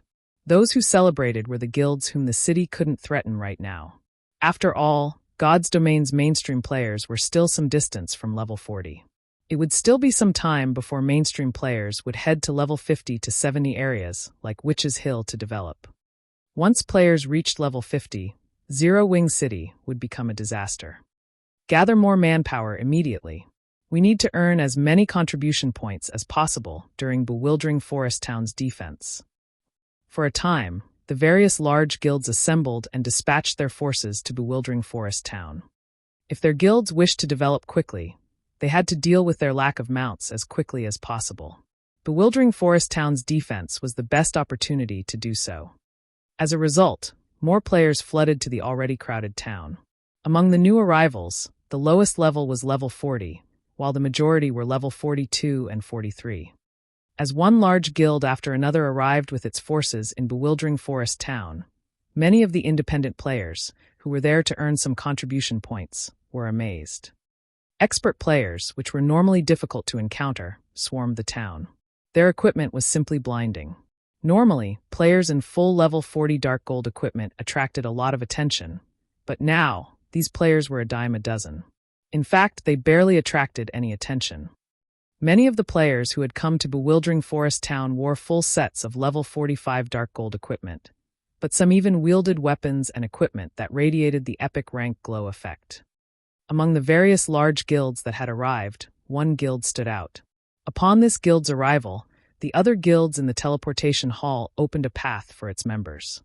Not only were these guild members' levels quite high, but the other guilds' upper echelons also drooled over their equipment. In addition, every one of these players sat comfortably atop their mounts, with the majority riding pitch-black warhorses. These players also wore a black cape draped over their shoulders. As they moved, they looked like a well-trained army. The several dozen players leading this group even rode bronze rank and above mounts. Compared to these players, the other guild's members looked like hoodlums. What guild is that? It's so amazing. Have you never been to a neutral map outside of Starmoon Kingdom? You don't know about Heaven's Burial? Heaven's Burial? How is this possible? I remember that Heaven's Burial suffered a devastating defeat when it tried to compete with Zero Wing for the position of number 1 guild. How does it have so many high-level members? They even have mounts. You must have never been to a neutral map before then. After Zero Wing defeated the guild, Heaven's Burial shifted its focus. Now it thrives in neutral maps. Have you heard of Bonewind Town? I've heard of it. I think it's one of the 3 Orc towns players captured after the Orc Empire's rise. Let me tell you then. Heaven's Burial is the guild that captured Bonewind Town. Because of that, a large corporation decided to invest in the guild. Heaven's Burial used those investments to recruit a large number of experts and well-known workshops from other kingdoms and empires. Now, the guild's strength has reached a new level. If Heaven's Burial clashed with Zero Wing in the fields now, it might have a chance of victory. As the crowd discussed Heaven's Burial, another series of flashes illuminated Bewildering Forest Town's teleportation hall. Unlike Heaven's Burial's members, however, none of these players rode mounts. But despite standing there quietly, the crowd couldn't help but turn towards them. Look, Zero Wing's members are here. You're tuning in to the Lee May's Sword of Destiny YouTube channel. We're so grateful for your support, and don't forget to subscribe to join us on this incredible journey through captivating stories. Your generosity through donations truly makes a world of difference, as it's the primary source of revenue that allows me to expand and enhance this channel for you. Thank you from the bottom of my heart for being a part of this adventure.